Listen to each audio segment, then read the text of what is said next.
KLE.com. Check 1, 1, 2, 1, 2, 3. Ha! Chaw! Arizona Sports, 98.7 FM. Oh, Luke, Wolf, and my brothers. Are you kidding me? This does not suck buttermilk, right? Ron Wolfley. Hey, I was a wedge buster. How are you? Luke Lipinski. Hey, guys, welcome back to the show. It's Wolf and Luke. Live from the Casino Arizona and Talking Stick Resort Studios on this Wednesday afternoon. What's going on, Wolf? Yeah, what's up, Luke? How you doing, man? Well, now I'm just like a roller coaster of emotions because the Diamondbacks have won twice since the last time we were in here. Man, how about the Diamondbacks? You've got to be kidding me right now. The D&D back stands for dog, Paul Calvisi. Dogbacks. 9 straight games and 9 straight days against the Mets, Phillies, and Orioles all on the road. Come on, man. They win all 3 series. They have now played 6 series this season. The only one they've lost was that opener to the Dodgers. So impressive performance by them in Baltimore and across that entire East Coast road trip. They are off tomorrow and then home to host Toronto on Friday. Now, unfortunately, Wolf, that's the end of our Diamondbacks talk for today. We have a short show. And they won't be the only team hosting a game in downtown Phoenix on Friday, because the Phoenix Suns could not defeat the Portland Trail Blazers last night. Man. That one stung. But this really is. This is such a kick to the cradle right now, Basinonians. It is. How did we get here? How did we get here? This roller coaster ride that has been the Phoenix Suns, all about expectation as well. How did we start the season with such skepticism, Basinonians, and then shocked? We got shocked at how good this team was, and then watching them turn a little tepid down the stretch. What happened? Man, that is the question that we need answered, and I don't think we're going to get those today. They need to win this game on Friday. I mean, I'm just going to keep saying it. I'm not the only one saying it. But if you close out this season the way you did over the last 30, 35 games, and then you become the first 7 seed to ever miss the playoffs because you couldn't win 1 of 2 play-in games at home, wow, it's going to raise serious questions going into this offseason of, did we already see this team hit its ceiling back in December and January? It doesn't mean they have hit their ceiling, and I'm talking big picture, but it's going to raise real valid questions. Yeah, there's no doubt about that. For me too, when I think about last night's game against the Blazers, Basinonians, I just the Trailblazers look like the better team. They did, and I'm talking about purely from an aesthetic quality. Watching them go out and play, they looked bigger, they looked longer, they looked whippier, they looked more athletic. They outplayed the Phoenix Suns, especially on the defensive end of the floor, and that chapped me a little bit. I'm going to admit it. All the things that people had been talking about. I mean, there were moments in that game last night, Wolf. So there was a couple things specifically. We talked on the show yesterday about how the Suns really need to dominate the turnover margin. They didn't. Yeah. They were +1. We talked about how we've been talking for the last few weeks about how they can't finish close games. They didn't. We talked about if it comes down to a final shot, I want Devin Booker taking it. He didn't. Now, you can argue that was the right play, and Jalen Green had 35 points in the game, yes. So I'm not going to get too hung up on that one, but I am going to get hung up on the fact that you didn't play to your strength and force turnovers to the extent that Portland usually gives the ball away, and that, again, they can't win a close game late. What is this? They cannot win close games. Once again, Book to me, just didn't look like he looked for his shot enough in this game. That, again, I don't know if that was by design, Basinonians. I really don't know that. He looked a little off. It just looked like he wasn't looking for his shot enough. And I know you can say that, Wolf, Jalen Green was veritable fire, and he was. But in crunch time, Book is the guy that I want to be aggressive, and I want looking for his shot. And I don't think the thing that bothers me, brothers, is I don't think it was just Book not being aggressive. I think that this is the way that Coach Ott wanted it. Because, again, when you think about the situation, knowing the Blazers were all over Book and going to be all over Book. The Endgame scenario, I think we saw what his strategy was, and it was to get Jalen Green that look, especially based on the fact Jalen Green was playing so well, scored 35 points. That and the fact that Trailblazers were not going to let Devin Booker take that shot. Yeah, and that's – look, we also talked about that on the show yesterday. Hey, what if Jalen Green just goes off? And he did. And he did. And they still lost. Yeah. So, I mean, there was a lot in that game. There were some great moments. There was a time where it looked like Portland was just going to blow them out. And the Suns fought back. They finally locked in defensively. They started making plays. They started ripping the ball away. I thought Dylan Brooks was instrumental in that part. Jalen Green, again, the way he scored all night was obviously huge. He also had some – it just feels like reckless turnovers. Man. That's just like, dude, you can't fault Jalen Green for them losing last night. You absolutely cannot. Correct. It's just like, can we be a little more careful with the ball? This is a playoff game or play-in game, whatever you want to call it. And also, I'm so over Denny Avdia. I'm telling you. That's Avdia. You got to be kidding me. Getting to the rack at will. Which, credit him for that. He's very good at that. He's big and he gets to the rack better than and more quickly than a lot of people his size. But man, he complains after every single play. Every absolutely. Single play. Yeah, please knock it off. I put him right in the Luka category, but not as good as Luka. Of the just like, dude, I have no interest. Yes, no interest in a player like that. Drop your cradle, bro. That's what I'm going to say. I very much have an interest in a player like that. And I'm not being traded for Malcolm Brogdon. Well, okay, from a Wizards perspective, you're saying, that's Well, that's also a whole different conversation why they ever traded him. And also, too, it was very, very disappointing to watch the Phoenix Suns, who were shooting the three so well Missed all season of them long. In the first half. I mean, seriously, they were in the top 10 in terms of percentage of three-point shots made. They were in the top 10 basically the whole season. Now, they went down that last 10 games, man, when they got a little tepid. They got bad, and all of a sudden they're number 12 in the association in terms of three-point percentage.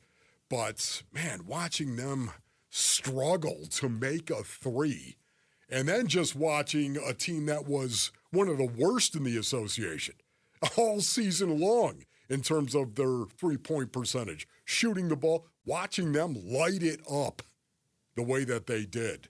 Man, that was the difference in the game. There was a lot that was and the turnovers. Tough to stomach last night. Yeah, I mean, I hate being a team that lives and dies by the three, and I don't think that's been the Suns all year. But to your point, there was a moment in this game last night where the Suns hadn't hit a three yet, and Portland had hit 9. Not that they had tried 9, they had already hit 9. Yes. So at that point, there's a 27-point advantage from beyond the arc. They got outplayed. But that's the part that's frustrating is, okay, if you live and die by the three, then there are going to be nights where it just doesn't go your way. And these are NBA players on the other team. There's going to be the occasional night where even a team like Portland's hitting all their threes. But the defense is supposed to be consistent for the Suns. And early in the third quarter last night, Portland already had 70-plus points. It's just like that was not the blueprint. All right, when we come back, why was Devin Booker not the best player on the court last night for the Suns? We'll get into that next. It's Wolf and Luke in Arizona Sports, the local sports leader. Phoenix Suns basketball. 0.6 of a second remaining. It's a 4-point Blazer lead as Royce O'Neal just hucks up a three, and that'll do it. Portland comes into Phoenix and steals the 7th seed in the Western Conference. The spot that has belonged to the Suns nearly all season long is now going to Portland as they come away with a 114-110 victory here at Mortgage Matchup Center. So, we happy about another home game or nah? Suns playing things and what happened last night. On the way from Arizona Sports on YouTube, the Arizona Sports app, Arizonasports.com, and 98.7 FM. All right, Basinonians. Ron Wolfleger from my brothers over at Aria Dental Implant Center. Go to ariadentalimplantcenter.com for more information. Listen, are your teeth all jacked up? Well, listen, Aria's got a solution for you. They do, man. At Aria Dental Implant Center, my good friend Dr. Joe, he's helped over 2,500 full-mouth patients, and he's placed 20,000-plus implants. Think about that, man. That is a lot of implants that he has done. And when it comes to the all-on-4 full-mouth implants, experience is everything. And listen, Aria isn't some big corporate chain. They're locally owned, and they treat you like a person, not a number. Maybe you want to bite into some steak or bite into an apple, whatever it may be. Maybe it's time for you to go ahead and pick up the phone and call Aria Dental Implant Center now, or go online and schedule an appointment today. Go to ariadentalimplantcenter.com. That's ARIA dentalimplantcenter.com.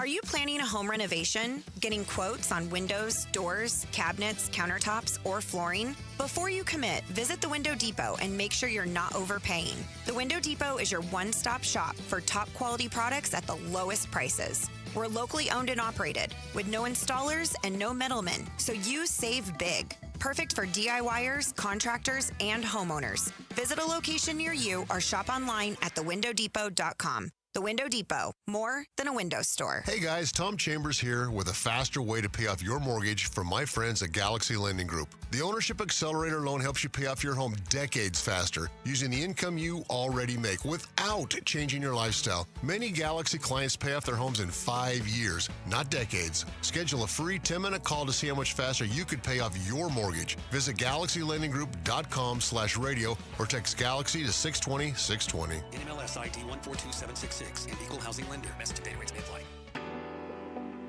Hey everybody, Dan Bickley here with my great friend Shane O'Hanrahan, GM of Chapman BMW, the guy that can make your car buying dreams come true. It's true, Dan. I can't tell you how many times somebody has called or emailed me and asked for me by name and said, hey, Dan Bickley sent me to get the hookup. And you know what? We make it happen. So put me to the test. I will make your dreams come true. That's Chapman BMW, 2 great locations. 1 great experience. You didn't start your home service business to mess with marketing. You started it to build something. Right now, your competitors are showing up on Google, and you're not. That's money walking out the door every day. Blue Aspen Marketing fixes that. SEO, PPC, and websites built to convert. No fluff, no long contracts, just more calls on your schedule. Go to blueaspenmarketing.com and get a free growth audit. They'll show you exactly where you're losing leads and how to fix it. But don't wait. Your competition isn't. Luke Lipinski back to tell you about Twin Peaks. If it feels like everything is going on right now in the world of sports, that's because everything is going on right now in the world of sports. Obviously, baseball's here. The hockey and basketball playoffs are basically here. The football draft is almost here. It's next week. If you need somewhere to watch all this, Twin Peaks is the answer. Call some friends, grab a table, order up some food and drinks. You're good to go. You can watch all the games on their wall-to-wall TVs, the massive screens with perfect sight lines so you don't miss 1 second of the action. And then, while you're there, enjoy their outstanding food selection. They've got an entire menu made for MVPs. Burgers, wings, loaded fries, flatbreads like the Italian or the backyard barbecue brisket or the OG pepperoni. Plus, nobody does happy hour like Twin Peaks, 3 to 6, 10 to close every weekday. You don't even have to wait for the weekend. They're serving scratch food and pouring quality drinks every day after dark so you can experience the best late night in the league today, tomorrow, or whenever. Twin Peaks has you covered with the great atmosphere they're known for at 5 convenient Valley locations. Twin Peaks eats, drinks, scenic views. Arizona Sports.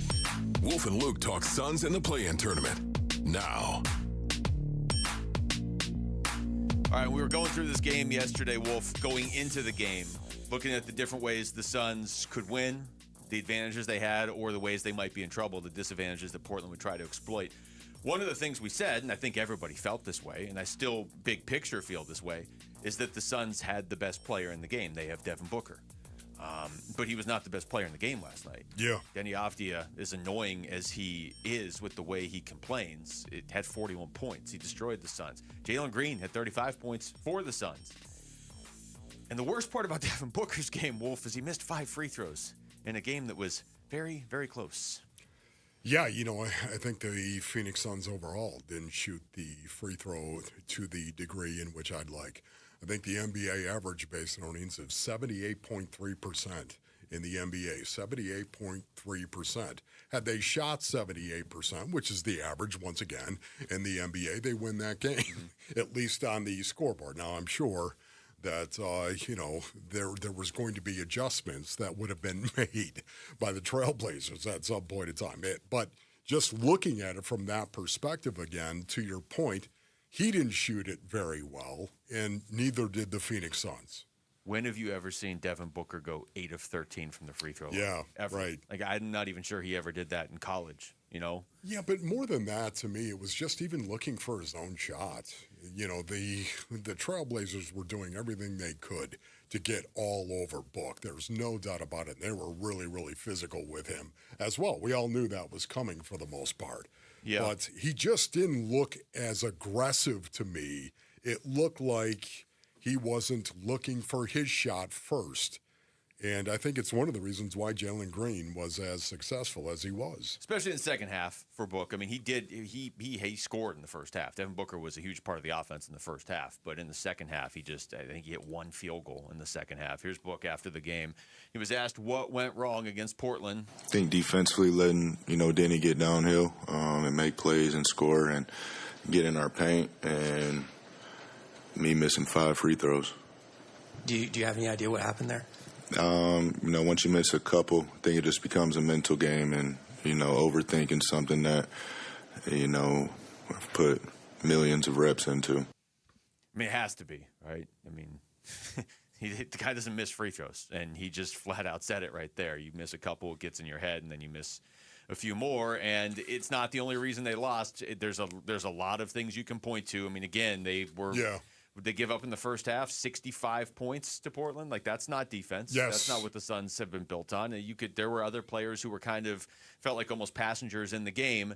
But you hold Devin Booker to a higher standard, and on a normal, just a normal game, okay, this guy had 22 points. Okay, that's fine. But their season's essentially on the line. It's Devin Booker, and you expect him to lead the way for everybody, and instead he didn't shoot well from the field. Like you said, he wasn't as aggressive. He was in foul trouble all night. He missed 5 free throws. Yeah. And it was a close game, and they lost. You know what I love just listening to Book once again? Great players are accountable. Great players are even better self-evaluators. Isn't that right? This is a situation where I love how Book says, our defense, he pointed to the team collectively first. He pointed that out first, the team collectively. And what he said about defense, they did get outplayed on the defensive end of the floor. Sorry, they did. They've been one of the best defensive teams all season long, and yet they got outplayed by the Trailblazers on the defensive end of the floor. They brought the energy, the intensity. I tip my cap to the Trailblazers for doing just that. But I like the fact that he pointed out the collective first, and then he said, and then I missed 5 free throws. He blamed himself. So he goes collective with the team, and then he says, oh, by the way, individually, I wasn't good enough. I love that, man. That is what accountability sounds like. Yeah, not surprising. And, he can be accountable because he can handle it. He's taken a lot of heat today. I was listening to the postgame show last night. It's a postgame show for the Phoenix Suns, and there were multiple callers calling in and saying, I think it's time to trade Devin Booker. I mean, I heard it on the morning show today. Wow. There's frustration right now. And you're talking about probably the greatest Sun in franchise history. I have to think the most popular Sun in franchise history. People are frustrated. He's frustrated, but he can handle it. And the thing to remember here is there is still another game on Friday. They can wallow in the misery of what this feels like, and then just fix it all on Friday. If you just go win the game on Friday, all of this goes away. But yeah, for me though, there's some issues here. Yeah, you know what? It's interesting you say that though. This feels like a loss, and I was saying this yesterday as well, based on it. I was saying that the upside here, there's so much upside for the Phoenix Suns. This feels like a loss. It feels like an end almost when you're saying, okay, well, now they're going to play, the winner of the next game, of course, that's tonight. Mm-hmm. Yeah, tonight. Clippers-Warriors tonight. They're going to play whoever wins that game. And, oh, by the way, if they win that game, then they're into the playoffs. Against Oklahoma City. Against with OKC. It feels like the opportunity was right in front of them to do something special yesterday, to solidify everything that they have accomplished, all of the alignment of the entire season. Man, it seemed like it was right there in front of them to win that game against the Blazers. That did not happen. I wonder where the heads are inside that locker room right now today. I do. I wonder where they are. in what they're saying. Players, this is why I want to hear from players today, because to me, they're the ones who can fix it. They're the ones who can do something about it. We can't. And I want to hear from them, Luke, as much as we possibly can, because where is their head collectively today? That's what I'd like to know. There's more from Booker. He was asked why he passed up the final shot of the game. Yeah, he had it going the whole night. I mean, I can take that shot too and force overtime, but, I seen Drew sleeping a little bit and Jalen shifted to open space. That was a design play. This is a conversation that we had earlier in the season. There were quite a few games where like Book would go in, he would make the play, he would kind of draw the defense, and then kick it out to somebody who either wasn't ready for a shot or would miss the shot or whatever. And I'm not going to sit here and criticize Devin Booker for making the right basketball play. That seems pointless to say. But there was a reason yesterday at this time, 5-6 hours before the game, we were all saying, hey, if this game comes down to a final shot, I want Devin Booker taking it. You know what I mean? It's you your were saying season. that, yes. Yes, it's your season. I want it in the hands of Devin Booker. Now, yeah, Jalen Green had 35 points. It's kind of a weird play. It was weird. It almost looked like he was trying to draw the foul instead of just take the three the way he had been shooting it. I don't know. I mean, it should never have even come to that, you could say, because the Suns were up by 11 with just a few minutes left in the game. But that was a design play to him. You could see Devin Booker looking for him coming over the top immediately. That was a design play for him to take that shot. Here's Jordan Ott. He was asked what the plan was on that last possession. The ball is to get Book the ball and get our spacing around him. He drove it. Jalen's got help. He made the right play. Got a pretty good look. Holiday got a great contest. Then we were crashing on that. We ended up getting a rebound and got stripped. I mean, we're all talking about it being a great play if Jalen Green hits the three, right? Yeah, then he has 38 points, and the Suns probably win. Goodwin gets the rebound. It gets ripped away. I mean, it's just – and then all of a sudden it's just over. You don't even get a chance to, like, foul and force them to the line and see if you can grind your way back into it. But, you said it. Now you're in this position where – look, were they going to beat the Spurs in the best-of-7 series? Probably not. No. But I wanted to see it. I don't think so. I wanted to see it because But you got a shot, like you say. They've beaten the Spurs a few times this season. I wanted to see it. I don't think anybody has a chance against Oklahoma City outside of the Spurs. And yet, absolutely, I mean, I'll take it. Just get to the 8th seed now. You don't want to be the first 7 seed to ever miss the playoffs. You don't want to end this season. And that was probably the most frustrating part about last night. There were elements of that loss that felt like a continuation of the last 2 months. That's the problem. That was the biggest issue. Agreed. All right. And when we come back, was there a little too much Jalen Green last night for the Suns? We'll get into that next. It's Wolf and Luke on Arizona Sports, the local sports leader. Diamondback skipper Torey Lovello, the man who makes the lineup, joins Burns and Gambo Friday afternoons at 2:30 to talk D-backs. Brought to you by Budweiser. Watch it on YouTube. Listen on the Arizona Sports app and 98.7.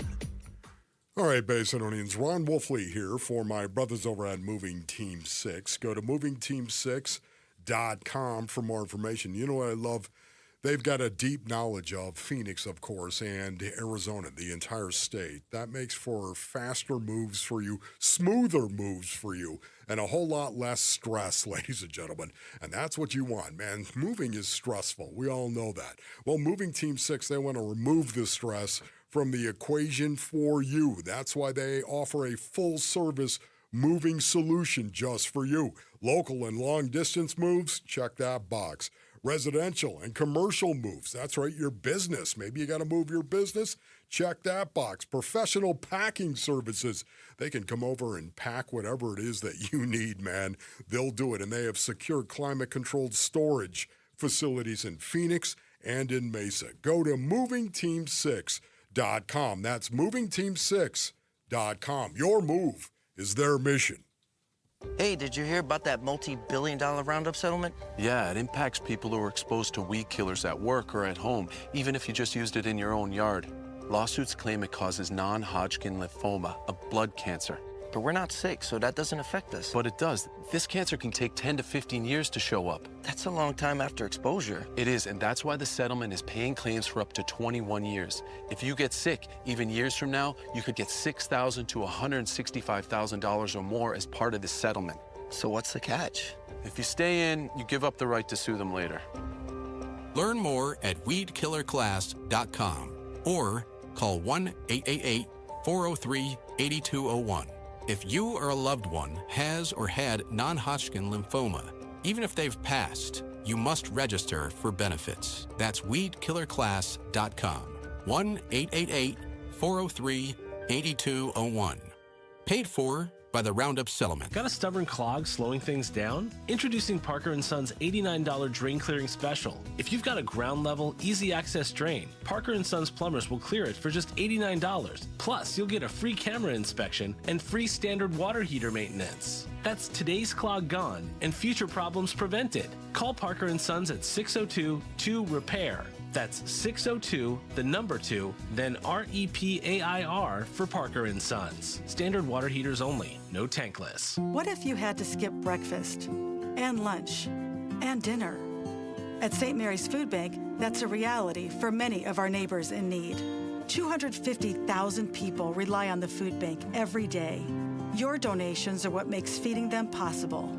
Donate and get a dollar for dollar Arizona charitable tax credit, up to $495 for individuals and $987 for couples filing jointly. Learn more at stmarysfoodbank.org. T-Mobile has an exclusive bundle for customers 55 and up. I'm Sarah Bowl. Yeah, I'm Frank Bowl. A reliable network is key for us. And with T-Mobile, it's been wonderful. And going to the 55 plus plan saved us so much money. A lot. And that's important. Trying to keep costs down. The home internet's been perfect. It's fast, it's quick. The setup was so easy, it took less than 15 minutes. It was like, ta-da! If you want simplicity, coverage, reliability, you want the whole package, T-Mobile has it. Right now, T-Mobile customers 55 and up can get 2 phone lines on America's best network, plus America's fastest 5G home internet for just $30 each. $30 per month each line with autopay plus taxes and fees. Minimum age 55. Pricing for home internet rely on 2 lines of essentials. Choice 55. $35 connection charge per line required. Best mobile network and fastest 5G home internet based on analysis by Ookla of Speed Test Intelligence data 2H 2025. All rights reserved.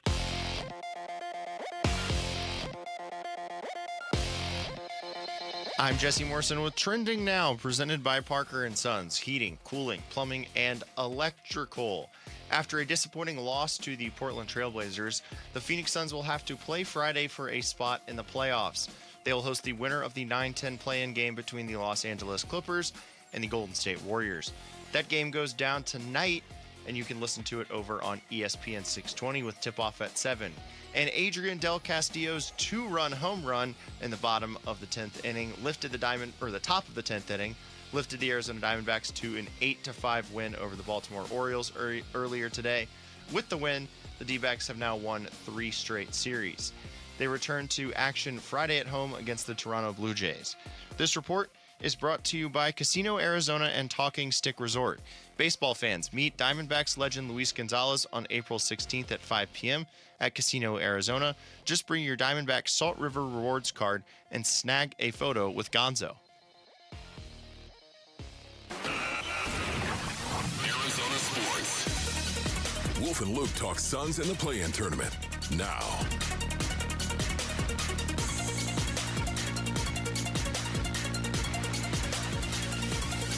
Just like feel the collective sports disappointment in the city. Yeah. When the Suns lose a game like that, can't you? No doubt about it. 114-110 the final last night. It looked like they were going to be in a really good spot early in the game. Then Portland came roaring back, and all of a sudden it was like, dude, the Suns are like, they're going to run off their own floor. Then they came back. That sequence there at the end of the first half where Jalen Green had the 4-point play, and all of a sudden you're looking at a 1-point game, and you're feeling like the Suns are going to be able to pull this off. And then they take the big lead, and they have a double-digit lead with just 8 minutes left in the game. Portland ultimately wins it, and, Wolf, we were talking about this last segment with Devin Booker not being the best player on the floor last night. you could argue he certainly wasn't the most productive Sun even on the floor last night. Set Denny Avdia, Drew Holiday, set those guys aside for a second. By the way, was Drew Holiday just sent here to ruin every Sun ceiling? Is that like yeah. What's his problem? Yeah, Denny Avdia, he's the guy that ruined it for me. Just watching him get to the rack at will. That every time they needed a bucket, he was doing it. Then he was putting it on the floor and taking it to the rack every time. Can I ask this? This did not decide that the game. killed me. But can I just ask this question of you or the listening audience or whoever wants to answer it? Dylan Brooks gets teed up for clapping, correct? Yes. Okay. Avdia, I understand he complains on every play, but there was one with like a minute and a half left where he scored, but he wanted the three-point play, and you could just see him screaming obscenities at the official. Like the cameras are right there, zoomed in, slow motion. Like not just like Luka waving his arms or even Avdia waving his arms earlier. He is screaming at the official, and they're just like, play on. Yes. If you're going to call it on Brooks, and I know it's his reputation from years and years in the league, I get it, whatever, but you're calling it on Brooks because you're saying he's showing you up by clapping. Yes. Yeah, but once again, too, as a professional, and that's what these guys are. These referees in the NBA, they are professionals. This is what they do. At some point in time, you've got to take a stone-cold hard approach to your craft. Then why wouldn't you And do if a guy is screaming at you, you need to tee him up. Yes. I get that. Yet at the same time, he's clapping you, so you tee him up. You know, Man, I had a really hard time with that as well. I thought it was unprofessional, frankly. Yeah, there was a couple. I'm not saying that. Look, here's the disclaimer. I'm not saying the Suns lost because of officiating. No. But I thought there was like two really bad missed possession calls. And I thought, it's like, okay, Dylan Brooks really was not out of control last night. And he walks out of that game with a technical foul, and Denny Avdia doesn't. And the technical foul is basically for showing up the officials. So whatever. But it didn't help, that's for sure. Jalen Green, 35 points in the game, Wolf. Here he is afterwards talking about that three-point miss at the very end, though. Yeah, it was a good look. Maybe we could have dragged it out a little bit, waste a little bit more of the clock, but trying to go for the win. Yeah, you know what? Once again, that looked like a design play to me. Devin Booker was going to get the ball, of course, and he was going to draw all the coverage, and that certainly did happen as well. And then all of a sudden, Jalen Green coming over the top. He got a good look. I think in that situation, he got a good look. I think that's the one thing about it. You're not designed that play. And Jalen Green, once again, had a very good game, even though he only shot 2 of 7 from beyond the arc. That's, again, it's not ridiculously bad by any stretch of the imagination. Yet at the same time, he got a good look, and you got exactly what you wanted in that situation, and it was a look at a game winner. Yeah, it wasn't even for the tie. It was to win the game. So, to me, they got what they wanted. Jalen just didn't hit it, and that happens. If you had told me yesterday at this time that Jalen Green was going to score 35 points, man, and that Dylan Brooks, so many of these peripheral things are what we asked for, Wolf. We asked for a big game from Jalen Green. Got it. We asked for Dylan Brooks, 20 points on 6 of 10 shootings. That's 20 points, very efficient shooting. And I thought there was a stretch there when the Suns came back and they were being led by their defense that he was such a huge part of it, just ripping the ball away. I thought he was under control last night. I didn't think the clapping was over the top. And I'm not even saying that like, he shouldn't have got a technical foul. I'm just saying it like, what we said yesterday on the show is we wanted Dylan Brooks scoring efficiently and under control. I thought he was under control. He did, get into foul trouble. Him and Devin Booker combining for 11 fouls. That's not a recipe for success because you could tell it was affecting how Book played. Yeah, there's no doubt about that. 4 fouls, and I think there was over 9 minutes to go in the third quarter. Yeah. Think about it. That is not. It's amazing he that didn't is foul not out. good. The moment of the game for me, I just want to say this quickly because it was a good moment in the Wolf League compound. At 7:13 of the fourth quarter, where the Suns came up with a great steal on the defensive end, multiple players involved in that steal. Then the outlet went to Royce O'Neal, and Royce O'Neal made a 3, and he was on the break himself, but pulled up and made the 3. And it gave the Suns a 98-87 lead, 11-point lead with 7 minutes and 13. And the place went absolutely nuts, bonkers. Man, that's when I thought at Mortgage Matchup Center, I thought that was it. Yeah. I thought this is it. Now they're going to lock it down. Yeah, me too. They're almost halfway through the fourth quarter. They got an 11-point lead. The place is going bonkers. And it wasn't just the fans. It was the players that came off the bench as well. A timeout called on the floor. Man. And from that point on, it all unraveled. Yeah, it has felt like something's missing for a couple months. But you're right. In that moment, it was everything you said, but it was also, to me, it's like, okay, you've been down in this game. Like, this game looked like it might get away from you in the first half. You have fought all the way back. Now you're up 11. You're doing it with defense. And yes, to your point, you're at home. Like, you played all season for this home court advantage in this game. Your defense was non-existent for the first, 27 minutes of the game.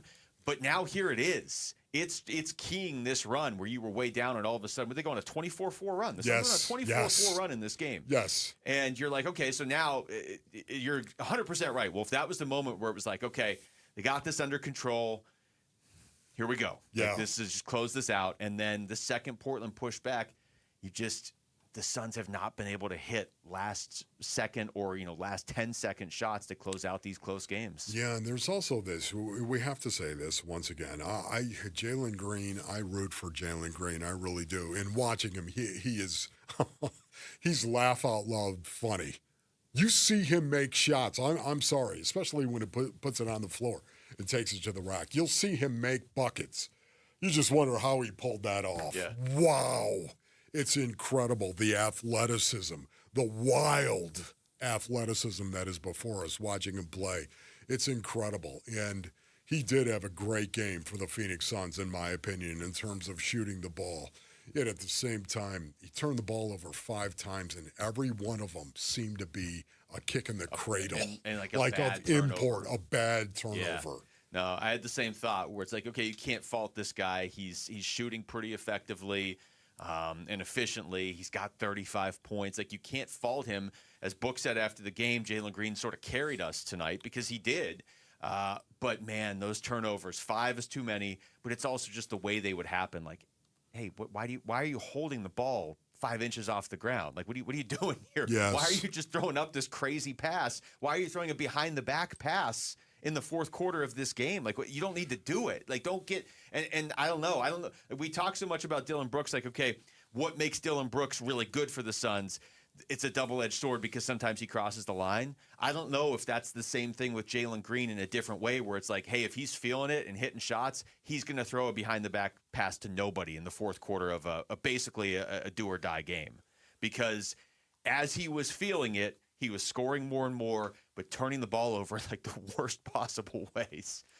I don't know why I'm laughing. I guess it's just the alternative. Arizona Sports is live at Backyard Desert Ridge next Thursday, April 23rd, starting at 2 for NFL Draft Day. Join us for the Draft Roundtable as Round 1 goes down live from Pittsburgh, brought to you by Bud Light. When we come back, it's a question we didn't want to have to ask, but now you do. Do you want the Clippers or the Warriors in an elimination game on Friday night? That's next. It's Wolf and Luke on Arizona Sports, the local sports leader. Bickley and Morana mornings. The shift now to the if they get in, then they have to play Oklahoma City. The Phoenix Suns of November and December and January would have embraced something like that. This is really going to test how far the Suns have fallen between the ears. Not just with what they do, but between the ears. Because everything about this Phoenix Suns team was about punching up, never quitting. No challenge is too hard, no mountain is too high for us. Bickley and Morana, mornings on Arizona Sports, the local sports leader. Luke Lipinski back to tell you about Orchard, and I'm telling you about Orchard because they can make the home buying process much easier for you right now. Here's how. If you find your dream house, Orchard can give you cash so you can buy and move into your new home right away. Get that part of it done. You can do it on your timeline. No waiting around, no showings, no double moves. It's your dream house. The last thing you want to do is risk losing it while you spend all your time trying to get everything with the place you're leaving lined up perfectly. You got to focus on the new one first. After you buy the new place, then the Orchard experts will help you out. They're going to handle repairs on your old home, make price-boosting upgrades, and when they're done with that, a local Orchard agent will list and sell your old home for top dollar. They can do that because their agents are some of the most experienced around town with smart tools and products to help you attract the right kinds of buyers. You did the hard part. You found your new home. That's a big deal. Now let Orchard make the rest easier for you so you can move in right away without any frustrations. Orchard's Move First program gives you the freedom to buy now and sell your old home later. If you're ready to find out how much your home is worth, visit Orchard.com to get your free home valuation. That's Orchard.com. We just want to have enough money for retirement. And travel to visit our grandchildren. I understand. That's why at Fisher Investments, we start by getting to know each other, so I can learn about your family, lifestyle, goals and needs, allowing us to tailor your portfolio. What about commission-based products? We don't sell those. We're a fiduciary, obligated to act in your best interest. So how do your management fees work? We have a simple management fee based on the value of your portfolio, so we do better when you do better. We appreciate that kind of transparency. We also check in with you regularly to keep you up to date on the markets and your portfolio. Well, what other services do you offer? As a client, you have access to resources on investing, financial planning, estate planning, Social Security, Medicare, and more. Wow, sounds like Fisher Investments has everything we need.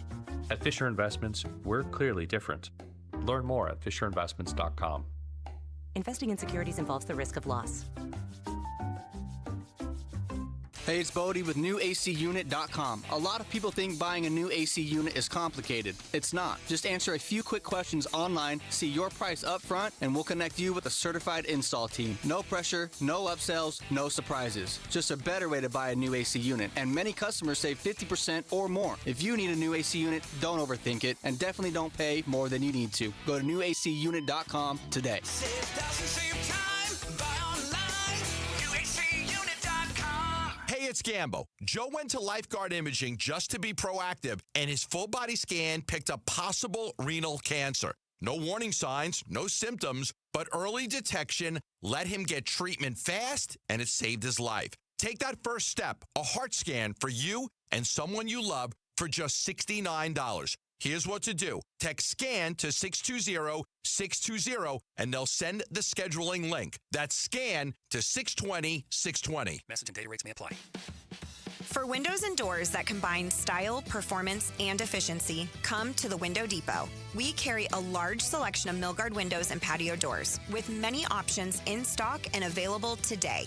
Choose from a variety of colors, styles, and energy-efficient designs that can help improve comfort while adding value to your home. From new builds to window replacements, our team can help you find the right Milgard products for your unique project. Visit thewindowdepot.com to find a location near you. Whether it's getting back on the court or back to everyday life, recovery takes the right team.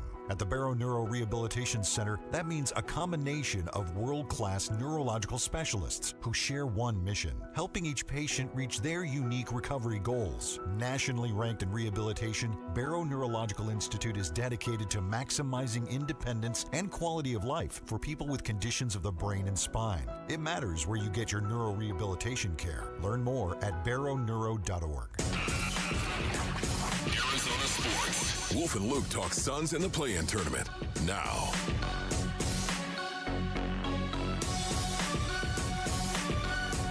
All right, well, here we are, Wolf. Clippers-Warriors tonight, and it matters if you're a Suns fan because this is the team. Whoever wins tonight, you're facing in an elimination game on Friday. There's no safety net after that one. There's nothing after that one. We're gonna end the show on Friday going into that game, Wolf, and either when we come back on Monday the Suns are gonna be done, or they're already gonna be in a series with Oklahoma City. They're already gonna have played a game on Sunday. Yeah, this is such a weird feeling, man. It is, talking about our Phoenix Suns, who we all loved, especially the way that they were playing earlier in the season. You've got to be kidding me. And now all of a sudden, here we are with this rot in our mouth, metaphorically speaking, when you think of how this season is coming to an end. You and I were just talking about it in the not-so-beautiful part of the program, off the air, talking about, man, is there a scenario that you could see that could salvage the kind of love and respect and enthusiasm that we all had for this team early in the season as they surprised all of us? How do they get that back And I'm not talking about going out and beating OKC if they get in. That would do it. If they that would do it. There's no doubt about Take it. down the best team in the I'm league. just, what is it? That they get into the playoffs? Is that it? Yeah, as the 8th seed? That would feel a whole lot better, wouldn't it, than not getting in? Can you imagine? To be the first 7 seed, as you said, to miss the playoffs? Yeah, you just and there's been, I think, 7 seeds going into this year were 8-2 in that first game. The 2 that lost still managed to win this next game. Okay, so none what of would them have missed salvage the the season for you? I still think you can salvage it by winning on Friday. It puts you in kind of a middle ground, but ultimately you still make the playoffs. Okay, so you made the playoffs. That would salvage it. Yeah, because if you lose on Friday, it starts to raise these and I think very real questions of, okay, did you hit your peak in December and January? Is that as good as this group can get? Because you trailed off for months, and then all of a sudden, with home court advantage, you're not better than Portland or the Clippers or Golden State. Like you get through Friday, whatever, you win that game, and then you lose to Oklahoma City. Big deal. Nobody expects you to be better than Oklahoma City. Okay. Nobody expects anybody to be better than Oklahoma City. How many games would they have to win against OKC? I think do you you think just have to get in. Just get in. Playing, just get in, that will do it for you. Yeah, it's still. Only because it's Oklahoma City. Against the Spurs, I would have wanted to win. Yeah, I'm going to be honest. It's still going to leave a little rot in the mouth if, in fact, they just get in. They beat the Clippers, they beat Golden State, whatever it might be, and just get in. They secure the 8th seed. You know what? At that point in time, can you win a game? Can you win a game in the series? I don't know. I guess maybe my expectations have changed. And that's the thing that stinks about it. Yeah. Because our expectations were so low coming into the season. And then to see them go out and shock us all and supersede every expectation we could have, except if you're Rick, of course, sitting behind the glass and command and control, having countless conversations as the show is going on. If suddenly you're Rick and you say, no, they're going to get to the play-in, I just was blindsided by this season because I did not expect them to be nearly as good as they were. And then to see this finally come around where it matters the most and to see that. That's it. It's what you just said it. It's when it matters the most, you're not stepping up. Yes. And so if you trail off in the final 2 months of the season and then you can't recover and you have 2 chances to make it through the play-in, if it really goes to that, it starts to diminish what you did earlier in the year. It doesn't erase it. I think you're right. But it cuts into it because then it's easy for a pessimist to look and say, okay, were you just sneaking up on teams early in the season? Yeah. I don't think it's that. But where my concern would be is just, okay, was that your ceiling? Is your ceiling you can win 40, 42, 45 games, but you're not going to ever beat any of these teams in the West in meaningful games? If you can't beat Portland this year and, let's say, the Clippers or Warriors, and you don't have draft picks next year, how are you supposed to believe that next year you could take a run at a team like Denver in a 7-game series? Because that would be the next logical step. Yeah. Can you be better than you were this year? Yeah, I think they could be better, especially when you look at some of the young guys. Tell me the young guys are going to grow. Come on, Malawach, how much better he could possibly be next year? Oh, my goodness, as a 19-year-old kid running out there. You got to be kidding me. He's going to grow, I think, by leaps and bounds. When you're 19 and you come in and do the kind of things that he has been able to do, by the way, can he shoot the 3? I think he's going to be one of these centers that can stretch the floor and shoot the 3. I think he can be that guy. I thought we might see him for a few minutes last night. And I understand. I thought the we argument. might see Rasheer Fleming first because of what Denny was doing. Avdia was just getting to the rack some at different will. look to throw at Denny. Yes. Avdia. And I get it. He's been doing that all season. I get it. It's just I thought maybe they would throw some sort of different look. But again, they played 9 players. I mean, are you going to go 10, 11 guys deep in a play-off type situation? I mean, you at a certain point, you have to count on your core guys who are already established guys to do what they're good at. And the biggest thing, I mean, there's no way to avoid this. You keep coming back to it. the Suns, when they were successful earlier this season, were really, really good defensively. Yes. And Portland all season turns the ball over more than everyone. They turn the ball over more than Utah, who wants to lose when they play. And they can't shoot the three. And all of a sudden, that's all they did. They could shoot the three. Yeah, that was really disheartening, man. Here's Devin Booker talking about what the Suns need to do now. Spend the night looking at what we could have did better to not go down 14 early and, just get ready for Friday once we know who we're playing against. There's Jordan Ott. Yeah, we addressed it right away. Just, the goal is get in. Just get in any way possible. It's been our goal for a while, so we got to move on. We got to move on. It sucks. These are hard to take, but there's stuff to learn in here that we got to learn fast and do everything we can to get ready for Friday night. Yeah, he's absolutely right on that. He is. You know what? I think you're right on this too, Luke. Just get in. If you just get in. Just get in. It to a certain extent, I think it validates the season. I'm trying to put myself. Look, if they get in, they get swept by Oklahoma City. I'm not going to love it, right? But I'm going more towards let's get a month or two removed from this, and you're looking back on the season. Right? How would you look back on the season if they make the playoffs? Then they overachieved. If they were just one of the top 10 teams in the Western Conference in a year when the bottom 5 stopped trying, it's like, again, I don't want to undercut everything they did this season because that happened, but it'll raise questions going forward because you just hit it. Their only way to really get better this offseason, their only quick avenue to actually getting better is Rasheer Fleming and Kaman Malwatch, those guys just developing, which is real.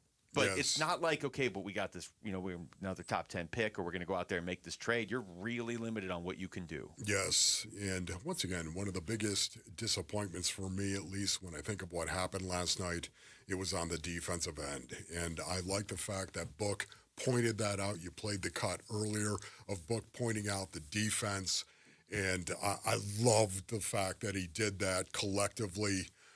He's emphasizing how important it is. And then, of course, he took personal responsibility himself in terms of not hitting as many free throws as he should. Real quick, who do you want to win tonight, Clippers or Warriors? You know what? I think I would like to see the Warriors. Yeah, I think so, too, and that feels weird to say, doesn't it? It does. But either way, you're going to be facing a Hall of Famer on the other team, either Kawhi or Steph. So, yeah. All right, that's it for us. Short show, obviously. We got a lot more to get into about this tomorrow. Thanks to Rick and Jamal behind the glass. For Wolf, I'm Luke. We got Burns and Gambo next on Arizona Sports, the local sports leader. Here are the top 3 headlines on ArizonaSports.com. I'm Tyler Drake. Adrian Del Castillo hits game-winning home run as the Diamondbacks win their road series against the Orioles. Sun Devils head coach Randy Bennett says landing at ASU has been the dream. And Cardinals take a swing on a first-round quarterback in final Mel Kiper mock draft. Those are your top 3 headlines on ArizonaSports.com. Phoenix Home Service Pros, quick question here. When a homeowner searches for what you do they find you or your competitor? If you're not sure, that's a problem. Blue Aspen Marketing helps you stop relying on referrals and start owning your market. SEO that ranks, ads that convert, and websites built to book jobs. Right now, get a free growth audit, no commitment, just a clear look at where you're losing money. Go to blueaspenmarketing.com before your competitor does. blueaspenmarketing.com. At quarterback, calling the right play could change the whole game. And when your car breaks down, same idea. Make the right call before the big repair bill hits. CarShield helps protect you from expensive auto repairs. Plans include 24/7 roadside assistance, towing, and rental car options, all to keep your drive alive. Look, breakdowns happen, but choosing CarShield, that's the easiest call you'll make all day. Visit carshield.com now and join the team that's helped millions of drivers save.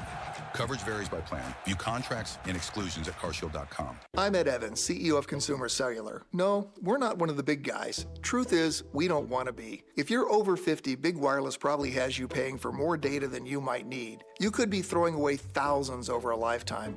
Our entry-level data plans start at just $20 a month. And for a limited time, switch and get your second month free. Call 1-888-FREEDOM, visit consumercellular.com or a store near you and get your second month free today.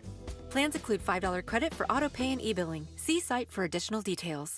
Drivers who switch their home and auto with Progressive could save money and time. Other things try to do this, but they really don't. Like the touchscreen at fast food places. It's not like you save time because it takes you longer to use a touchscreen than, I don't know, someone who works there. And another thing, you'd think it would save money because they're not paying a cashier, right? But no, same price. Also, why is there an option to tip? Who am I tipping? Exactly. Anyway, even if you can't save money and time with some things, you could with a Progressive Home and Auto Bundle.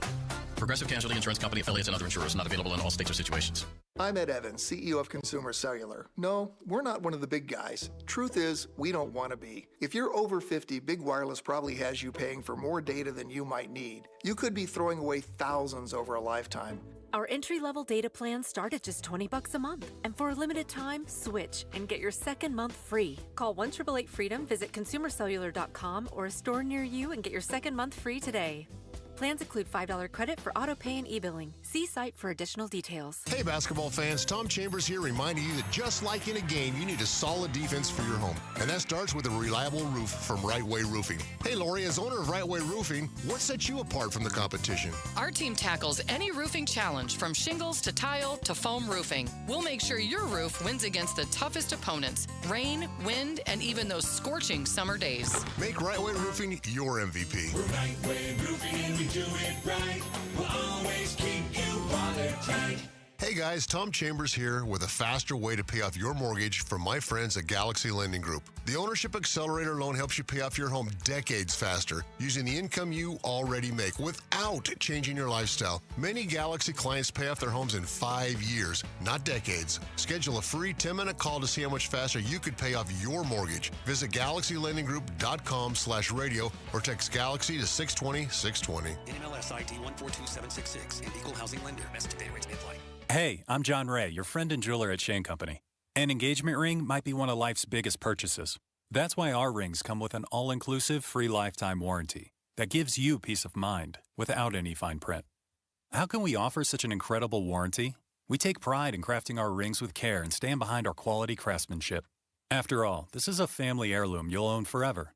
Bring in your ring for cleaning, resizing, and repairs anytime you want. We'll make sure it's as sparkly and secure as the day you bought it, fixing prongs, replacing side stones, and so much more. This type of maintenance could cost you $2,000 or more somewhere else. Under our warranty, it's all free. We even protect your diamond. Other warranties don't. Our rings are crafted to last. But in the rare case you lose your diamond, we'll replace it. At Shane Company, your engagement ring purchase isn't just a one-time transaction. We're here to be your jeweler for life, because a friend always has your back. Come by to learn more in store or visit shaneco.com. Shane Company, your friend and jeweler. KMVP FM Phoenix. Live from the Casino Arizona and Talking Stick Resort Studio. Arizona Sports, the local sports leader. I'm Jesse Morrison with Trending Now, presented by Parker & Sons, heating, cooling, plumbing, and electrical. After a disappointing loss to the Portland Trailblazers, the Phoenix Suns will have to play Friday for a spot in the playoffs. They will host the winner of the 9-10 play-in game between the Los Angeles Clippers and the Golden State Warriors. That game goes down tonight, and you can listen to it over on ESPN 620 with tip-off at 7. And Adrian Del Castillo's two-run home run in the top of the 10th inning lifted the Arizona Diamondbacks to an 8-5 win over the Baltimore Orioles earlier today. With the win, the D-backs have now won 3 straight series. They return to action Friday at home against the Toronto Blue Jays. This report is brought to you by Twin Peaks. Craving scratch-made food, ice-cold 29-degree beer, and every game on wall-to-wall TVs. Head to Twin Peaks, your ultimate sports lodge. Twin Peaks eats, drinks, scenic views. Arizona Sports, the local sports leader. Burns and Gambo starts now.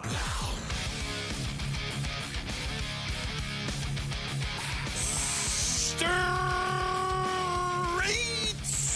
up 2 o'clock on this Wednesday afternoon. Good afternoon, and welcome into today's edition of the Burns and Gambo Show here on Arizona Sports, the local sports leader.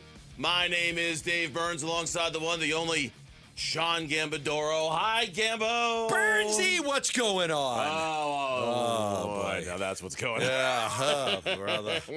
Oh, brother. I can't even hide it. What's going on? Yeah. God, that's going on. That Suns What's game is going going. That on? Suns team is going on. That's what's going on, right? That game was. It was tough. It was tough. It was a tough game to be at. It was a tough game. You know, after the game, I was in there for the press conferences with Jordan Ott and Devin Booker, and just walk out of that building, and I'm taking that long walk to the car, and I'm like, that long walk. How the hell did they lose that basketball game? I know, right? Like how many times over the last few years when it comes to the Suns and the playoffs or the play-in, whatever it is that we're talking about, have you taken that long walk to your car and you thought, how the hell that happened? What happened? What? I don't understand. Wait a second, they're not on their way to San Antonio right now? No, they're not. Were they not playing the Spurs on the weekend? Instead, we have to watch tonight to see who they're going to play on Friday, and even if they win, they got to play on Friday? 36-hour turnathre to play Oklahoma City. But they were up by double digits with 6 minutes left. We'll talk about that. We'll talk a lot about the Diamondbacks today, who got another win, 6-3 road trip. Those D-backs are off to a nice little start so far. I love them. They're doing some things. Those Arizona Diamondbacks are. Those sneaky D-backs. But let's weigh in on our top story of the day here on the Burns and Gambo Show, shall we? Burns and Gambo, the weigh-in. 0.6 of a second remaining. It's a 4-point Blazer lead as Royce O'Neal just hucks up a three, and that'll do it. Portland comes into Phoenix and steals the 7th seed in the Western Conference. The spot that has belonged to the Suns nearly all season long is now going to Portland as they come away with a 114-110 victory here at Mortgage Matchup Center. John Bloom with the call last night here on Arizona Sports. Yeah, it choked. I mean, they just choked. Portland goes on a 17-5 run to end the game. Couple of times I thought the Suns had it. They got up 79-69 in the third quarter, and then they were up 100-89 after Jalen Green hit a mid-range jumper with 6:41 left. I was sitting next to Doug Haller at the game, and I go, the Suns took their best shot early in this game, first, second quarter. They took their best shot. And they're going to be fine. They're going to be fine. Like, they took everything that Portland threw at them, and they're going to be fine. You're up 70. You're up by 10 in the third quarter. And then you're up 11, 100-89 with 6 minutes and 41 seconds left. You have to win that game. You have to. You have to. You're at home. Yes. Your guys are rested. Everything's on the line. You have to. You can't lose that bad. It's inexcusable. Mm-hmm. Then all of a sudden, Drew Holiday baseline basket. Drew Holiday three-pointer. Danny Avdia, three-pointer. It's an 8-0 run. It's a 197 game. That's a dogfight. Now you're in a dogfight. The Suns weathered that storm. Brooks hits 2 free throws. Jalen hits a three-pointer. Okay. 3:31 left, 105-97. Once again, you have to win that game. You're up by 8 at home with 3.5 minutes left. You got to win that game. But what happens? Avdia 2 free throws. Grant, who is outstanding, hits a three-pointer. After an offensive foul by Oso, Sharp hits 2 free throws. Grant robs Jalen midair. And it's back to a 1-point game, 105-104. Suns go small, and the rest is history. Danny Avdia takes over the game in the final couple of possessions, and Devin Booker doesn't. And the Portland Trailblazers, the headline in the Oregonian today, the Valley of the Stunned. That tracks. The Valley of the Stunned. That feels about right. You feel stunned today? I feel stunned today. So 100. So let me go through this and get your opinion. 79-69 in the third quarter. You think they had it? Yeah. Okay. 189 with 6:41 left. No way they're losing, right? At that point, it's like they're winning the game. So third quarter, I think they've got this. 11-point lead with 6.5 left. You're like, they've got this. Mm-hmm. Okay. Portland makes a run. Then they get it back to 105-97 with 3:31 left. That's a 3-possession game. That was the one. You're up by 3 possessions. It was that one or the 11-point one. The one in the third quarter, I mean, there's still a lot of game left. 8-point lead, 3.5? But the 8-point lead with 3.5 to go, I mean, at that point, you know, whether you're looking at predictive models or not, and I don't, but I just happen to glance at one. The Suns had like a 93% chance of winning at that point. I mean, at that point, it's over. You can't lose. It's over. You can't lose. Yeah, that make game. your free throws, get a couple stops. You got a 3-possession lead with 3.5 minutes left. Yeah. Then, 3 possession, and it's not even, and that's not even counting twos. You're up by 8. If you just count twos, it's a 4-possession game. But if you count 3-pointers, 3, 6, and you're up 8, you got to win that basketball game. So I looked at the Oregonian today. Valley of the Sun. Blazers got their first. They get their first playoff berth since 2021. They're going to get to play the Spurs. And the Phoenix Suns are left scratching their head trying to figure out what the hell just happened. Yeah. How did you lose that basketball game? Devin Booker afterwards on the need to move on. Spend the night looking at what we could have did better to not go down 14 early and, just get ready for Friday once we know who we're playing against. Yeah, and I mean, there's a lot of narratives here to talk about, and we're going to talk about all of them over the course of the day. I mean, there's the Denny Avdia taking that game over and the Suns going small. Denny Avdia just ate against the Phoenix Suns against that small lineup and was just getting to the rim time and time again. Yeah, he was acting like he was in the rah-rah room having dinner right there. We'll break down, I mean, like the final play, but you just look at a still shot of it. Denny Avdia could have passed to one of the 4 other Blazers that were on the floor with him, and they all would have had wide open shots. And even still, Denny Avdia got to the rim with the greatest of ease on that play. Well, I don't know how with all the centers the Suns had out there. I'm sorry, they didn't have any centers out there. They weren't doing that. Protect the rim. Mark Williams should have blocked. Oh, wait, he wasn't in a lineup. Oso should have blocked. Oh, wait, he wasn't in a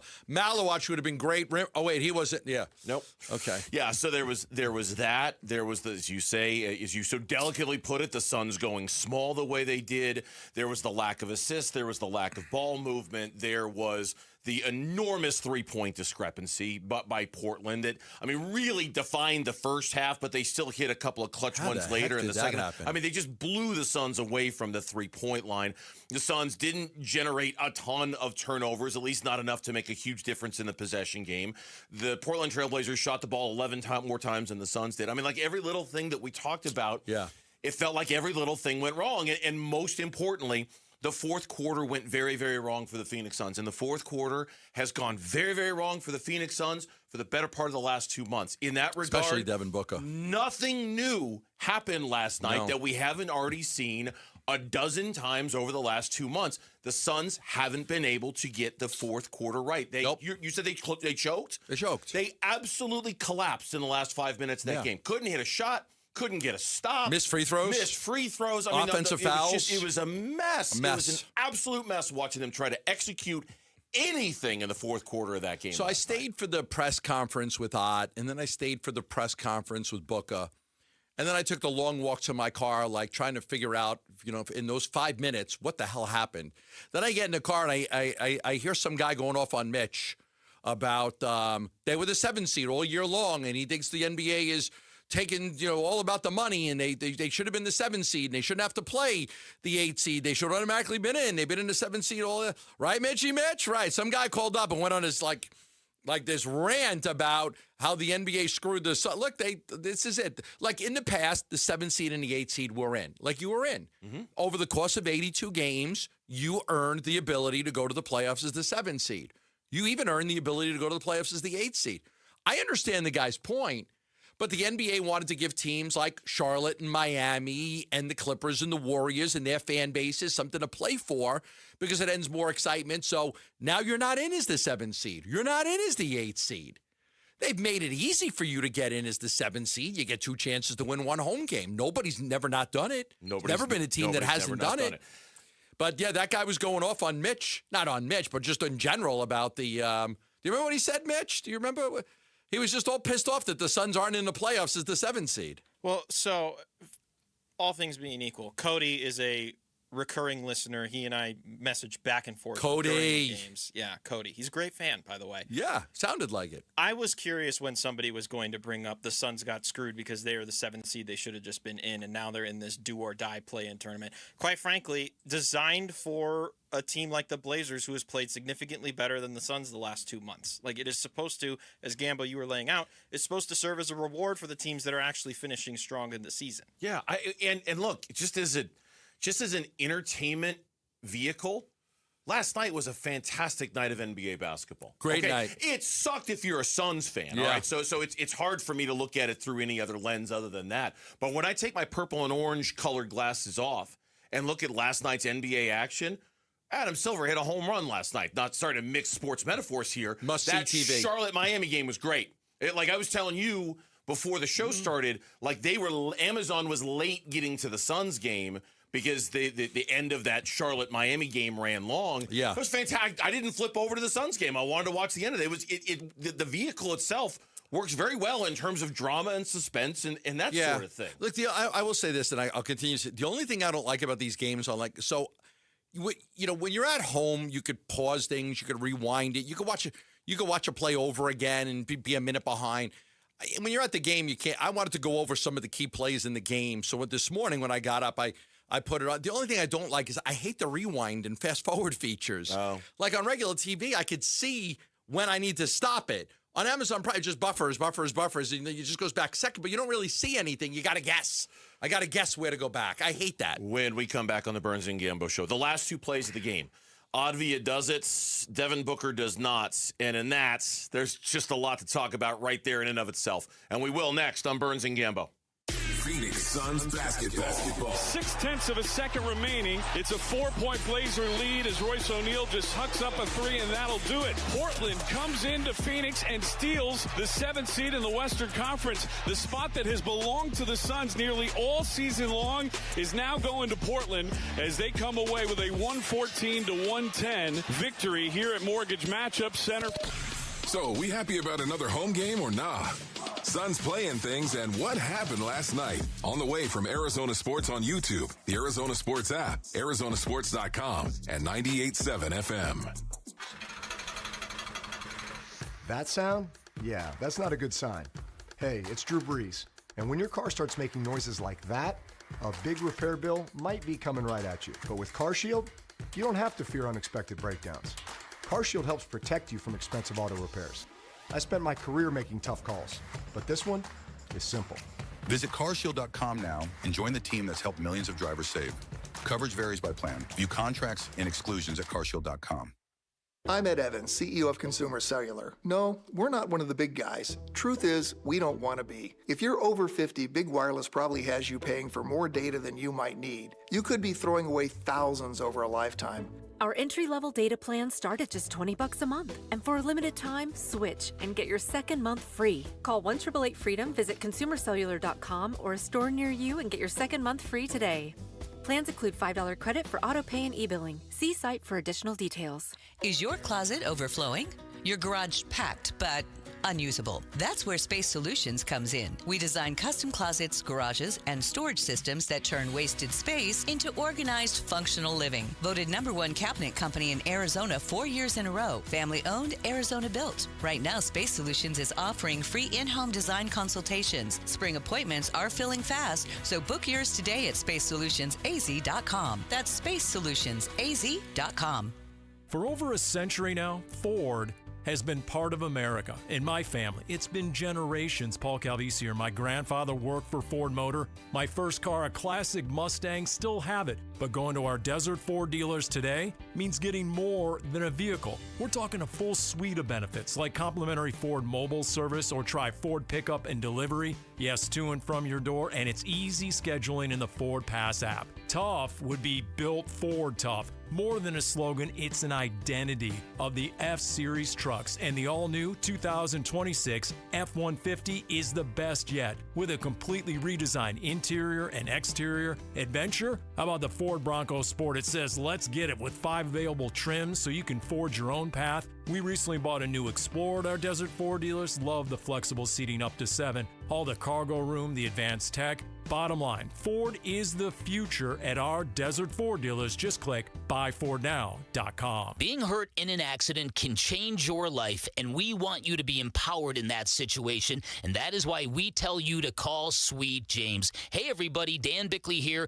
and when one of our listeners got hurt in a motorcycle accident, he was shocked by the lowball offer he got from the insurance company, and he called Sweet James, and his new team of attorneys helped him get the medical care needed to get on that bike again, and then they fought tirelessly to deliver a $400,000 win. Now, no firm can guarantee outcomes, but if you're ever hurt in an accident, you need a team of local attorneys who have the care, the skill, and the resources to win the most for you, and Sweet James brings over 500 trials of experience to every case, big or small, and that is why they win 98% of the time, and they win big. Call Sweet James at 800 800-9-million. That's 800-9-million. Find them online at sweetjames.com. Proud partner of your Phoenix Suns. Phoenix just had its hottest start to March on record, and summer hasn't even started yet. Before the real heat arrives, let Parker & Sons tune up your AC unit for just $89. Already a member? Your tune-up is already covered. Just one of the many perks that makes membership pay for itself. And here's our promise. If your unit breaks down this summer after we service it, we'll refund every penny. That's our no breakdown guarantee. Don't wait till it's 115 degrees and your AC gives out. Call or text 602-2-REPAIR to schedule. For the ones who get it done, Grainger offers the professional-grade products you need to get the job done. With fast delivery you can depend on and access to technical product experts ready to help you meet any challenge. Call, click Grainger.com, or just stop by. Arizona Sports. Burns and Gambo talk Suns in the play-in tournament. Now. Avdia directing traffic, guarded by Goodwin, crosses him over at the top of the arc. He gets into the lane, goes to the rim, lays it up and in, and the foul. Denny Avdia, 40 points on the night. He's going to go to the line to try to give the Blazers a 2-point lead with 16.1 seconds left. Again, just getting downhill. Yeah, downhill, all right. Gets into the lane, gets to the rim. Gets into the lane, gets into the rim. Gets into the lane, gets into the rim. Downhill, yeah. It was like on a loop. It felt like at times. I mean, Denny Avdia's ability to just get to the rim with very little resistance. It was, it kind of defined that game, certainly, and that play, that go-ahead score for Portland last night. Yeah, I love what Danny Avdia did. He basically said, we win or lose with me. We're going to win or lose this game with me. The last two possessions were very telling of everything, right? Phoenix goes small. Everybody in the building knows that Avdia is going to clear out and go to the hole. Like, we all know it. Nobody's expecting anything. We're not expecting Sharp to shoot the ball or even Grant. We're expecting Denny Avdia to take the ball. He dribbles near the Suns logo. He's got Goodwin on him. He lets a little time pass. He waves Shaedon Sharp from the right arc to the other side of the court. Then he's between his legs, dribbling to throw off Goodwin, which he did. He bursts towards the paint, towards Dylan Brooks, and as Brooks jumps in the air, he goes a little up, a little under, a little scoop shot, and the foul, no deferring to anyone, just I'm going to take this ball, and I'm going to get to the basket, and I'm going to score, and we're going to win this freaking game. Mm-hmm. And then the Suns' final possession, I mean, it was a mess. I mean, it was like it was a hard time inbounding the ball. I thought they almost had a 5-second violation. Royce finally got it to Book. Tamani's on him. I sent the video to a couple of NBA players, and I said, "What?" I go, "What do you think? Just tell me what you think," because I had my idea. And I said, "Book went too deep. He went too deep. He needs to just pull up. It's an easy shot for him. He hits that 90% of the time. Mm-hmm. A little 10-foot jump shot for Devin Booker, but he got too deep, and then he had 3 defenders around him. But when Book drove, when he got the ball and Book drove, he had Tamani on him. There was a few different situations, a couple of steps where he could have just stopped, pulled up, and hit the jumper to tie it. Instead, he gets too deep to where he can't go up because he's got bigger bodies around him. He flips it back to Jalen Green. Jalen Green takes the shot, misses it. Goodwin grabs the rebound. They knock it away. Game over, leads to a thing. But I did. I said, tell me what, and everybody I spoke to said he just got too far. Book got too deep in to the play.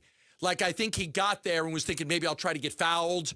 But then at the last minute, he kicked it back, had to turn around and kick it back. But there was a great opportunity to just drive and pull up before the bodies were there and just knock down a little quick little short mid-range jump shot and tie the game. And Nowitzki had said, Dirk Nowitzki, who was doing the Amazon postgame show, he said he thought that Booker was trying to get Kamara to leave his feet, to try to get under him a little bit to get that foul call. That's what Book does, yeah. And Kamara didn't leave his feet. And Kamara doesn't have to leave his feet that down low to be able to guard Devin Booker effectively because he's so big and he's so long. Devin Booker's not going to be able to shoot over him. So Dirk kind of sided with the idea. I wanted to see Devin Booker shoot that shot. I don't want to see it. Now, Udonis Haslem, who was also in the studio, said Book made the right play. He passed out to Green, who had a great game shooting the ball, scoring the basketball. And that was a good look for him. I mean, Drew Holiday had kind of left him, and I thought Green got a good wide open look at it. But to your point, and trust me, it was not lost on anybody last night, in the moment, Avdia, who's got 4 open shooters around him. I mean, if you go back and Kevin Zimmerman from ArizonaSports.com sent out a still shot, and it's available to anybody who was watching the game or on Twitter or whatever, a still shot of Avdia at the moment where he's driving the paint and he's releasing the basketball from his hand. He's got 4 open shooters, 1 in the right corner, 1 on each wing, and 1 kind of just inside the corner. He could have passed out to any one of those guys and they would have had a wide open shot. He didn't. He took it. Now he knows he's got 5 small guys that he's going up against. Yeah. He knows no that centers, there's no center, size. there's no rim protector. The Suns are going super small in that moment. They had for the last 3-4 minutes of that game, even longer than that, really. So he knows there's not going to be much resistance. Yeah. So he keeps it himself. He takes it himself. And Avdia became a star last night. And once again, we're left wondering, why didn't Devin Booker do Devin Booker things at the end of that game? Why didn't Devin Booker do what their guy did at the end of the basketball game? That's what we're left to wonder. Yeah, it's of course. And I know we're going to talk about Booker in a little bit here, but yeah, I thought the last 2 possessions were very, very much defined the game. Avdia was great, and he wanted the ball, and he wasn't going to let anybody else took it, and you could see him. You know, when he started to dribble near the logo and he starts to push sharp, like, get away. You're on the right arc. I need you on the other side of the court. And he's telling him, get away. And then he's like, how many times did he dribble back and forth under his legs before he threw Goodwin off with that? Like, he was just dribbling, and Goodwin kind of got caught. And then when he drove past Goodwin, like, your best help is Dylan Brooks, who's a good defensive player, but he doesn't bring you length. Like, Dylan Brooks is not long. It would have been nice to have Mark Williams there. It would have been nice to have somebody with some size there to kind of stuff. So he goes to the right, and then he cuts back to the middle. He's almost like a running back, right? I'm going to go right, and I'm going to cut back middle, and it was an easy basket. Yeah, it was. It was a really easy basket that he scored. This is what the Suns version sounded like when the ball was on their end, the missed green 3. Booker grabs it at the top of the arc with Kamara defending him. He drives to his right, gets to the block, feeds Green. He'll try a 3. That's too strong. He got knocked down, but Goodwin's there for the offensive board. It's knocked loose by Thibault. He gets it ahead to Holiday, ahead into the forecourt. Grant's going to dunk it. Here's Jordan Ott post-game on the plan on the Suns' last possession. The ball is to get Book the ball and get our spacing around him. He drove it. Jalen's got help. He made the right play. Got a pretty good look. Holiday got a great contest. Then we were crashing on that. We ended up getting a rebound, got stripped. And then in terms of why he went small and why it was Goodwin on Avdia late and why and all of that, here's what Ott had to say. Part of that fourth quarter, DB had his 5th foul. That was a portion of it. Even on the last play, they ran the action to then get the switch. If you could see the stack in front, we had matched up. And then again, got to the right hand. The whole goal was to try to keep him off that thing. He's elite at getting to it. Give credit to him. 41 points, 12 assists. I thought he was phenomenal. His size, his strength, his ability to get to the free throw line in key moments. So credit to him. It was Goodwin did get his hands on that. And for a second, you could even hear John Bloom, like, Goodwin grabs it, but Grant just poked it away. And then Thibault got it. He tossed it high up in the air. With Thibault to Holiday, who then threw the high pass to Grant. He gets the dunk, and then you're dumbfounded. Like, wow, that was like that wasn't great. Though, you could say, okay, Green got a good look, but I don't know. I'm looking to tie the score there. And the Suns, what did Green shoot from 3-point range in the game? He was. I don't know. I got my notes here. So he was 2 for 7. Like, do I like Devin Booker from 10 feet away from the basket to tie it, or Jalen Green, who's 2 for 7 on the game, to take a 3 to try to win it? Yeah, I mean, Green had shot the ball pretty well though. He had a pretty good offensive game last night. Like if there's one, I mean, Devin Booker had 6 points in the entire second half. I think he made 1 shot the entire second half. Just I mean, so that I think there's a real time argument to be made based off of how they played last night. Who would you actually rather have taking that shot, Devin Booker or Jalen Green? I know Devin Booker, but the percentage of Devin the shot Booker. is a lot higher with Book in the mid range than Green from 3. It's just yes, there's a higher percentage chance of making a basket. It's just Green was so much more the effective scorer than Devin Booker was. I wonder if last the free throws, missing all the free throws, played a factor in that. Where Book was like, I don't even know if I trust myself getting to the free throw line right now. I don't know, but it's a mess for the Suns right now, and they're in a must-win situation on Friday. And tonight we'll find out who they have to beat if they want to advance to play Oklahoma City in a best-of-7 starting on Sunday. If you want to win Diamondbacks tickets from Four Peaks, you can text the word SEATS to 620-620 for your chance to win 4 tickets and hit Chase Field with your crew. Do not miss out. When we come back, Merrill Kelly returned to the mound yesterday and got the win. The bullpen helped him out. And they played another game since then. We'll get you caught up on all things Diamondbacks next on the Burns and Gambo Show. The Cardinals have some big Cardinal decisions coming due before the NFL Draft. With the 3rd pick. And Arizona Sports is all over breaking Cardinals and NFL news on YouTube, the Arizona Sports app, Arizonasports.com, and 98.7 NFL Draft coverage. Brought to you by Bud Light, official beer sponsor of the Arizona Cardinals. Hi, I'm Emily, your friend and jeweler at Shane Company, where fine jewelry is always crafted with care no matter the price. Mother's Day, birthdays and graduations, weddings and anniversaries, the new job you got, and even the one you didn't. Give a birthstone necklace, a heart-shaped locket made in Italy, or high-quality diamond studs you can trade up every year. At Shane Company, we have something for everyone, because a friend wants you to win the gifting game. Visit us in store or at shaneco.com. Shane Company, your friend and jeweler. It doesn't matter if you're running drills at the park, playing pickup on a Saturday, or sinking the final putt. When you compete with your friends with Michelob Ultra on the line, competition isn't that friendly. The trash talk, next level, and the stakes, those are crystal clear. With only 95 calories and superior smooth taste, it's the ultimate trophy. Superior is worth playing for. Michelob Ultra, superior light beer.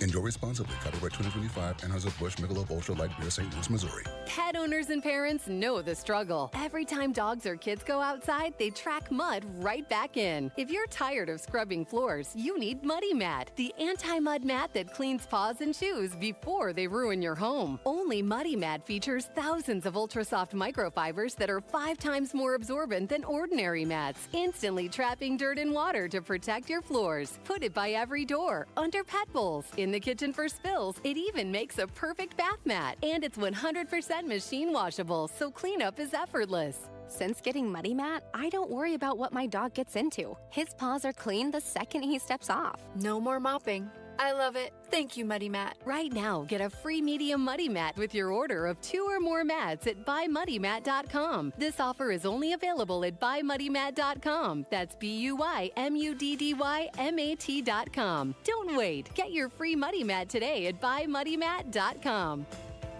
Progressive knows that for business owners, vacations hit different. But hey, at least you finally took a vacation. And look at that. You only answered 53 calls, 84 emails, onboarded 1 new hire, and covered for Chris while he's out on paternity leave, and you did it all from a kayak. Because you, my friend, know how to relax. All right, you may not know how to take a day off, but you do know both your personal and business auto insurance needs can be covered in one place with Progressive. So at least that's relaxing, right? Progressive Casualty Insurance Company and affiliates, not available in all states or situations. This is the story of the one. As a procurement manager for a hospital system, she keeps every facility in her network stocked and ready. That's why she counts on Grainger to be her single source for thousands of products, from disinfectants to lighting, air filters, and more. And with fast, dependable delivery, Grainger helps her keep every facility stocked, safe, and running smoothly. Call 1-800-GRAINGER, click Grainger.com, or just stop by. Grainger, for the ones who get it done. This is the story of the one. As a procurement manager for a hospital system, she keeps every facility in her network stocked and ready. That's why she counts on Grainger to be her single source for thousands of products, from disinfectants to lighting, air filters, and more. And with fast, dependable delivery, Grainger helps her keep every facility stocked, safe, and running smoothly. Call 1-800-GRAINGER, click Grainger.com, or just stop by. Grainger, for the ones who get it done. I'm Ed Evans, CEO of Consumer Cellular. No, we're not one of the big guys. Truth is, we don't want to be. If you're over 50, Big Wireless probably has you paying for more data than you might need. You could be throwing away thousands over a lifetime.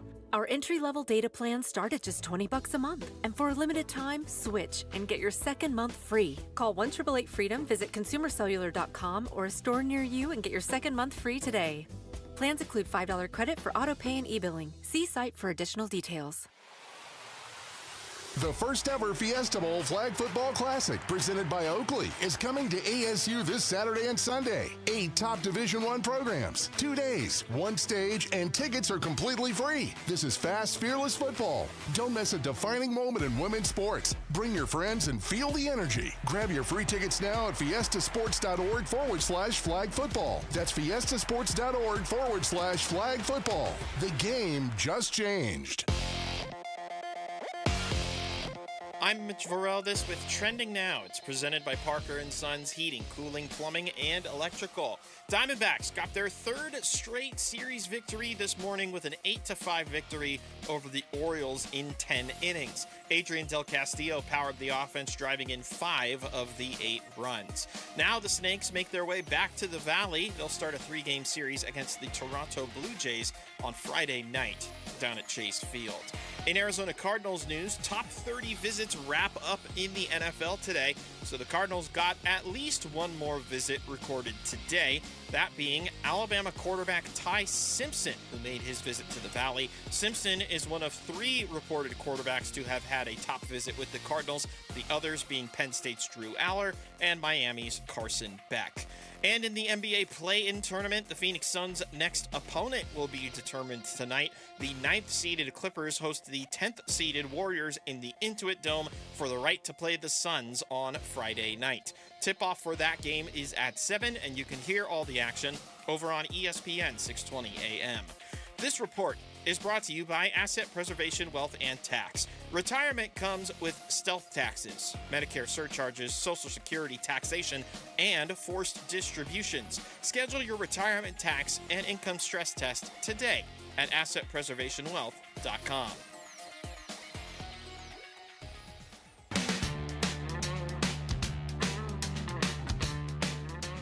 Here are the top 3 headlines on ArizonaSports.com. I'm Tyler Drake. Adrian Del Castillo hits game-winning home run as the Diamondbacks win their road series against the Orioles. Sun Devils head coach Randy Bennett says landing at ASU has been the dream. And Cardinals take a swing on a first-round quarterback in final Mel Kiper mock draft. Those are your top 3 headlines on ArizonaSports.com. Last night, 4-3, bottom of the 9th inning. And here comes Seawald's 0-1 pitch. Swung on, hard hit grounder. Seawald's got it. He will take it to the bag and flip it to Baker, and that is your ball game. The D-backs shake off the nightmare of last night, and they win game 2 by a final score of 4-3. And 2 hours ago, Murillo ready at his pitch. Swung on and popped up. Vargas, the second baseman, calls for it, and he's got it. Diamondbacks win it in extras by a final score of 8-5. They go 6-3 on this road trip, and they find themselves at 11-8 to begin the season. Love it. It's your best closer in baseball, Paulie Seawald. Love it. 6 for 6. 6 for 6. 6 for 6. He didn't get the save Leads today. the majors. Yeah. Yesterday he did. Yeah, yesterday. Juan Murillo was in today to close it up in the 10th, but Paul Seawald, who had Paul Seawald 6 for 6 and leading Major League Baseball in saves 3 weeks into the season. Who had that on your bingo I'm a little card? worried when I go on my European vacation this summer that because that's when it imploded the last time, right? I'm worried. Maybe I should stay home. When I go on my European vacation, maybe it'll be it's you. going to implode. Maybe it's going to be my fault. Maybe it's when I you leave, go. I'm going to come back and Seawald will have made a mess. Couple things. Seawald has been fantastic. He really has. Ryan Thompson yesterday was unfreaking believable. So good. Like, Murillo comes in, you're in a boatload of trouble in the 8th. You got Jackson up, who's a great hitter. You got the bases loaded. You got no margin for error. And he comes in and gets Jackson to hit back to the mound and throws him out, and you get out of that inning. That was huge, just huge. And then look at that bullpen today. Yeah. Look at what they did today. I mean, outside of the 1-run Murillo gave up, Clark a 1 2/3. Thompson comes. I'm at the wrong game.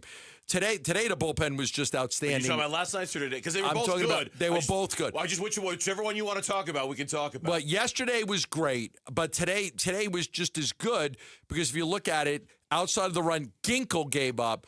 Clark was great. Yep. Thompson gave you a full inning. Marino gave you a full inning. You got 5 innings out of the bullpen, just 1 earned run allowed. That is spectacular. Because Erod didn't have his best stuff today. No, he did not. But the bullpen, both yesterday and today, after the implosion the day earlier, were lights out. And the Diamondbacks take the series against the Mets. They take the series against the Phillies. They take the series against the Orioles. You wanted 4-5. I present to you 6-3 for your Arizona Diamondbacks. I like 6-3 a whole lot better than 4-5. Team's good. Team is good. Team's off to a good start. I mean, you take away that you know, I know you can't. You take away that 3-game sweep at the hands of the Dodgers. They're 11-5 since then. And yeah, they're good. Erod was not at his best today. Merrill Kelly wasn't even. He was fine. He was walking a few too many guys. He was walking a few too many guys. He gave up some loud contact early. But boy, you're not kidding about Ryan Thompson. He that was moment fantastic. he came and it took one pitch, little dribble back to the mound, piece of cake, no problem. That was it. Kind of saved Murillo's bacon. Jeremiah Jackson's been killing him this entire week in the 3-game series. He had another home run today, for goodness sakes. Thompson's been fantastic. Seawald has been. I'm not even gonna. I don't know. I'm not superstitious. I'm a little stitious, so I'm not gonna say it. He's been really, really good. Yeah.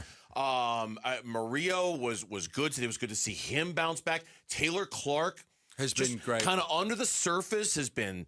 He had that one bad outing against the Dodgers, and he's been real steady and the calm best ever bullpen since. money can buy. Okay, maybe not. No, maybe not. Yeah, the best bullpen no money can buy. Yeah, you went shopping at the dollar store, and you ended up with some. Sometimes there's good stuff at the dollar store. like my wife gets this drink, this electrolyte drink at the dollar store. I kind of like it. There you go. I'm like, it's a strawberry kiwi. My son didn't like them. I'm like, I like them. Get them for me. They're pretty good. Dollar store's not bad. 0-calorie electrolyte. Ryan Thompson has had 1, 2, 3, 4, 5, 6, 7, 8, 9, 10, 11 outings. And he has not given up an earned run. Nope. What the heck? 7 2/3 innings, not one earned run allowed. 11 outings. He has inherited. He had 8 inherited runners so far. Only 1 has scored for Ryan Thompson. So think about that situation last night. Ryan Thompson comes in, and it's a mess. Ryan Thompson has come into a lot of messes. He's inherited 8 runners. Only 1 has scored so far. And then the offense, look, it's more Vargas.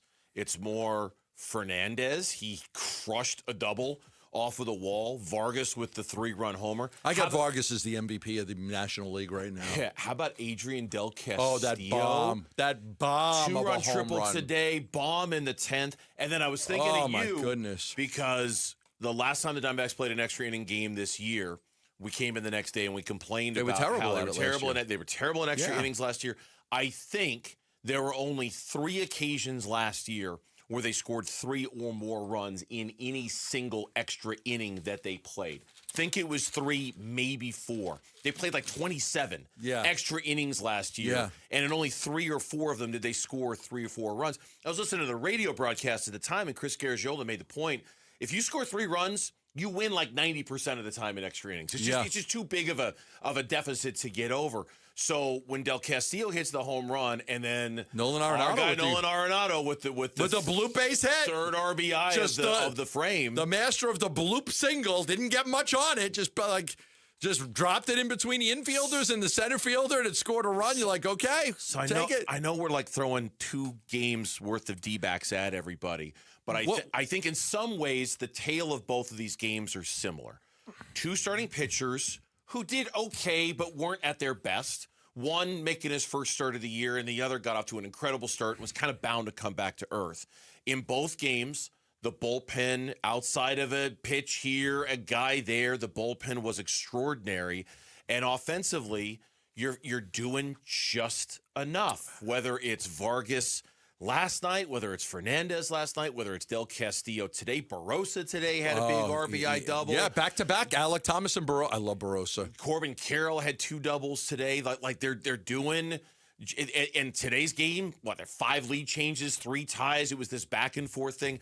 This team shows some grit, little moxie, right? Little something under the hood for this team. Nails. Yeah. If I said the 3 things that stand out to me the most about this team so far, I would start with the bullpen. One of the biggest, most pleasant surprises is the Diamondbacks bullpen. We're 19 games into the season. Their bullpen's been great. It hasn't been good. It's been great. Seawald 6 for 6 in save opportunities. Thompson hasn't given up a run. Clark, Murillo, Ginkel, their bullpen has been fantastic, just fantastic. Number 2, The offense they're getting from guys that you were not counting on this year. Adrian Del Castillo, Fernandez, and Vargas and Barosa. Vargas and Barosa. Yeah. 4 guys. If I said to you, who's going to be the catalyst, you would have said, it's Cattell, it's Corbin, it's Perdomo, it's Nolan Arenado. No, it's not. It's Ildemaro Vargas, who's hitting 383. It's Del Castillo, who's hitting 346. It's Fernandez, who's hitting 306. And it's Barosa a little bit, 244. Okay, but that's a lot better than a lot of other guys are hitting. But look at the slug for Barosa. 444 is the slugging percentage. I love him. Okay, I know he's only hitting 244. He's an extra base hit machine. He has been so far. He's an extra base hit machine. This kid's got to play. This kid's got to play. Fernandez has to play. Del Castillo, you got to play now. You got to play. Like here's the thing when you come back. Like, okay, does Del Castillo just become your DH? Or is he actually better than Gabby Marino? And you want to make, where do you want Del Castillo to play? Can he be your first baseman? He could be. But then Fernandez is playing some first base. Yeah, I mean, I think, and what's interesting is Lourdes Gurriel Jr. starting his rehab assignment today. Yeah. He's playing in the field. He's playing in left field tomorrow. He's playing in left field today. He's not the designated hitter for Amarillo. He is the left fielder. So I think there's room for Del Castillo while Pavin Smith is hurt, while Gabby is hurt, while all those guys They're going to mix and match it. Yeah. But they might be better with Fernandez at third base than they would be Arenado at first base. They might be better with Del Castillo at catcher than Marino at catcher. I don't know what it is, but the 4 guys you weren't counting on are playing really well. Tickets are now on sale, so don't miss your chance to see Darius Rucker live at Arizona Financial Theater on Thursday, July 23rd. It's the Songs of Summer Tour 2026 with Austin Williams and Old Crow Medicine Show. Head to the contest page at arizonasports.com for all the details you would want. The Suns needed more from their bench last night, and what they got was a very mixed bag. That's next on Burns and Gambo. He's the president of the Arizona Diamondbacks. Derek Hall talks D-backs baseball with Bickley and Murata. Thursday mornings at 7:45. Brought to you by Freeway Chevrolet. Watch it on YouTube. Listen on the Arizona Sports app and 98.7. Love telling you about Sanderson Ford. 51st Avenue in Glendale, America's most awarded Ford dealership. If you are looking for a great car, truck, or SUV, Sanderson Ford, they have got you covered. Sanderson Ford will take great care of you, and right now, you're going to find the car and the truck of your dreams at Sanderson Ford for a great price. How about this? A 2026 Ford Escape for $26,995, or a 2025 Ford Bronco Sport for $29,995. These are great prices at Sanderson Ford. Why choose Sanderson Ford? For honest pricing, for great service. For over 70 years, nobody's done it better than Sanderson Ford. It's where I shop. It's where Luis Gonzalez shops. My buddy Rick Tockett shops at Sanderson Ford. A lot of great people shop at Sanderson Ford, and you can be one of them. Just head on over to Sanderson Ford, 51st Avenue in Glendale, or online for more info at sandersonford.com. Maybe you've had your eye on a Fulton home.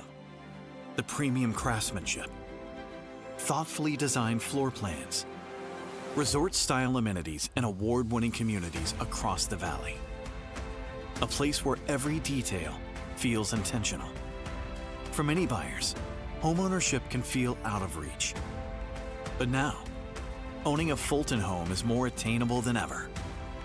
With special pricing, limited time incentives, and interest rate buydowns on select homes, now is the right moment to make your move. From beautifully designed interiors to the legendary quality Fulton Homes is known for, every detail is built to stand the test of time. Visit any Fulton Homes community today, or go to FultonHomes.com. Fulton Homes. You're proud to own. We're proud to build. Whoa. Okay, this one says you get a free phone if you switch.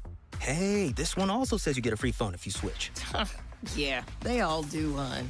Wait. The T-Mobile one says families saved over $3,700 versus the other big guys in the past 5 years. And their experience plans have Netflix included, plus a year of Dash Pass by DoorDash. Hang on, let me see that. And a 5-year price guarantee? Oh yeah, we're switching. That's what I'm talking about. Do we clap now or? I'm thinking high five. At T-Mobile, get savings that keep stacking up. That's value you can feel every day. Switch now at T-Mobile. Savings based on Harris X billing snapshots from Q3 2021 to Q4 2025 among accounts with 3+ voice lines compared to AT&T and Verizon, excluding discounts, credits, and optional charges. See harrisx.com/T-Mobile. Price guarantee on talk, text, and data. Exclusions like taxes and fees apply. See T-Mobile.com. Most financial advisors only manage your money. They refer you out for taxes. They refer you out for estate planning. They refer you out when things get complicated. Did they really vet that person? Or did they meet once, exchange business cards, and call it a partnership? A referral isn't accountability. It's a handoff. When your investments, taxes, and estate plan are built separately, gaps happen, and those can cost money. At Trajan, we didn't build a referral network. We built a family office for all. Wealth, tax, estate. One team delivering coordinated planning, once reserved for the ultra-wealthy. If you want real coordination and not just introductions, call Trajan Wealth today. Call Trajan today at 480-360-7900. That's 480-360-7900. Advisory services through Trajan Wealth, LLC, an SEC-registered investment advisor. Other services through Trajan Estate and Trajan Tax. Additional disclosures at TrajanWealth.com. The Burns and Gambo Need to Know Social Poll. Presented by Sanderson Ford. Suns-themed question today, as you would expect, coming off of last night's 7-8 loss. Portland now advances to the first round of the playoffs. They'll play the Spurs in a best-of-7 coming up on Sunday night. Now the Suns wait to see who wins tonight between the Clippers and the Warriors. They'll host that team on Friday. Here is Lauren. She's got our poll question after last night's very difficult to take loss. A lot of people very upset. A lot of people talking. That's a very kind way to describe Very that. difficult to take loss. Very difficult. That loss rubbed a lot of people. Gambo's in a mood today. I can just tell. Well, when he walked in, I'll peel back the curtain a little bit here. He walks in before the show and before show prep and walks up to my desk and without saying anything is just holding his pill bottle a good hour before the show started. So that's not bad. a great start. It's bad. As if he had been in the car eating them like M&Ms, you know? Another one. I need another one. Doc, how many can I take in one day? I need another one. No, I need another one. 9 too many in one sitting? Always follow the instructions on the label, kids. We're just teasing. I even kidding. I even said to Bernsey today, I go, if they lose this next game, I might have to give you like half your money back from the lunch. I might feel that's good because I saved the receipt. You might feel guilt. Would you actually feel guilty for me spending over $300 on a lunch at the Rah Rah Room? It was close to $400. I think. It was. I know. I was trying to make it sound better in my own you don't head. want your wife to hear. In case my wife is listening. Yeah. We've You spent what narrowed on down lunch? the price range now. If you want to pay for half of it because you feel bad for taking my money, go for it. I almost feel bad enough to say, like, should I give you half your money back? Yeah, because look, I was talking with Bruce St. James out in the hallway. Even if the Suns win on Friday, they might not win a quarter against Oklahoma City. Forget a game. They might not win a quarter against Oklahoma City. I mean, it's still an accomplishment to make the playoffs, but they're going to get throttled in that series. But at least they get there. At least they get there. We just got to get there. They got to get there. They really got to. They got to win this game. They got to win this game. Which brings us to our poll question today.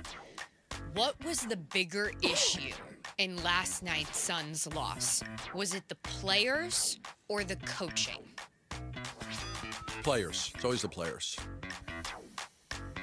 The argument for the coaching is that they went small and shouldn't have gone small. Gambo's argument about the centers earlier in the show. Yeah. I hate that they don't play Mark Williams more. I mean, that's the coaching argument, right? That's it's questions of rotations and why Fleming wasn't out there. Why one of your best on-ball defenders, Haywood Highsmith, wasn't out there. Why didn't he get a little bit? Where's Rasheer Fleming? You're moving Goodwin over to Avdia at the end of the game. Why are you doing that? So I think it is the players. Gambo's not wrong. It's always the players. But there's an argument for coaching, and I'll be really curious to see how much of our audience is saying coaching. 78% right now are going with the players, 22% going with the coaching. Okay. I wonder how much of that is Devin Booker specific. Boy, he is not a popular dude right now. No. If you dare wade into the social media waters, he is not a popular dude right now. Devin Booker. The fan base loves him, but boy, they didn't like that one bit last night. We're going to talk a lot about Devin Booker today. Players. Yep. Kellen's gonna join us for his weekly visit coming up at 3:00. He's here in studio. We'll talk with him about last night's game. Another element of last night that was really, really, really bad in the first half. Like they had to rush Devin Booker to get him back on the floor in the first half. It was so bad. I thought it got a little bit better in the second half, and especially in that third quarter when they made that big epic push to take the lead that we thought was going to get them into the playoffs. Mm-hmm. The bench play last night. Terrible. It was in the first half, it was awful. I do think that Colin and Oso and Royce played a big part in getting them that big lead from the third quarter into the fourth quarter, and that they played better. But in the first half, they were terrible. No, it stood out like a sore thumb. If you look at the bench points, the Phoenix Suns got 17 points out of their bench last night. They got 17 total points. Now, they played 4 guys, so they had a 9-man rotation. I was a little surprised when Dunn came into the game in the first quarter. I'm like, oh, okay, I wasn't expecting that. Mm-hmm, mm-hmm. All right, I wasn't expecting that. Oso was 1 of 2 from the field. Colin Gillespie was 1 of 4. Royce O'Neal was 3 of 5. Ryan Dunn was 1 of 2. So you got a total of 17 points from their bench. Portland's bench, led by, obviously, Jeremy Grant, Shaedon Sharpe, much better. You got 33 points. So the bench, 6 plus 16 from the Portland. But Grant missed 7 games in a row with a calf sprain. He looked like he hadn't missed a game. He was killing the Suns in the final couple minutes of that basketball game, just killing them. We talked about him a lot yesterday. We were so focused on Grayson Allen, who ended up not playing, and I think they really missed him, as we kind of expected they would. And we had even said, I mean, keep your eye out for Jeremy Grant. He's questionable on that injury report. And if he's available, he is an absolute game-changing type player for them for what he's done against the Phoenix Suns this year. He wrecked them. He wrecked them in that fourth quarter. I thought, other than the Avdia play, the 2 biggest plays were Grant in the corner that were set up by the crashing of the rim and Jeremy Grant standing by himself in the corner for those threes. I thought other than Avdia's game-winning play, those were clearly the 2 plays of that comeback in the last 3.5 minutes, and Grant was able to hit those corner threes. He was huge in that regard. Yeah, the one off of the Oso offensive foul was a back-breaking play. Suns are up 6, 3:17 with the ball. You have a chance to get a basket, go up 8, or go with under 3 minutes left. Offensive foul, Oso. Grant hits a 3, 105-102. Then the Suns are up. Book misses a free throw, makes 1 out of 2. You're up by 2. Grant hits the 3, puts him up 107-106. Look, I think we've got a Colin Gillespie issue. You've kind of alluded to this quite a bit lately. Is he tired? Is he exhausted? Does he have no legs? The Suns' bench production, Colin Gillespie needs to be the catalyst for that, and he's not. Now, not having Grayson Allen. I saw Grayson last night walking out. He's walking okay, walking fine. I hope he can play in this next game. I really do. I would have liked to have gotten the extra rest, but I'm hoping he can play. I don't know for sure. But it's just everything overall. Now, you got, Ryan Dunn came into the game, and, I'm just a little surprised that he was playing. I wasn't expecting him to play, but maybe they liked what they've seen in him in the couple of opportunities he got late. But there's no question about it. You've got to get more out of your bench because you're putting so much emphasis and pressure on the starters when the bench came in. I know you liked what you liked. You liked the fourth quarter when those guys went. So here's what I liked. Booker picks up his 4th foul in the third quarter, and he has to leave the game. Okay. At that point, your Portland is up 11. At that point, a few minutes after Booker leaves, Portland goes up 11. I think he got the 2 quick fouls. He's out. It was 6 when he left. It was 11 a couple of minutes later. with about 8.5 minutes to go in the fourth quarter. From that moment when Booker fouls out to about 8.5 to go in the fourth, the Suns went on a 29-8 run. Yeah. That you felt kind of put the game away. It was the Rockets. It was the Rockets players. It was Jalen and Dillon. Well, it was, but they were helped out by Royce O'Neal, I thought, gave them good minutes. I thought Colin, even though he didn't score the ball very well, I thought he gave them a lot of energy during those minutes. I thought Royce was huge during that 29-8 run. I thought Colin was a good connector during that 29-8 run. That's why I'm willing to say I thought the bench actually played a little bit better in the second half because those guys were a key part of it. They were at least a part of that 29-8 run. You're not wrong. I mean, when they subbed in Dunn for Dillon at 2:56 in the third, you got Royce scored on a drive, Oso hit a free throw, missed a free throw, Dunn scored on a fast break. Then the fourth quarter was Jalen mid-range, Dillon steal and layup. I thought that was a great play. Dillon hit 2 free throws. Dillon hit a three-pointer. So your first 3, 5, 7, 9, 11 points. Your first 11, actually 13, because then Jalen scored on a dunk. Your first 13 points in the fourth quarter were by the 2 Rocket guys. Then Royce had the steal off a lazy pass, put him up by 11, and I thought they were going to win the game there. Time now to go courtside. Our Suns guru, Kellen Olsson. We'll talk with him about what happened last night. The Suns lost, and what's next for him. That's next for us here on Burns and Gambo. Live streaming audio, podcasts, video highlights. The Arizona Sports app has all this and more from the local sports leader and Phoenix Suns play-by-play. Booker on the penetration. Dump to Williams. He'll throw it down. What a look from Devin Booker. Download the Arizona Sports app. Presented by Ready Services Plumbing and Air Conditioning. Love telling you about the Schwartz Laser Eye Center and Dr. J. Schwartz. Simply the best at what he does. Team Eye Doctor for your Suns and Diamondbacks. Team Eye Doctor for my family. He's the trusted eye doctor for me and my family. Everybody should have an eye doctor, right? You have a regular doctor. You've got a regular dentist. You have an orthodontist for the kids. You need to have an eye doctor. You got to take care of your eyes. Dr. Schwartz can help you with dry eye, glaucoma, cataracts, glasses, contact lenses. He truly does it all. The Schwartz Laser Eye Center has locations in Glendale, Scottsdale, and Mesa, and they can help you with any vision correction procedure as well. I had LASIK surgery done 15 years ago. Going to be 60 years old this year. Can't believe it. No glasses, no contacts, no readers. I see great. Daytime, nighttime, up close, far away. For 15 years, that surgery has given me incredible eyesight, thanks to Dr. J. Schwartz. Call 480-483-EYES. Ask about a free thorough eye exam. Ask about 2 years of interest-free financing. 480-483-EYES or go online at teamidoc.com.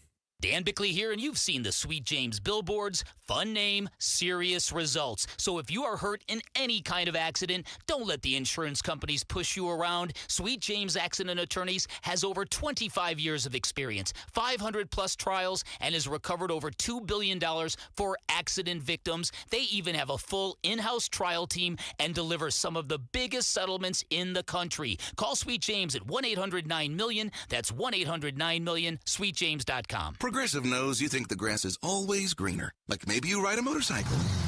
But today, it's raining. So you wish you had an RV. But if you did, you'd have to listen to some guy parked next to it at a campsite plays acoustic guitar. Now, before you start wishing you had a boat, remember, your brother-in-law would invite himself every weekend. Permission to come aboard, Captain? But one thing that is greener is the money you could save when you bundle your RV, boat, or motorcycle with your home or auto with Progressive. Progressive Casualty Insurance Company affiliates and third-party insurers. Not available in all states or situations. Help DEA keep our communities safe and healthy by participating in National Prescription Drug Take-Back Day, Saturday, April 25th.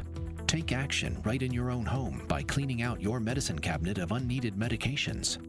Keep them safe, clean them out, take them back. Find a collection site near you at DEATakeback.com. Do your part to lower overdose deaths and prevent prescription drug misuse before it starts. That's DEATakeback.com. Hey guys, Tom Chambers here with a faster way to pay off your mortgage from my friends at Galaxy Lending Group. The Ownership Accelerator loan helps you pay off your home decades faster using the income you already make without changing your lifestyle. Many Galaxy clients pay off their homes in 5 years, not decades. Schedule a free 10-minute call to see how much faster you could pay off your mortgage. Visit GalaxyLendingGroup.com/radio or text Galaxy to 620-620. NMLS ID 142766 and Equal Housing Lender. Message and data rates may apply.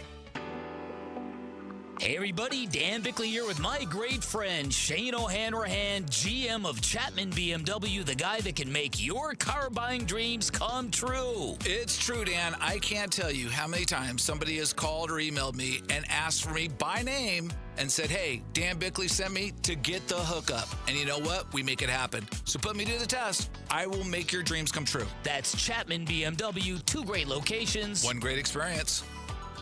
Hey, basketball fans, Tom Chambers here reminding you that just like in a game, you need a solid defense for your home. And that starts with a reliable roof from Right Way Roofing. Hey, Lori, as owner of Right Way Roofing, what sets you apart from the competition? Our team tackles any roofing challenge, from shingles to tile to foam roofing. We'll make sure your roof wins against the toughest opponents: rain, wind, and even those scorching summer days. Make Right Way Roofing your MVP. We're Right Way Roofing and we do it right.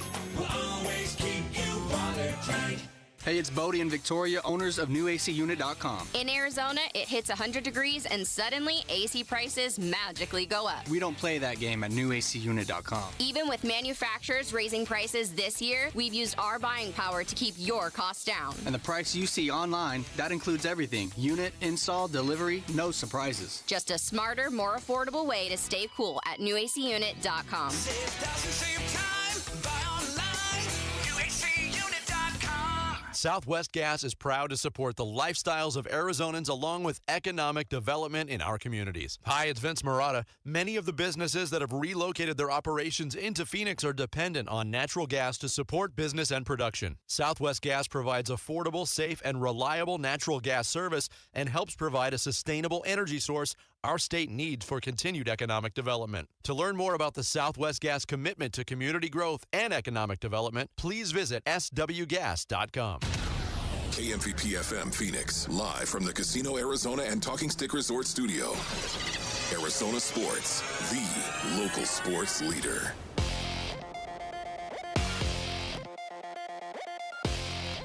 I'm Mitch Varell. This with Trending Now is presented by Parker & Sons Heating, Cooling, Plumbing, and Electrical. Diamondbacks got their 3rd straight series victory this morning, an 8-5 victory over the Orioles in 10 innings. Adrian Del Castillo powered the offense, driving in 5 of those 8 runs. Now the Snakes make their way back to the Valley. They'll start a 3-game series against the Toronto Blue Jays Friday night at Chase Field. In Arizona Cardinals news, top 30 visits wrap up today, so the Cardinals got in at least one more visit with Alabama quarterback Ty Simpson, who made a trip to the Valley today. Simpson, one of 3 reported quarterbacks to have had a top visit with the Cardinals, the other being Penn State's Drew Aller and Miami's Carson Beck. You can see who else has made a visit for the Cardinals right now on ArizonaSports.com and the Arizona Sports app. And in the NBA's play-in tournament, the Phoenix Suns' next opponent will be determined tonight. The 9th-seeded Clippers host the 10th-seeded Warriors in the Intuit Dome for the right to play the Suns on Friday night. Tip-off for that game is at 7, and you can hear all the action over on ESPN 620 AM. This report is brought to you by The Window Depot. Did you know The Window Depot is more than just windows? We have doors, skylights, cabinets, countertops, and even flooring. They're a proud partner of the Arizona Diamondbacks. Check them out, thewindowdepot.com.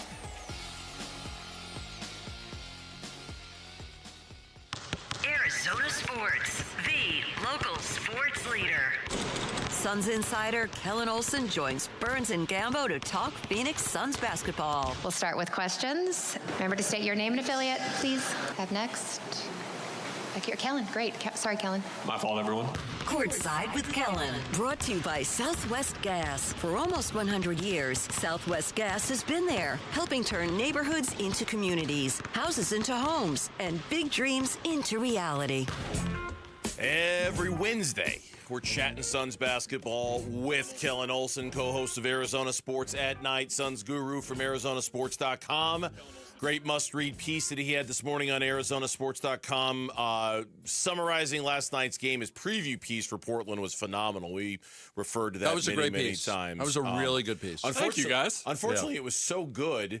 In some ways, it kind of mapped out where the potential problems were. Apologies. It was so good that you started the article out by saying, look, if the Suns are the Suns, this isn't a match. That they're the better team. That their better is better than Portland's better. unfortunately, what we saw again last night is that the Suns are a country mile from that team that we grew to love after the first 50 games. They're still just not there with the things they're doing. Yeah, and it was I'm sure frustrating for Suns fans because like that 28 tonight run when Royce and Colin really got going defensively. I posted some clips this morning of them getting after it defensively because I thought they deserved praise for what they did, and they brought energy and found a way to get a spark for themselves and the team as well. But it was like, oh, the Suns team, there it is, like really havoc-based defense, forcing turnovers, getting up and down, free-flowing offense, that kind of thing. We saw it briefly. And then it was just gone. It was just gone right away. And I think you and I had the same thought. I think you like quote tweeted what I said when it was Jalen was like 1 for 6. He was going kind of crazy. Dylan was getting really ramped up, and it was like, guys, calm down. Calm down. Everybody Instead, needs to calm down. They got even wilder. They just embraced it even further and brought more chaos to the game. But I think that ultimately got through them in the last like 7 minutes. But I mean, that's like a team-wide thing, Gambo, and this game just comes down to Devin Booker. Like, I watched back the second half this morning, and like with 4 minutes left, he took that jumper on Klingon and was like trying to he jumped forward and tried to draw a foul. Always trying to draw fouls, always landing on the ground. And that's when he landed on the ground? I think so. Is that the one? Because I wrote that down. And Gillette always lands on the ground. Klingon was like 3 or 4 feet ahead of him, and he just took it as a way to try to draw a foul, and it was like a walk-up free throw jumper for him, and it was just. And that's part of the discussion right now. It's like I want to sit here and say like it's weird seeing him play like that, but we're seeing him play like that more and more the last 2 years, and it's turned the conversation entirely. And because of that, we're seeing these epic fourth quarter collapses. Look, me and Bernsey said at the open the show, you're up 11 with 6:41 left at home. You have to win the basketball game. And if that wasn't bad enough, then you're up 105-97 with 3.5 minutes left. You're up by 8. It's a 3-possession game. You're up by 8.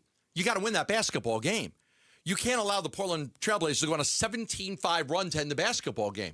A lot of things went wrong, and it wasn't turnovers. No. It was inability to get it. Because the only thing they had the Oso offensive foul, which turns it over, but the inability to just get a stop. The inability to just get a stop. Portland scored. When you get those leads and you allow the other team to close within 1 point in less than a minute, you're not doing a good job. You know, and that's what I think happened. Portland scored so quickly and so easily on all these baskets. The Suns' defense was just not there. I don't like Mark Williams not being in the game more. I just don't like it. I'm tired of it. I think they're too small. I like Mark Williams. Some people don't. I think he was doing a good job when he was in early. I thought he was doing a really good job early. Yeah. Why they go away from him makes no sense to me. What I was seeing from him was just the communication mix-up and the positioning mix-ups that we've seen from him over the course of the season. Now, what I will say is even within those, much like we talk about the rookies, he was still making an impact. Like, he was making shots offensively. He had a couple of blocks as well. But sort of like the KD special where someone's wide open and takes a layup, and then it's two guys going. They look at each other like that. Mark had a few of those in the game as well. Talking about the end of the game specifically, Gambo, that's one of those situations where, from my perspective at least, I'll zoom out and be like, okay, why are you going small? Well, you're going small, obviously, to contain everything on the dribble penetration, which they obviously did not get to, and I'll get to here in a second. But the plan is, like, we're going to scramble, rotate out of this no matter what. We will not so when they switch, we've got somebody that could guard. We don't need a rim presence. We don't need to bring out a big that they can try and, like, get switched on to Denny or whatever. We'll get there.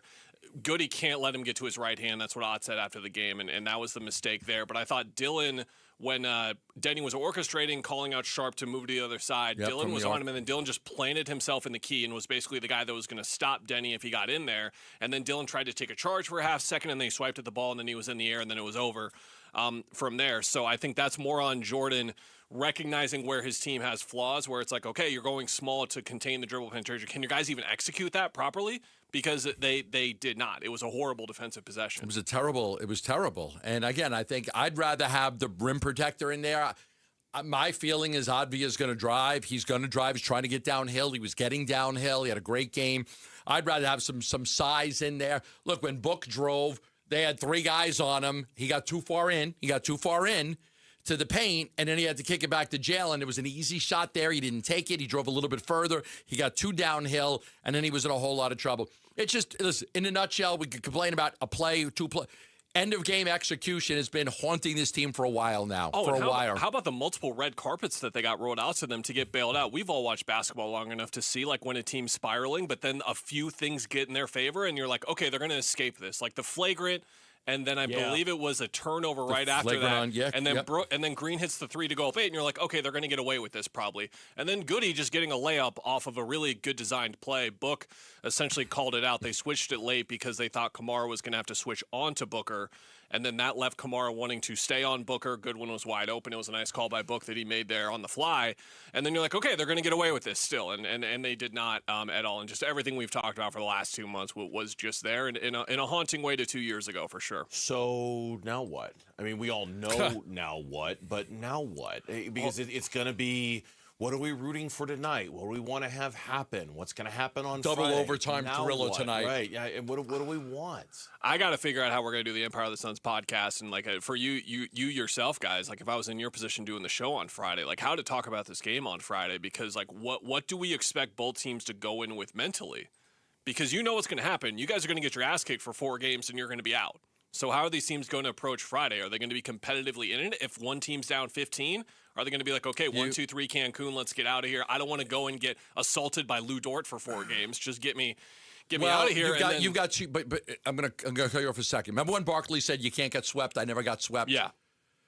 Like, I would rather get swept than be the first NBA team that was not able to get out of the play-in as a 7 seed. Oh, yeah, for sure. I'd rather get swept by Oklahoma City and not have that black eye of being the team that didn't get out. I agree with you 100%, but across all sports, we see a moment when a team disengages and decides the season's done, and is that going to happen in like the third quarter of this game? We have watched a couple Game 7s here where we have seen that happen before. Yeah.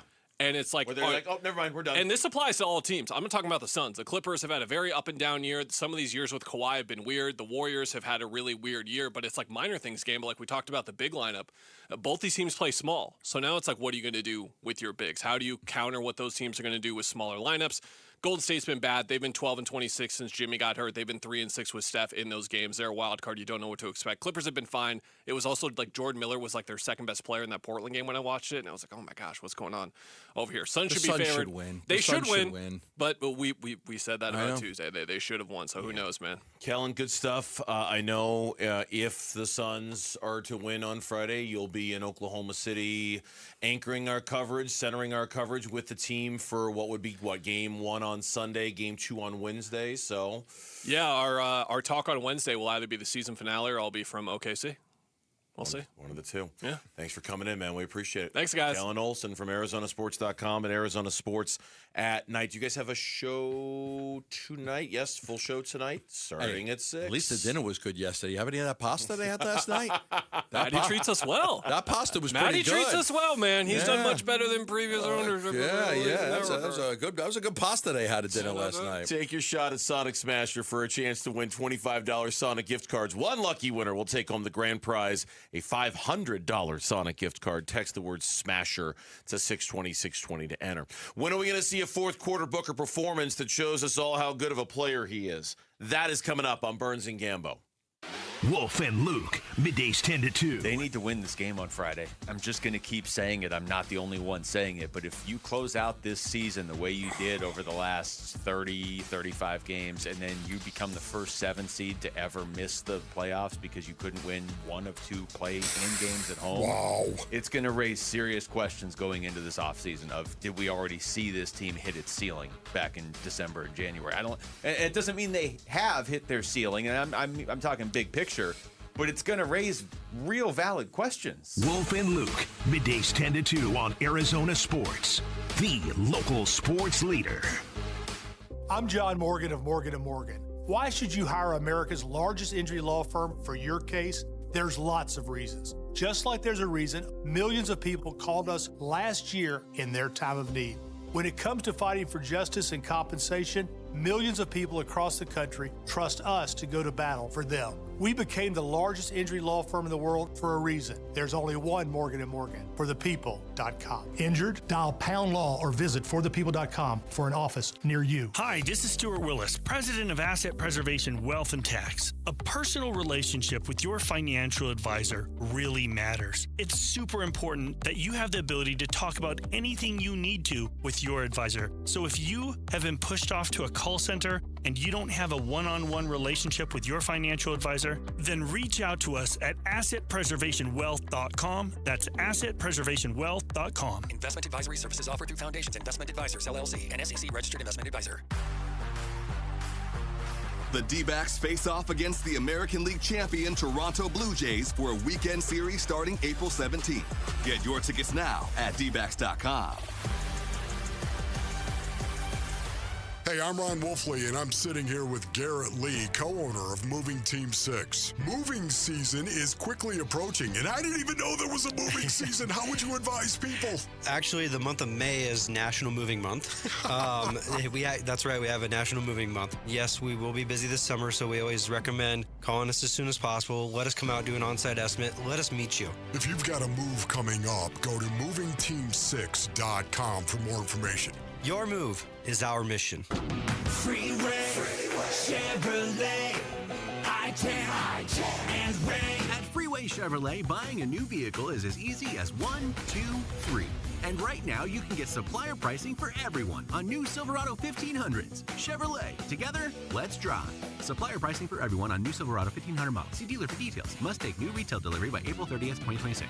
Freeway, Chevrolet, I-10, and Ray.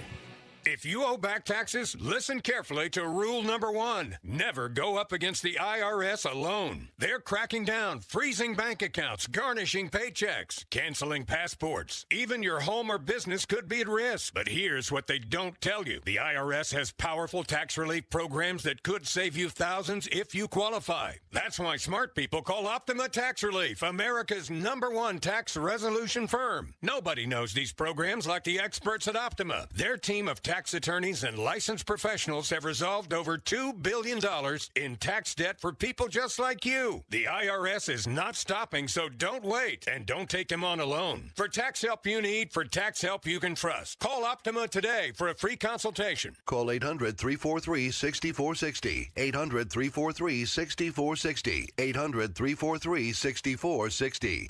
Optima Tax Relief. Some restrictions apply. For complete details, please visit OptimaTaxRelief.com. LASIK and Evo ICL from King LASIK gives you freedom from glasses and contacts. Refractive lens exchange from K2 Vision eliminates readers and cataracts. Hey, it's Vince Marotta. Dr. King and Dr. Kopstein have performed over 300,000 procedures, and I know from personal experience that they'll know the best procedure for you. Schedule your free Zoom consult today at K2VisionRLE.com. K2 Vision RLE. No glasses, contacts, readers, or cataracts. K2VisionRLE.com. When you don't compromise on the court, you shouldn't compromise off of it either. Lose the calories, not the taste. Michelob Ultra, superior light beer. Enjoy responsibly. Anheuser-Busch Michelob Ultra Light Beer, St. Louis, Missouri. Copyright 2024. Arizona Sports. Burns and Gambo talk Suns in the play-in tournament. Now. It's the elephant in the room from last night. And I don't even know if it's the elephant in the room because I think everyone's talking about it, which is not usually how you describe the elephant in the room. It's Devin Booker. It's Devin Booker and his status among Suns fans. Mm-hmm. Right? Like, you know how back in the early days of social media, you'd have like a relationship status on your Facebook, right? Oh, yeah. Do they not have that anymore? I don't know if they do or not. I don't know if that is still a thing. I'm single. I'm married. I'm dating someone. I've been married for I'm in a 31 years. relationship So with so-and-so. I don't know. Our relationship status with Devin Booker, if that's even a thing, has changed. It has changed. It's unavoidable. We're all in a different, it feels like, as a fan base. Because he's not that guy. Because he's not that guy. He's not that guy. He's not a superstar. He never was a superstar, but he was a great player. And now you've got to question whether he's even a great player. Like, he's good. He's clearly not a number one on many teams. He's probably a middle-of-the-pack number 2 in the NBA. He's not better than Jamal Murray. I don't love Jamal Murray. If you looked at every team's number 1, there might be a couple teams he's better than the number 1 because there's some bad teams. But he's basically a number 2. But he's not like the top number 2. He's probably a middle-of-the-pack number 2. So his status has declined. He's starting this downward spiral right now. He's not able to take over games. He disappears in big stretches of games when they need him. This fourth quarter thing, and I was texting with John Voida today from Bright Side of the Sun. Like, what do you got on Book's fourth quarters? He goes, I'm writing something about it now. So he put it out here. Since the All-Star break, Devin Booker, 5 points per game in the fourth quarter. 5 points per game. 2.9 points in the clutch. Ranks 44th in the NBA. Minus 30 in the clutch, ranks 394th in the NBA. Jeez. He's got 8 turnovers in the clutch, which is second in the NBA, and he's got a negative 35.2 net rating, which is brutal. That's brutal. Devin Booker scored 3 points in the fourth quarter last night. He played 9.5 minutes. He scored 3 points. He didn't make a basket. He had 3 free throws. You gave him a $175 million extension for 2 years. It's like the highest paid player in the league. And this is what you get? 3 free throws in the fourth quarter for 9.5. Take the freaking game over. You're at home. Take the game over. Just deferring and deferring and deferring. Yeah, make a nice pass to Jordan Goodwin on the base. I need you to score. I need you to score. 3 points? 3 free, no baskets? This has been we've talked about this 15 times this year. What's happened to Devin Booker in the fourth quarter? Don't play him in the fourth quarter if he's not going to score. I'd rather have somebody else out there. You're in the game to take your team to the finish line. Denny Avdia was the best player on the court last night. It wasn't close. He wanted the ball. He didn't care about double teams and I'm going to score. Devin Booker's not doing that. It's been this way all year. I know Suns fans love Devin Booker. We hate having to do this, but here's the truth. He's not getting it done. It's not good enough. It's got to be better. And if it's not, they've got to look at other options. They brought 9.5 minutes left. They brought him back into the game. You don't get a basket in 9.5 minutes? When the game's on the line? You don't get one basket? He's always falling to the floor trying to get to the free throw line. Stop. Just shoot. Make baskets. Again, no three-pointers last night. Three-point shot is doesn't have it anymore. Not a good three-point shooter. Mid-range shot is still there. Biggest point in the game. He drives to the basket. He's got 2 or 3 chances to just pull up a jumper, tie the score, and send it to overtime. He kicks it back out to Jalen Green. I can say, okay, Jalen Green was having a good game. Sure, he was. You're Devin Booker. You're making you got a 2-year, $175 million extension. Score. You're not here to be a facility. You're not here to be Steve Nash. Score the basketball. That's it. I know you're looking at me like, when am I going to stop? No. I'm looking at you because, and all I'm thinking about is, when is the last time we had a Gambo rant like that? I feel like it's been a minute since we had a good 90 seconds.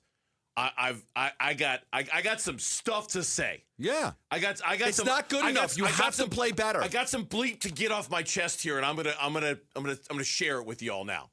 It's been a while since we've had. I was just looking at you like, go, keep going. I'm not going to interrupt you. I ain't going to stop you. I ain't going to get in the way, and I'm certainly not going to disagree with you. Okay, because you're right about all of it. And the only thing I can think about when I'm listening to you rant, and that was a great rant, by the way. The only thing I can think about when I'm listening to you rant is, for them, and by them I mean the Suns, the whole plan is centered around Devin Booker. The whole plan. They didn't hesitate for a second to give him that contract extension last summer. Not a second. And everybody knows he's their best asset, and everybody knows he's the guy who can drive the rebuild and bring in the most. And I still think that's true. If they were to change their mind and decide to make him available, I still think that's all true. But they didn't hesitate for a moment to give him that money and make him the centerpiece and say, it's yours, it's your franchise, it belongs to you, you're not going anywhere. And I wonder if they regret that. I wonder if they think twice about that. I wonder is he on the decline? I wonder if behind closed doors they're going, Like, not that we picked the wrong guy, because I still think you had to trade Kevin Durant, but He doesn't scare anybody. did they miss their window to maximize a Devin Booker trade and really get this reset in motion? Probably. Or is he just too popular with the fan base to do that? Because you're right, everything you said, he's not that guy anymore. And, No. I don't know. I don't know if he's going to get it back. Not a top 20 player in the NBA. I don't think he's going to get it back. I don't think he's going to. Yeah, he could be on a decline. It could be on the reaction last night is, here's Tommy. If Book is your best player, you're not going far, but he does want to be there. Love Book, but he's just not that guy in crunch time in the big game. Here's another guy. One key reason for the loss last night. If you don't think this, then this is bias. Booker has to be better. Bro, he's not good in the clutch. Like, all over. That's true. All the response last night on my timeline when I put out, Book had 3 points in the fourth quarter. He had 3 free throws. Guys, like, the guy misses 5 free throws. Yeah, you can't miss 5 free throws. You got to make those free throws. You need it. Book was broken in the 2021 finals and never recovered. It's all downhill from there. Here's another. He's not someone we can count on to carry the Suns. $70 million for a guy who needs another star to win. It's all over the place. People are frustrated. Nobody's scared of Devin Booker. No team is scared. Oh, my God, we got to stop Book. Nobody comes in like, oh, my God, we have to stop Book. We were scared of Danny Avdia last night. Portland wasn't scared of Devin Booker, especially in the fourth quarter, because he disappears in the fourth quarter. Everybody wants to say, oh, he makes the right play. He makes the right play. Baloney. Make a basket. Make a basket. Double teams, traps. Look, they weren't even doing that. I mean, he wasn't doubled or trapped. There was Kamara on him on the final basket. They didn't double him and trap him, try to get the play. They let him drive. He kicked it back out. Now I know why Gambo had his pills in the car with him. Now I know why he walked into work today with them in his hand. I can understand. Mm-hmm. We got I think I saw the limo hat nearby, too. I got these. Which ones you want? I got them all. We'll take them all. Just as long as you follow the doctor's instructions on the label, Gambo, that's all we care about. Listen, and everybody loves Devin Booker. I get it. But like, when you're not getting the job done, you're not getting the job done. Devin Booker's not getting the job done. He's not that guy anymore. I understand. Like, he does need another star player around him, and they supported him they gave him a good supporting cast. But man, you can't check back into the game with 9.5 minutes left and not do anything. Yeah. Speaking of that supporting cast, Jalen Green was the Suns' leading scorer last night. He was the guy who took the shot that Devin Booker did not. What about the guard behind him for the Phoenix Suns? We'll talk about that next here on Burns and Gambo. Bickley and Morata mornings. Everybody's been a big fan of Jordan Ott. There's been very little criticism of him because he's had a great rookie season. But there have been a couple of high leverage games recently now where people have said, "What are you doing in these endgame situations? What about these defensive matchups? Why aren't you doing this instead of that?" Mm-hmm. Before the game, Jordan Ott was talking about the Blazers, and he described them by saying, "quote They drive and crash, drive and crash." And I thought, who's he talking about? Tiger Woods or a basketball team? No. Bickley and Morata, mornings on Arizona Sports, the local sports leader. All right, back here for Liberty GMC, 87th Avenue and West Bell Road in Peoria. Shop and buy online all the time at libertygmcaz.com. They got all of everything you would want from GMC. Tons of inventory right now. Looking for SUVs, they got Terrains, they got Yukons. If you're looking for trucks, they've got Canyons, they've got Sierra 1500s, they've got Sierra 1500 heavy duties. If you're looking for the 2026 Sierra 1500, you can take up to $12,250 off or go with 0% financing right now. They also have a service department that is second to none. A late night shift, which means you drop your car off at night. It's ready for you the next day. And the biggest, best, baddest tire deal they've ever had at Liberty GMC. Buy 2 tires, get 2 free. It doesn't matter what make. It doesn't matter what brand. You buy 2, you're getting the other 2 free, and you got to take advantage of this because I don't know how much longer it's going to last. Liberty GMC, 87th Avenue and West Bell Road in Peoria. Shop and buy online all the time. LibertyGMCAZ.com. GMC, we are professional grade. Hey everybody, Dan Bickley here, and you've seen the billboards. Sweet James is everywhere. It's a fun name and a fun brand, but when you've been hurt in an accident and it's game time, Sweet James plays to win. They are unstoppable in their pursuit of justice, and they are the heavy hitter you need when dealing with the insurance companies. Sweet James Accident Attorneys is a world-class law firm with over 25 years of experience, more than 500 trials, and over $2 billion recovered for accident victims. They even have a full in-house trial team, and they win 98% of the time. Remember, having the right attorney can mean the difference between a $2,000 check and a $2 million settlement, and Sweet James delivers some of the biggest wins in the country, and they've been named best attorneys in America. So if you're hurt in an accident, don't settle for less. Call Sweet James at 1-800-9-MILLION. That's 1-800-900-0000, online at sweetjames.com. 1-877-CARS for kids. K-A-R-S, Cars for kids. 1-877-CARS for kids. Donate your car today. Call 877-CARS for Kids to reach a friendly live agent. Donation is super easy, and your car can be picked up as soon as tomorrow. Call us now or go to carsforkids.org. Donate your car today. Did you know you can donate real estate too? Hey, it's Roller here with Wayne from AMCO. Hey, Roller. Spring is here, and if your car could talk, would it be asking? Change your fluids. Engine oil, coolant, and transmission fluid. Keep everything running smoothly and prevent expensive repairs down the road. And filters. I always forget about those. Engine air filters and cabin air filters. They make better performance, fuel economy, and cleaner, stronger blowing air inside your car. So basically, AC service, fluids, and filters are a fresh start for summer. That's it. Stop by your local AMCO and we'll get your car ready for summer. Google AMCO for your nearest location. That's AMCO, AA, MCO, transmissions, and a whole lot more. Arizona, you are on the clock. Bud Light, official beer of the Arizona Cardinals and proud sponsor of the NFL, is gearing up for the 2026 NFL Draft. From watch parties to backyard hangouts, Bud Light is there for every pick, every party, and every moment. So make it a Bud Light and rise up Red Sea. Bud Light, the perfect draft pick. 21 and over, drink responsibly.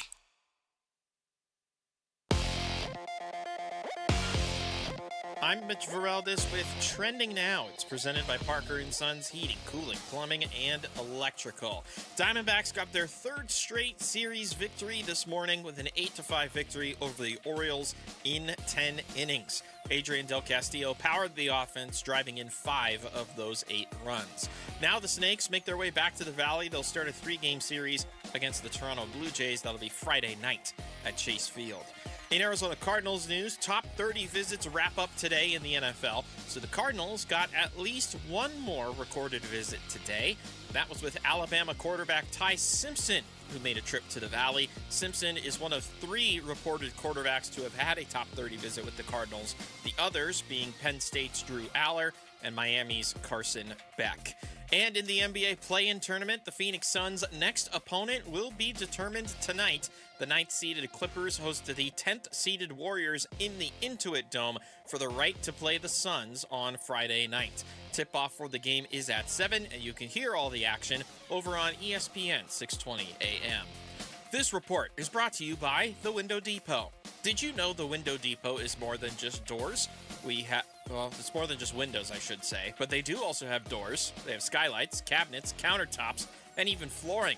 They're a proud partner of the Arizona Diamondbacks, thewindowdepot.com.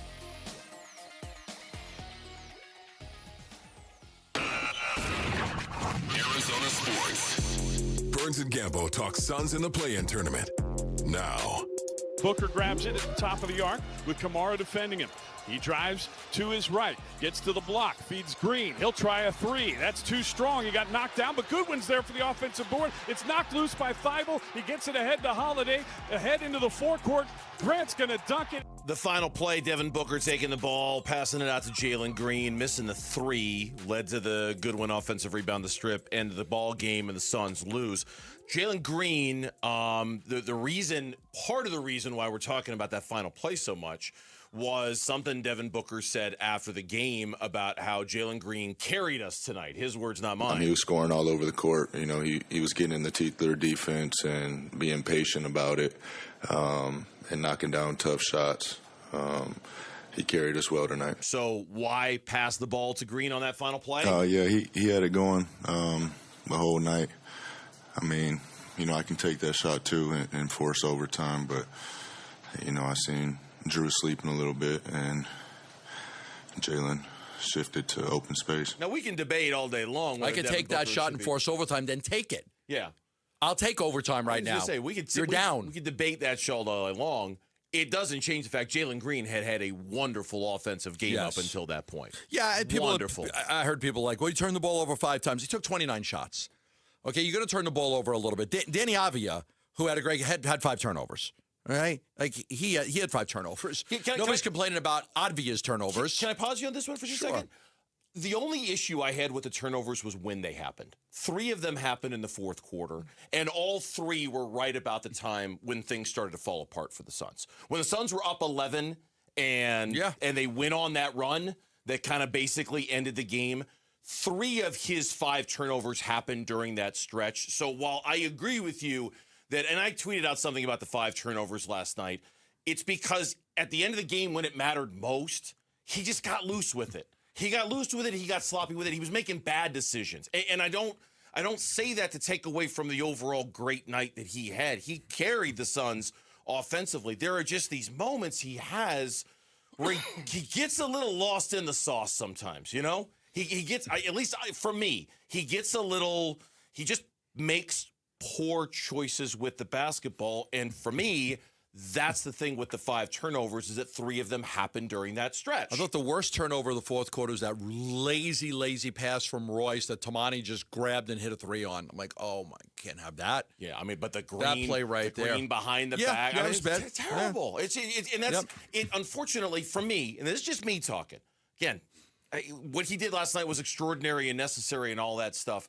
It's what keeps him from taking that next step in my mind because he just always finds the way to make plays like that at the worst possible moment. And so that, to me, is why the 5 turnovers were relevant, the 3 in particular in the last 7 minutes of the game. He started that fourth quarter with Oso, Colin, Dillon, and Royce. Hit a mid-range shot, dunked on a backdoor one with Oso, terrific play. Hit a mid-range shot, hit a 3. Like, for a while there, he was kind of like the only offense they had. Dillon made a couple of shots, too. But he was kind of like the only offense they had. I mean, I get it. I mean, again, when the turnovers happened is important. I thought he had a good game. He took a lot of shots. He was 14 out of 29. He made his free throws, 5 out of 6. He only had 2 assists, right? And that's a problem. Like, you don't have that true point guard out there. But he was great at getting to the basket. He was great at getting some fouls on those guys. I thought that was important. I mean, they had, Avdia had 4 fouls, and Kamara had 5 fouls, and Jeremy Grant had 4 fouls. And the Suns did a pretty good job of getting some fouls on those guys. They did the same thing with the Suns. Book was in foul trouble. Brooks was obviously fouling out. But I thought Green played a good game. I know people were kind of debating it last night. Was that a good game? I thought it was a good game. I thought they needed him to score, and that's what he brings to the table. He can score. And in the fourth quarter, I was like, it's the Rockets. It was Dillon and Jalen that were taking over that game in the fourth. Yeah, and to that point, you mentioned the assists. The Suns only had 20 as a team, which unfortunately is continuing kind of a trend that we've seen. I think for me, the other thing with Jalen isn't even so much a complaint about Jalen necessarily. I don't think it's worked when Jalen Green, Dillon Brooks, and Devin Booker are on the floor together. I don't think it's worked at all. I think when those 3 are together, it turns into ISO, me ball. No one's sharing, no one's passing. It's a bunch of individualistic basketball that gets so far away from what made them kind of cool and special at the beginning of the season. Yeah. I don't think those 3 players fit well. Now, maybe they just haven't had enough time together to fit, but I don't feel like those 3 players fit. So it's interesting that you mentioned a lot of the success they had was when just 2 of them were on the floor together and not 3. When Devin Booker was in that foul trouble and they went on that run, and it was Dillon Brooks and Jalen Green who were getting the job done, right? Yes. Like I just don't think those 3 work really well together. Yeah, you might be right, and that's something that they've got to determine. Because if that's the case, like, you're gonna have to break that up. You have to split that up somehow. Yeah. If you're sitting here and hey, these 3 guys don't work together, okay, which 2 do you want to keep, and which one's got to go? How much money do you think Colin Gillespie has costed himself right now? A fortune. There were some people that were worried about whether he was going to price himself out. Yeah, he's cost himself a lot of money because he was the way he played the first 50 games. It was like, oh my God, can they even afford this guy? You were looking at him as a 6th man of the year / starter. But like he was non-existent yesterday. I mean, I probably agree with you that it's not that Colin. Like I think he's just exhausted. I think it's a long season. You had something about the amount of minutes he's played. 1,800 more minutes this year than last year. 1,800. Yeah. It's a lot. It is. I mean, I had a lot of 3-round fights. It's like going from a 3-round fight to a 12-round fight. You know, it's a big difference to go from a 3-round fight to a 8-round fight or a 10-round fight or a 12-round fight. I think the season's worn on him. I think it has. I think you're 100% right on that. As it cost him money, yeah. Suns are going to keep him. They're going to find a way to keep him. The plan early was keep Mark, keep Colin, keep Goodwin. Look, if they don't win this game Friday, that's a lottery pick that somebody else is getting. Now, that pick's been moved around quite a bit. A lot of pick swaps on that one. That pick's been moved around. I think it was even part of the Desmond Bain trade at one point. It's been moved around a lot. I don't know exactly where it is now, but somebody's got it. I don't either. Like, it's just, it might move between today and tomorrow. It might move again. I don't know. But, like, if you don't win this game, you're in the draft lottery. You're in the draft lottery. I think Colin probably cost himself, on a 3-year deal, $7 or $8 million a year. Wow. That much, huh? Yeah. I think he cost himself 15, 20, 22 million. Sure. Yeah. I was really hoping that getting some rest this past weekend was going to rejuvenate his game. That's why I didn't know why he played on Friday. I don't either. We talked about it on Friday. I don't know why he did either. And I do think there was, Kellen talked about this earlier, there was some defensive energy he expended during that great 28-9 run, kind of midway third quarter into the beginning of the fourth quarter, where Dylan and Jalen were scoring most of the points. But I thought Colin and Royce in particular were playing really, really well. But that 3-point threat, that offensive threat, man, that just feels like we're a million miles from that right now with Colin in his game lately. He doesn't even want to take shots. Just has not been there. He played 20 minutes. He took 4 shots. It's almost like he says doesn't want to shoot the ball anymore because he doesn't have the shot. He lost his confidence. Today was the last day for top 30 visits in preparation for the NFL draft. It's the reason why a lot of people took note about who visited the Arizona Cardinals today, because it was the last chance they had at him, and they took it. We'll tell you about it next on Burns and Gambo. Phoenix Suns basketball. 0.6 of a second remaining. It's a 4-point Blazer lead as Royce O'Neal just hucks up a 3, and that'll do it. Portland comes into Phoenix and steals the 7th seed in the Western Conference. The spot that has belonged to the Suns nearly all season long is now going to Portland as they come away with a 114-110 victory here at Mortgage Matchup Center. So, we happy about another home game or nah? Suns playing things and what happened last night. On the way from Arizona Sports on YouTube, the Arizona Sports app, Arizonasports.com, and 98.7 FM. The Lund Mortgage team helping people every single day with their mortgage needs, refinances, new home loans, getting you pre-approved for a mortgage. Yes. Between Matt Oliver, Elisa Lund, and their great crew, they're ready to help you. Now, it's always wise to revisit your mortgage situation every year. Why? Because things change. Things change in your life, and this is a time a lot of people like to sell their houses, right? School's ending soon. We'll have the summertime. People are like, okay, I want to be in a new school district. We're going to move here. We're going to move there. This is a time people sell their houses. So this is a great time to get pre-approved if you want to buy a house. There'll be a lot of houses on the market real soon. If you want to get into one of those houses and the house prices are down, you can take advantage of that. Call the Lund Mortgage team. Get pre-approved for a mortgage. It's free. Doesn't cost you anything. 623-889-0130. That's 623-889-0130. Pre-approved, absolutely free with the Lund Mortgage team. You can also go online for more information at lundmortgage.com. D-backs fans get access to flexible ticket plans, exclusive events, postseason priority, and more when you become a D-backs Advantage member. For more info, visit dbacks.com/memberships.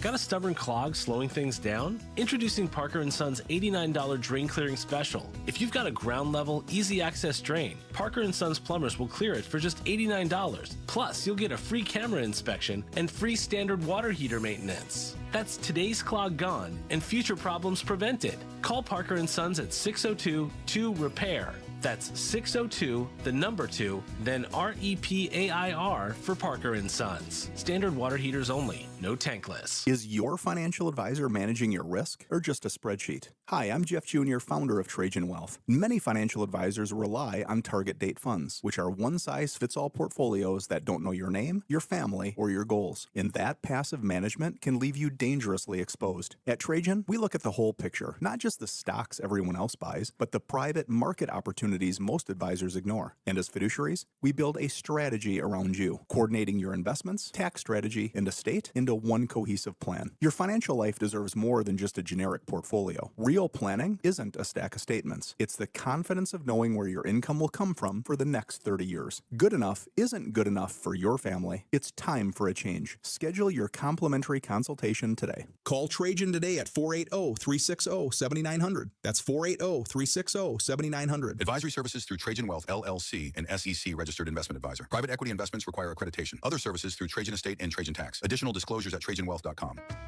Hey, it's Vince Marotta, and let's be honest, if you've been thinking about upgrading your ride, here's the truth. Where you buy matters just as much as what you buy. That's exactly why so many drivers choose Earnhardt Buick GMC. For 75 years, they built a reputation on trust, transparency, and a better way to buy. No pressure, just a team that's focused on helping you find the right fit. Whether it's a premium Buick or a hardworking GMC, they have loads of new vehicles and incredible offers, and a team that's always there to guide you, not push you. It's the kind of place where you feel confident the moment you walk in, and even better when you drive out. Because at Earnhardt, it's not just about what you drive, it's about the experience, the service, and knowing you made the right choice. So when you're ready, start with a team Arizona has trusted for generations. Visit Earnhardt Buick GMC or go online to EarnhardtBuickGMC.com to see the latest offers waiting for you right now.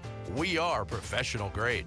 For the ones who get it done, Grainger offers the professional grade products you need to get the job done. With fast delivery you can depend on and access to technical product experts ready to help you meet any challenge. Call, click Grainger.com, or just stop by. Arizona Sports. NFL draft coverage brought to you by Bud Light. Burns and Gambo talk NFL draft now.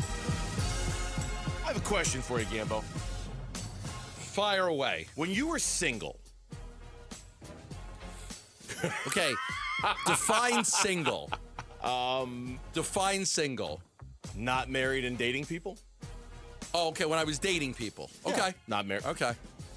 I'm no, I mean, single could be you're not dating people too, right? Would that be if you're dating somebody, are you single?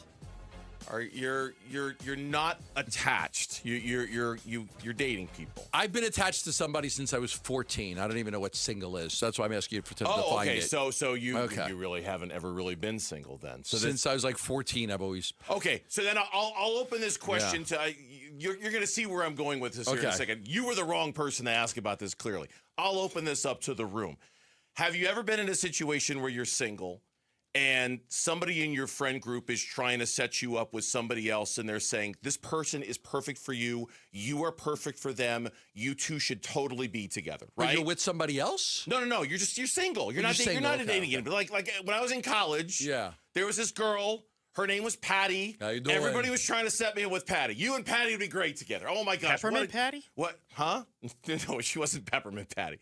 I won't use her last name, but and has this happened? Has this happened to you, Lauren? Yeah, like a year and a half ago. Mitch, has this happened to you? Okay, yeah, you're clearly it has, and it didn't work out. This has not worked out to Gambo because he's been. I'm just trying to think. Has anybody ever said Has anybody ever said to you, "I'm going to set you up with this person because you two would be great together"? No. Okay, no one's ever said that to you. The reason why I'm bringing this up. No, nobody would dare like put that on somebody. I could recommend you. She's a nice girl. The hell do I want to wreck her life for?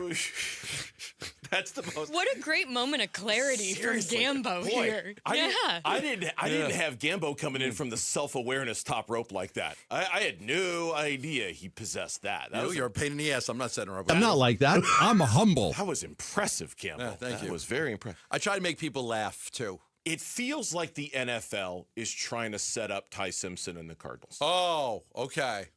You see where I'm going with this? Yeah. It feels like, hey, you two would be perfect for each other. Man, I'm going to put out a mock draft every single day that has you two hooking up either in the early second round or the end of the first round because you two were made for each other. Have you seen Ty in shorts and a red jersey? Woo, man. Hubba, hubba, hubba. Oh, how you doing? Look at Lauren cracking up over there. That's what I do. I try to make people laugh. Not one, not two, three prominent mock drafts. So there's like three friends telling you you got to go out with this girl. Yeah, these are like your three best friends are like, you should totally go out with this girl. Yeah. You should totally go out with Patty. What are you doing? I mean, like, you two are perfect for each other. Dane Brugler of The Athletic, Mel Kiper Jr. of ESPN, Todd McShay of The Ringer, three of the most noteworthy mock drafters out there, all released mock drafts today, and they all have the Arizona Cardinals taking Ty Simpson. Every single one, and I think they've actually they've gotten together a little bit, right? Like, haven't they gone to dinner? It's funny that you mentioned that. Like, spent a little time with To your point, today is the last day of speed dating. Kind of. Top 30 visits. Dating. It's the NFL draft version of speed dating. It's the last day of speed dating. It's the last day you can have a draft prospect in your facility for a visit. Is it a coincidence that the Cardinals had Ty Simpson in today on the last day they can do a top 30 visit? Because Ty Simpson was the one who made the visit. And then, to even take this analogy one step further, Ian Rappaport on Twitter, Ty Simpson's visiting the Cardinals. This is, quote, one to keep an eye on, close quote. Adam Schefter on Ty Simpson's visit to the Cardinals, quote, an intriguing visit, close quote. The whole league is trying to get these two together. So either they know something we don't, or it's a bad fit and everyone's going to be shocked as hell when the Cardinals don't take Ty Simpson, because everybody is talking about this like it's going to happen. Would you want to set your friend up with the Cardinals? They don't have a good track record of dating. What, I want to set my friend up with Ty Simpson? The dude's only had 15 starts in college football. I don't know. If Ty Simpson's your friend, do you want to set Ty up with the Cardinals? But you see what I'm saying? They just broke up with their last girlfriend.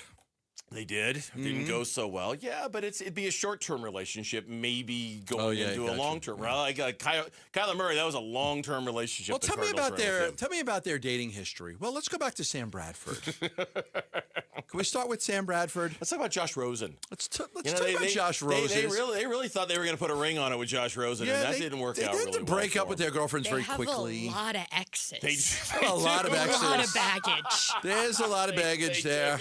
The Cardinals have a lot of exes when it comes to the quarterbacks. See, this is fun. I'm glad we took it this direction, because we're talking about it in ways that's probably mildly inappropriate, but that's okay.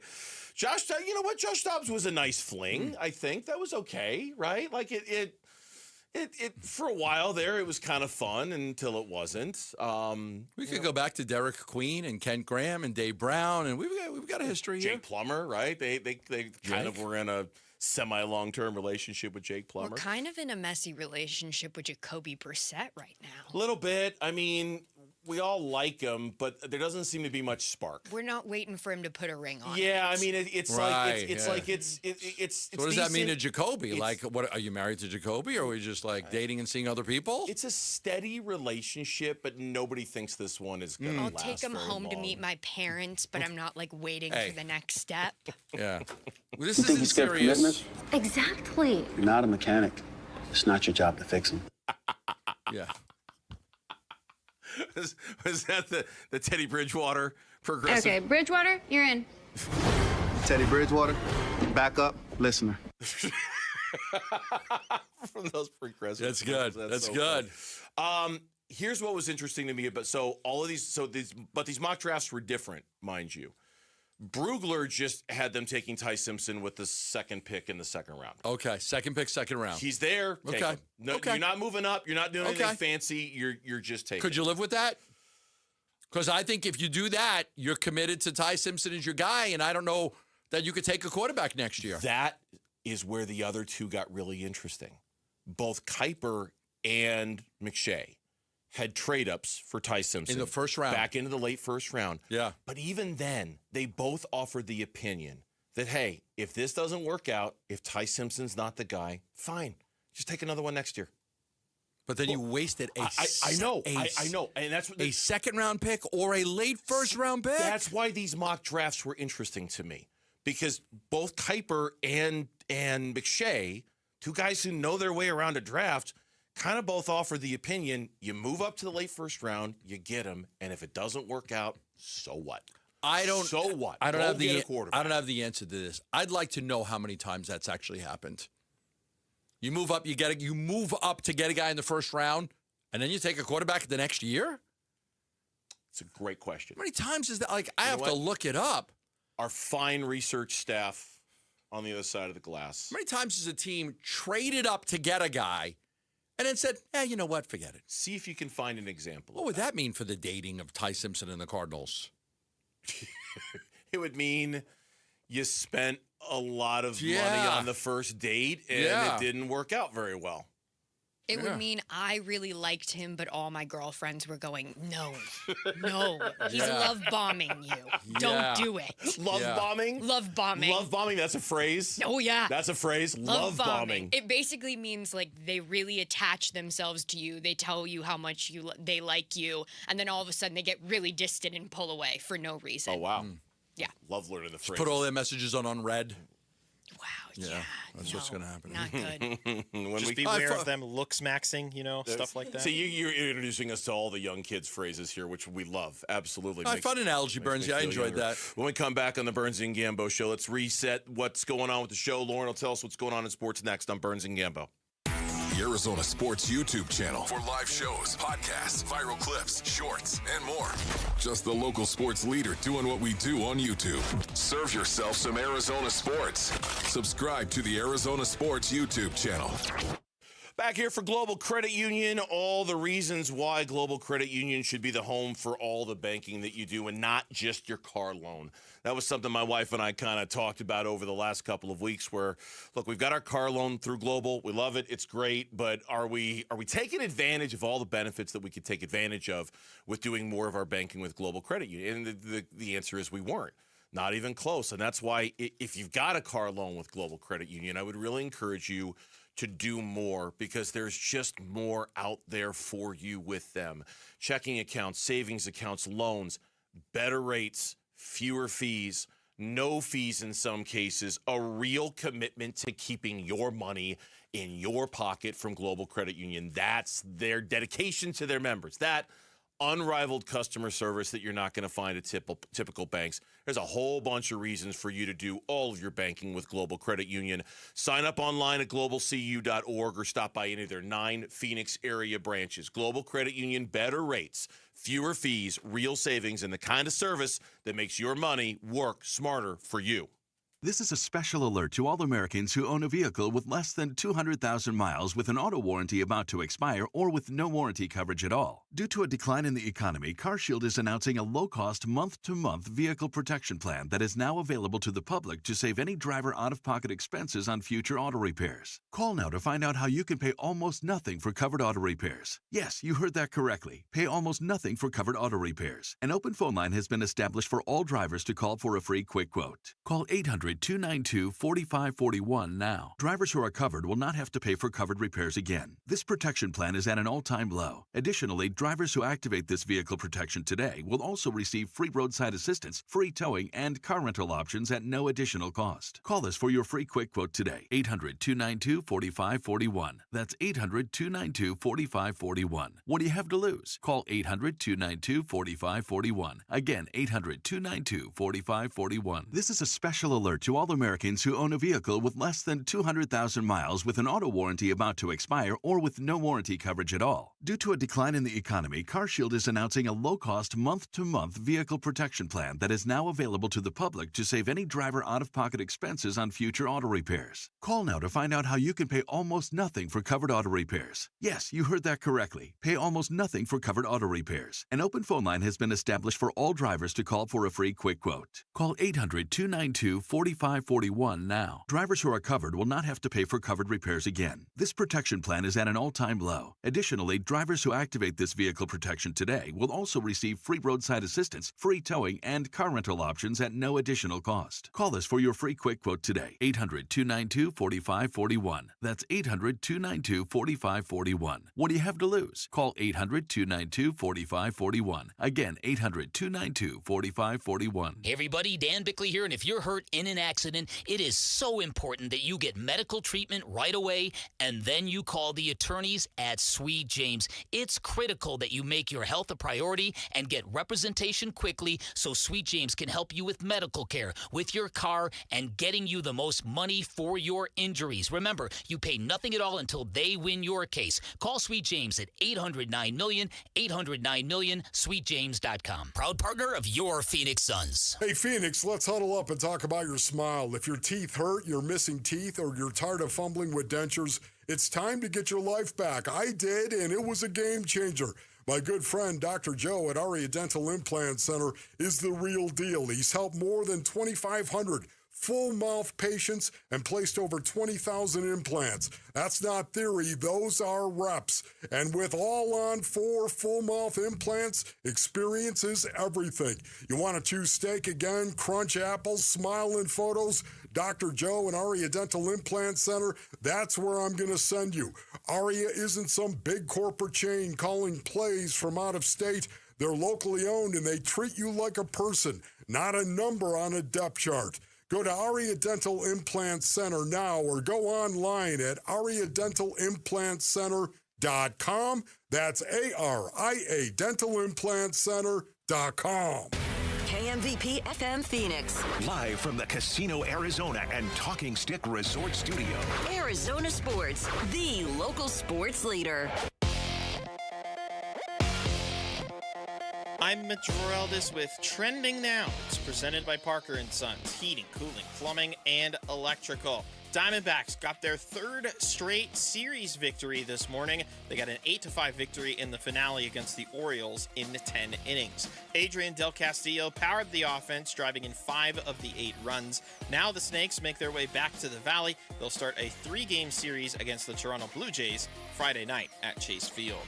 In Arizona Cardinals news, top 30 visits in the NFL wrap up today, so the Cardinals had to get at least one more visit in, and they did, with Alabama quarterback Ty Simpson. Simpson, one of 3 reported QBs to have a top visit with the Cardinals, the others being Penn State's Drew Aller and Miami's Carson Beck. And in the NBA play-in tournament, Phoenix Suns' next opponent will be determined tonight. The 9th-seeded Clippers host the 10th-seeded Warriors in the Intuit Dome for the right to play the Suns on Friday night. Tip-off for the game is at 7, and you can hear all the action on ESPN 620 AM. This report is brought to you by Sanderson Ford, doing business the right way for over 70 years. No hassle, no pressure, no nonsense. Choose Sanderson Ford. Arizona Sports, the local sports leader. Burns and Gambo, the 4 o'clock reset. 4 o'clock reset. Reset time on this Wednesday afternoon. Here is Lauren to tell us what is going on in the world of sports. Lauren, you have the stage. Take it away. All right, guys. Well, we'll start here from last night. 0.6 of a second remaining. It's a 4-point Blazer lead as Royce O'Neal just hucks up a 3, and that'll do it. Portland comes into Phoenix and steals the 7th seed in the Western Conference. The spot that has belonged to the Suns nearly all season long is now going to Portland as they come away with a 114-110 victory here at Mortgage Matchup Center. Yeah, for 82 games, you basically had that was your right. Yeah. That 7 seed was your right. And you just get taken away from you in one game. It gets taken away from you. I had a Gambo moment last night. I had a hard time watching Portland celebrate on the floor. Like, I you know how you talk about turning the game off? I always do. Now, you know, when you know it's coming, you can turn off the game with 30 seconds to go. We didn't know how that game was going to end until it ended. But watching them watch the last celebrate dunk on the floor, it's like, God, I can't watch this. That loss was that bad last night. It makes me sick to my stomach when I care about a team and I watch them lose an important game. I don't want to watch. Yeah. I don't want to watch. It's so bad that I think there's actually a decent chance if they lose on Friday that Gambo's going to give me half the money from our lunch. That's significant. Things have gotten desperate. That is just him thinking that thought. Or I might just literally just take you out for a really nice lunch. Something. I just feel like I have to give something back. There's going to be a role reversal here for a Burns moment. is trying to get like $200. I mean, I'm just trying. I almost feel guilty now. Listen, they got to win this game Friday. You can't not make that. You can't have that black eye. It'd be such a failure. I know you're going to get worked against Oklahoma City if you do win. You can't be the first 7th seed to not advance. You can't. You can't have literally go down in the history books. Yeah, you can't be that team. Don't be that team. Even if it means you're getting spanked by Oklahoma City, don't be that team. So now the Suns await the winner of the Clippers-Warriors game. My apologies, Lakers. Game start is at 7. You can listen to that over on ESPN 620 AM. The Trailblazers will now head into San Antonio. They'll play the Spurs. Just real quick, I assume we're rooting for the Warriors? I am. I'm so tired of this. Like 2 weeks ago, you didn't want anything to do with the Clippers and Kawhi Leonard. Yeah, that's what I mean. And you got Portland, and Portland beat you. Yeah. I don't know. I mean, the Warriors are terrible. Even with Steph, they're terrible. So we're rooting for the Warriors. I mean, I would say so. Okay. I would say you'd rather play the Warriors.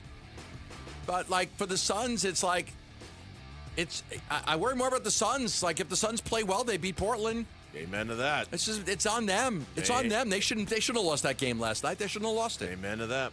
In the other NBA play-in game last night, the Charlotte Hornets beat the Miami Heat 127-126 in overtime. What a game. Lots of takeaways from this one. Kobe White's shot to force it to OT. Bam and LaMelo's tripping. The Prime Video feed cutting off with approximately 22 seconds left in the game. It did not. Oh, it did. Yes. Oh, it did. No, it did Steve not. Van Gundy hops on and goes, "We're having technical issues." When LaMelo scored the layup? Yeah, and then Bridges blocked the shot? They came back right as LaMelo had scored. So there was a score update on the board, but you didn't see it. Big blue screen that just said technical difficulties on it. Yes. I got a memo to all of these streaming networks. Get out of sports. Just get out. I don't want you on Netflix. I don't want you on Amazon Prime. I don't want you on Discovery. I don't want you on Hulu. I don't want you on Peacock. I don't want you on there. I don't want you. No. Who's going to be the one to tell them? I don't want you.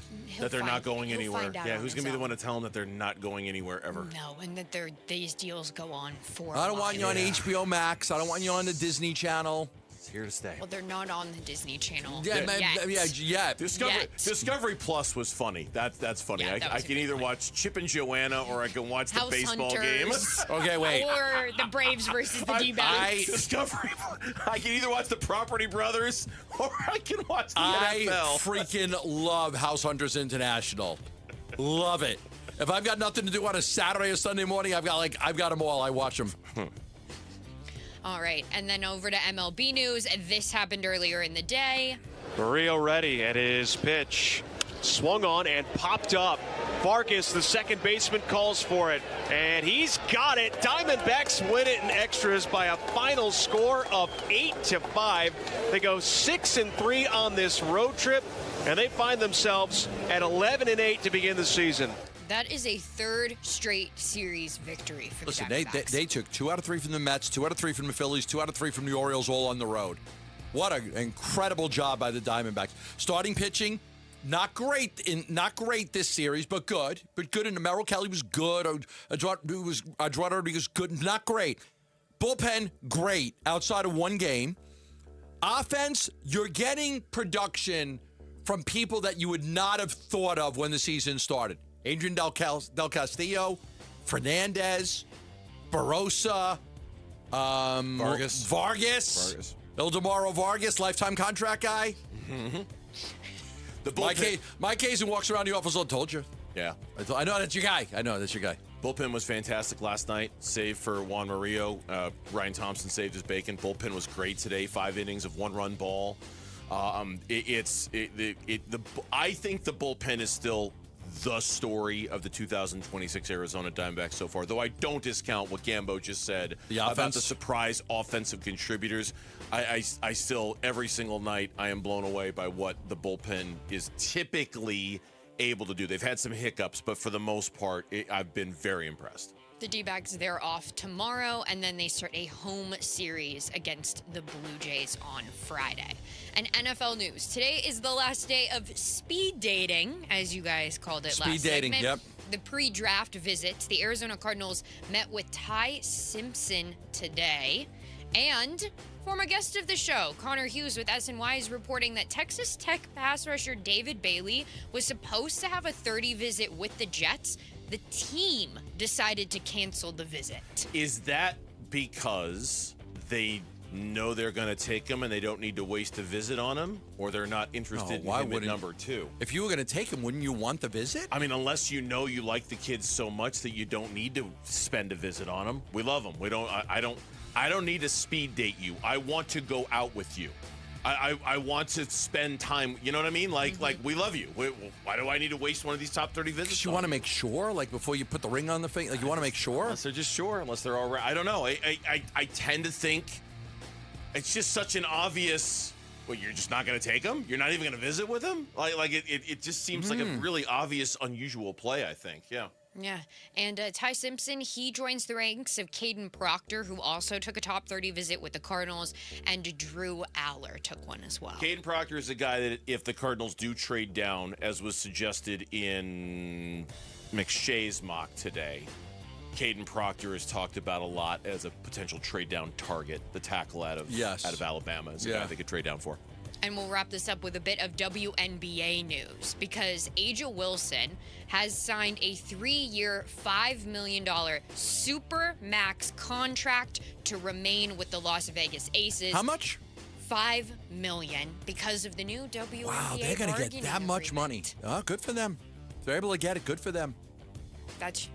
It's just a weird supermax number that because 5 for 3 years, right? yeah. It still doesn't quite like my brain. I think supermax. I'm like, you're making $70 million a year. It's not quite there No, but yet, like a lot of these players, like for them, sure, they don't have to go over to Russia or go play in Israel or go play in Belgium. Like a lot of them would leave because the money was better overseas. No doubt. Now the WNBA finally seems like they're paying them enough money to where they don't have to do that if they don't want to. Yeah, the new bargaining agreement they agreed on just a few weeks ago has definitely helped this. And with that, that's your 4 o'clock reset. Thank you, Lauren. We appreciate it when we come back on the Burns and Gambo show. The math was mathin' against the Phoenix Suns last night, and they lost by how many points at the 3-point line? That's next on Burns and Gambo. Diamondback skipper Torey Lovello, the man who makes the lineup, joins Burns and Gambo Friday afternoons at 2:30 to talk D-backs. Brought to you by Budweiser. Watch it on YouTube. Listen on the Arizona Sports app and 98.7. Love telling you about the great people at Asset Preservation Wealth and Tax, dedicated to making sure that your plan, financial plan, retirement plan, is the right plan for you. Now, a lot of people try to go with a loan. Go look this up. What's the difference between a great financial advisor and going it alone? Just look it up. You'll see there's a big difference.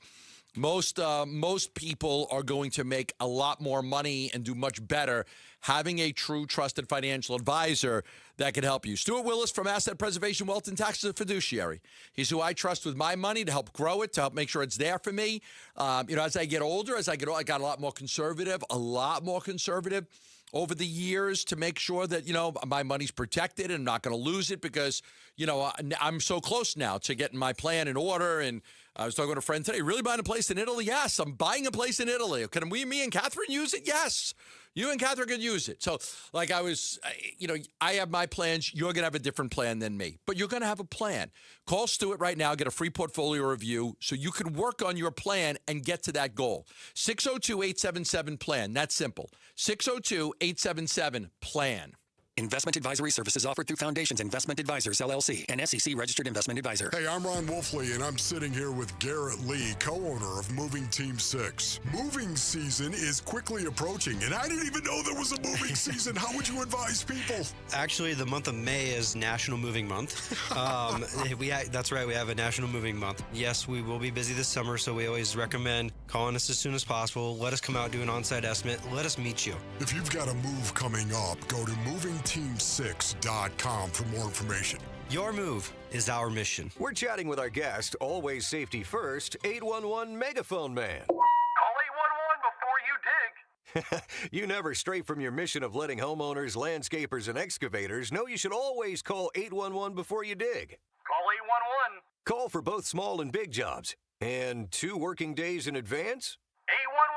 811. Any parting words? And I'm guessing they will be... Call 811 before you dig. Brought to you by Southwest Gas. 811. Dan Bickley here, and when life throws you a curveball, Life Changer Loan helps you knock it out of the park. And that is because in times of unrest and financial uncertainty, you have the power to pay down, pay off, or borrow back whenever you want, and you become instantly more liquid by always having access to your equity. And remember, it's not magic, it's just math. Find out more by calling 480-504-0844, online at lifechangerloan.com. Hi, I'm John Ray, your friend and jeweler at Shane Company. Getting engaged? So friends, listen up. Shane Company engagement rings are protected with our all-inclusive free lifetime warranty. We stand behind the same quality we've offered since 1929. Our rings are crafted to last. It's why our warranty is the only one that protects your center stone. We also cover repairs, resizings, cleanings, and so much more. That's money you keep for you and your family. Because a friend always has your back.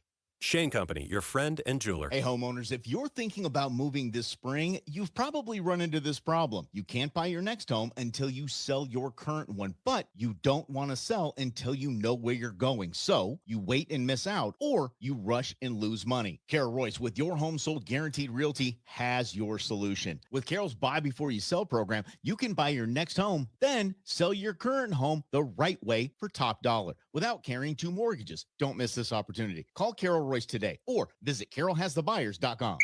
Arizona, you are on the clock. Bud Light, official beer of the Arizona Cardinals and proud sponsor of the NFL, is gearing up for the 2026 NFL Draft. From watch parties to backyard hangouts, Bud Light is there for every pick, every party, and every moment. So make it a Bud Light and rise up Red Sea. Bud Light, the perfect draft pick. 21 and over, drink responsibly. Arizona Sports. Burns and Gambo talk Suns in the play-in tournament. Now.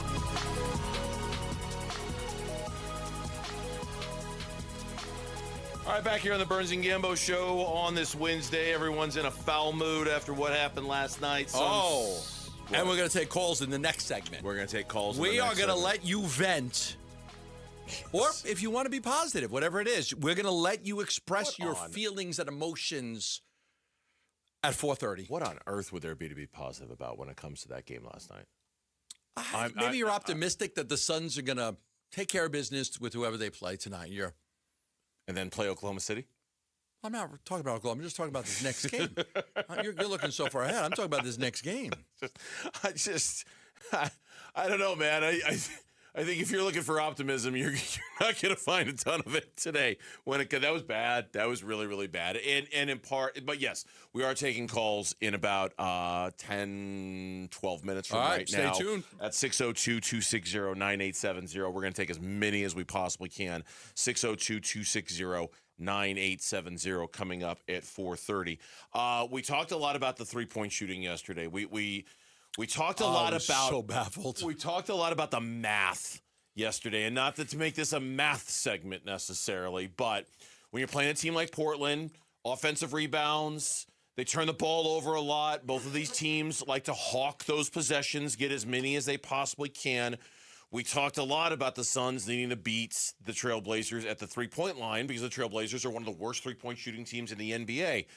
Then the Trailblazers went out and outscored the Phoenix Suns by 27 points from behind the three-point arc.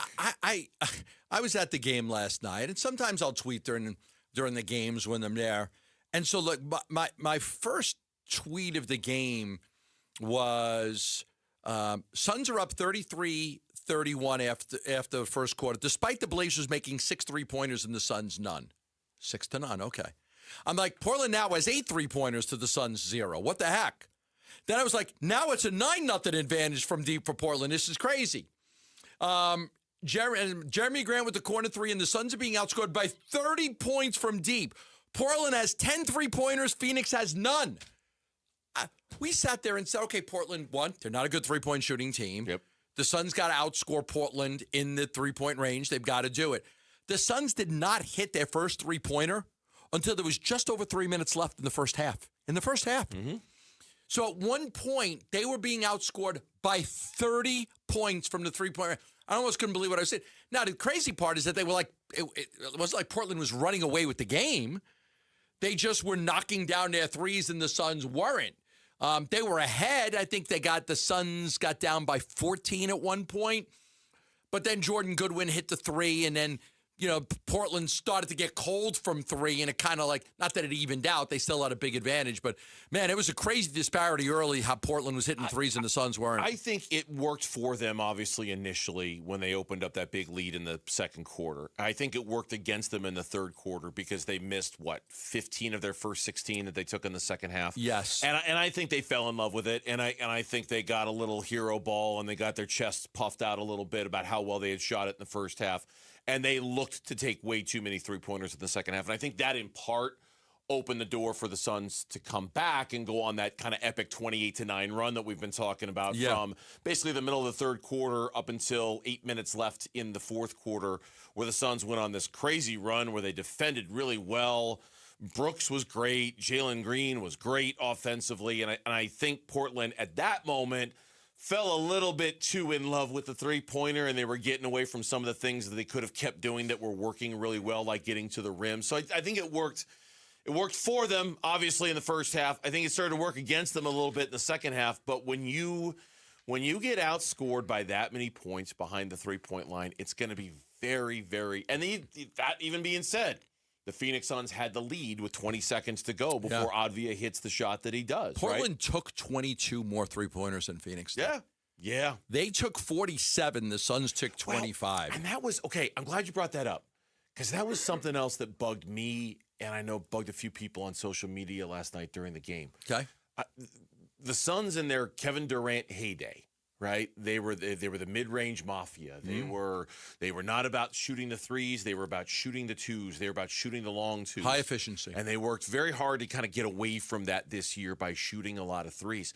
There were big stretches of last night's game, I thought, where it was a bunch of middies from the Phoenix Suns. It was a bunch of mid-range shots, and they weren't taking a lot of threes, and it was a lot of ISO ball. They only had 20 assists at a team, and a lot of people in the middle of it were like, wait a minute, I thought we got rid of this team. I thought we got rid of the team that doesn't have all the assists and that has all the mid-range shooters and doesn't shoot the three. Why are we back in 2023? Why are we back in 2020? How do we go back in time to the team that doesn't shoot threes, shoots a bunch of mid-range, and is playing a bunch of ISO ball? Because last night, the Suns were doing a bunch of that, and it was driving me crazy, too. It's like... You think it has to do with Grayson Allen not playing? I think it could. Grayson Allen I think it also has... good three-point shooter. I think it also has something to do with Devin Booker, Jalen Green, and Dylan Brooks just not meshing on the fly. I don't think those three work well together. I don't think their games mesh well together, and they certainly haven't had enough time this season to develop and grow their game together. I was going to ask you about that, because what is it, 10 games, 11 games going into the playoffs? It was 11 games going into the 11 playoffs games that they played together. Wasn't a lot. I mean, when Durant got here and he got hurt, and then he had to play with Book and Chris Paul, one of the things we said is, there wasn't a lot of time for those guys to gel. There wasn't a lot of time to figure it out, you know? Yeah. And they got beat in the second round that year. And then the next year they got swept, and the next year they didn't even make the play-in, and then Durant's gone. But you kind of looked at it and they didn't really play a whole lot of games together because Durant got hurt. It was 10. 10 games. John Voida tweeted about it. I took a screenshot on April 10th. The Booker, Green, Brooks trio this season, 10 games played, 133 minutes, a +8 when they're on the floor, but a -5.5 net rating. So would you get off of that with that small of a sample size? I would. Okay. You think that's enough? I would. Yeah, I would. But I think Green is the most obvious choice to get off of that. I think he's the hardest to get off of. But I think he's the hardest to get. I think he's the hardest to get off of because of the contract. If you're well, In some ways, Booker is the easiest to get off of. There would still be a robust market out there for him if you wanted to make him available. I think so. Even at that salary, I still think there'd be a robust market for Devin Booker. I'd take a lot of salary back. You would have to take a lot of salary back. A lot of salary back. No, I don't want Anthony Davis. Just saying. Giannis? I'm kidding. Can you imagine that? Can you imagine a game where Milwaukee's playing Phoenix and the Suns have Giannis and the Bucks have Book? No, I can't actually. Like, I can imagine a lot of things. I have a vivid imagination. I can't even picture that. Can't even see it in my mind's eye. Giannis and the Suns take on Book in the Bucks next. That's weird. Well done. Well done getting the theme right like that. That's very impressive. 602-260-9870. 602-260-9870. Your level of faith in the Phoenix Suns to get it done on Friday. Your disappointment about last night. It's therapy. Just call. Just call. We're here. Therapy. We're here for you on the Burns and Gambo Show. Your call's next on Arizona Sports. Phoenix Suns basketball. 0.6 of a second remaining. It's a 4-point Blazer lead as Royce O'Neal just hucks up a three, and that'll do it. Portland comes into Phoenix and steals the 7th seed in the Western Conference. The spot that has belonged to the Suns nearly all season long is now going to Portland as they come away with a 114-110 victory here at Mortgage Matchup Center. So, we happy about another home game or nah? Suns playing things and what happened last night. On the way from Arizona Sports on YouTube, the Arizona Sports app, Arizonasports.com, and 98.7 FM. I remember brushing my hair and looking down and thinking, oh my gosh, do I have any hair left? I used to look at women with thick, beautiful hair and think, why doesn't my hair look like that? My thinning hair is making me feel so old. If you want thick, healthy, gorgeous hair, then you need Hair Volume from New Nordic. With clinically proven ingredients like apple extract, biotin, and millet, Hair Volume nourishes your hair follicles to promote thicker, healthier-looking hair. Say goodbye to shedding, thin, and dull hair, and hello to thick, healthy hair with Hair Volume. Since taking Hair Volume, the shedding has all but stopped. Now, instead of being jealous of other women's hair, I have friends who are jealous of mine. My hairdresser couldn't believe the difference in my hair. Now she's using Hair Volume too. Available as a tablet or delicious gummy, Hair Volume is available online at Amazon and NewNordicUSA.com, or find Hair Volume in the hair care aisle at your local CVS. Hey, it's Bodie with NewACUnit.com. A lot of people think buying a new AC unit is complicated. It's not. Just answer a few quick questions online, see your price up front, and we'll connect you with a certified install team. No pressure, no upsells, no surprises. Just a better way to buy a new AC unit. And many customers save 50% or more. If you need a new AC unit, don't overthink it, and definitely don't pay more than you need to. Go to NewACUnit.com today.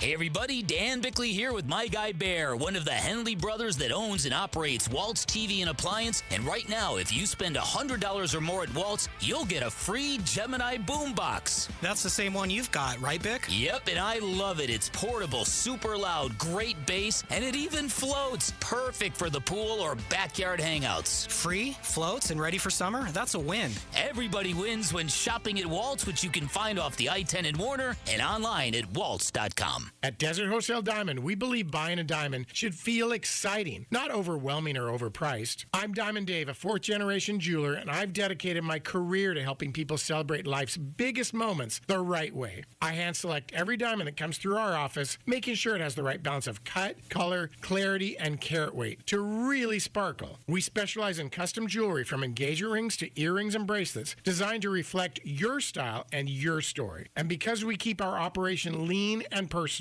there's no high-pressure sales and no retail markup. For me, it's not just a transaction. It's about trust. That's why our clients return again and again. At Desert Wholesale Diamond, my promise is simple. Honest guidance, exceptional value, and a stress-free experience from start to finish. Head to DiamondDaveCantor.com. That's DiamondDaveCantor.com. Or follow Dave on Instagram at DiamondDaveCantor. That's DiamondDave, Kantor.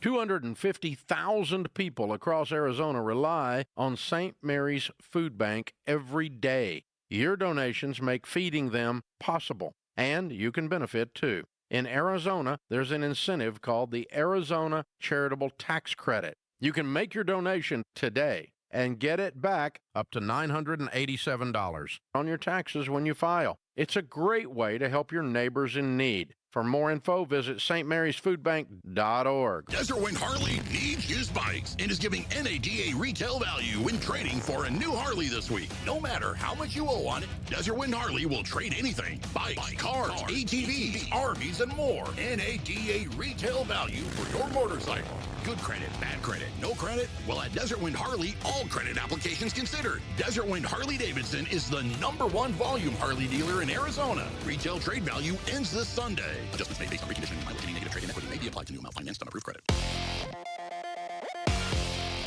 I'm Mitch Vareldis with Trending Now. It's presented by Parker & Sons Heating, Cooling, Plumbing, and Electrical. Diamondbacks got their 3rd straight series victory this morning, early afternoon, however you quantify it. 8-5 victory over the Orioles in 10 innings. Adrian Del Castillo powered the offense. He drove in 5 of the 8 runs. Now the Snakes make their way back to the Valley. They might already be back. Who knows? I'm not sure how long the travel is from Baltimore. Either way, they'll start a 3-game series against the Toronto Blue Jays Friday night down at Chase Field. In Arizona Cardinals news, top 30 visits wrap up today, and the Cardinals got at least one more recorded. That was with Alabama quarterback Ty Simpson. Simpson is one of 3 reported quarterbacks to have had a visit with the Cardinals, the others being Penn State's Drew Aller and Miami's Carson Beck. And in the NBA play-in tournament, the Phoenix Suns' next opponent will be determined tonight. The 9th-seeded Clippers host the 10th-seeded Warriors in the Intuit Dome for the right to play the Suns on Friday night. Tip-off for the game is at 7. You can hear that entire broadcast over on ESPN 620 AM. This report is brought to you by Parker & Sons. When something breaks at home, every moment counts. Parker & Sons delivers home services in minutes, not days. Voted #1 15 years running. Call or text 602-2-REPAIR.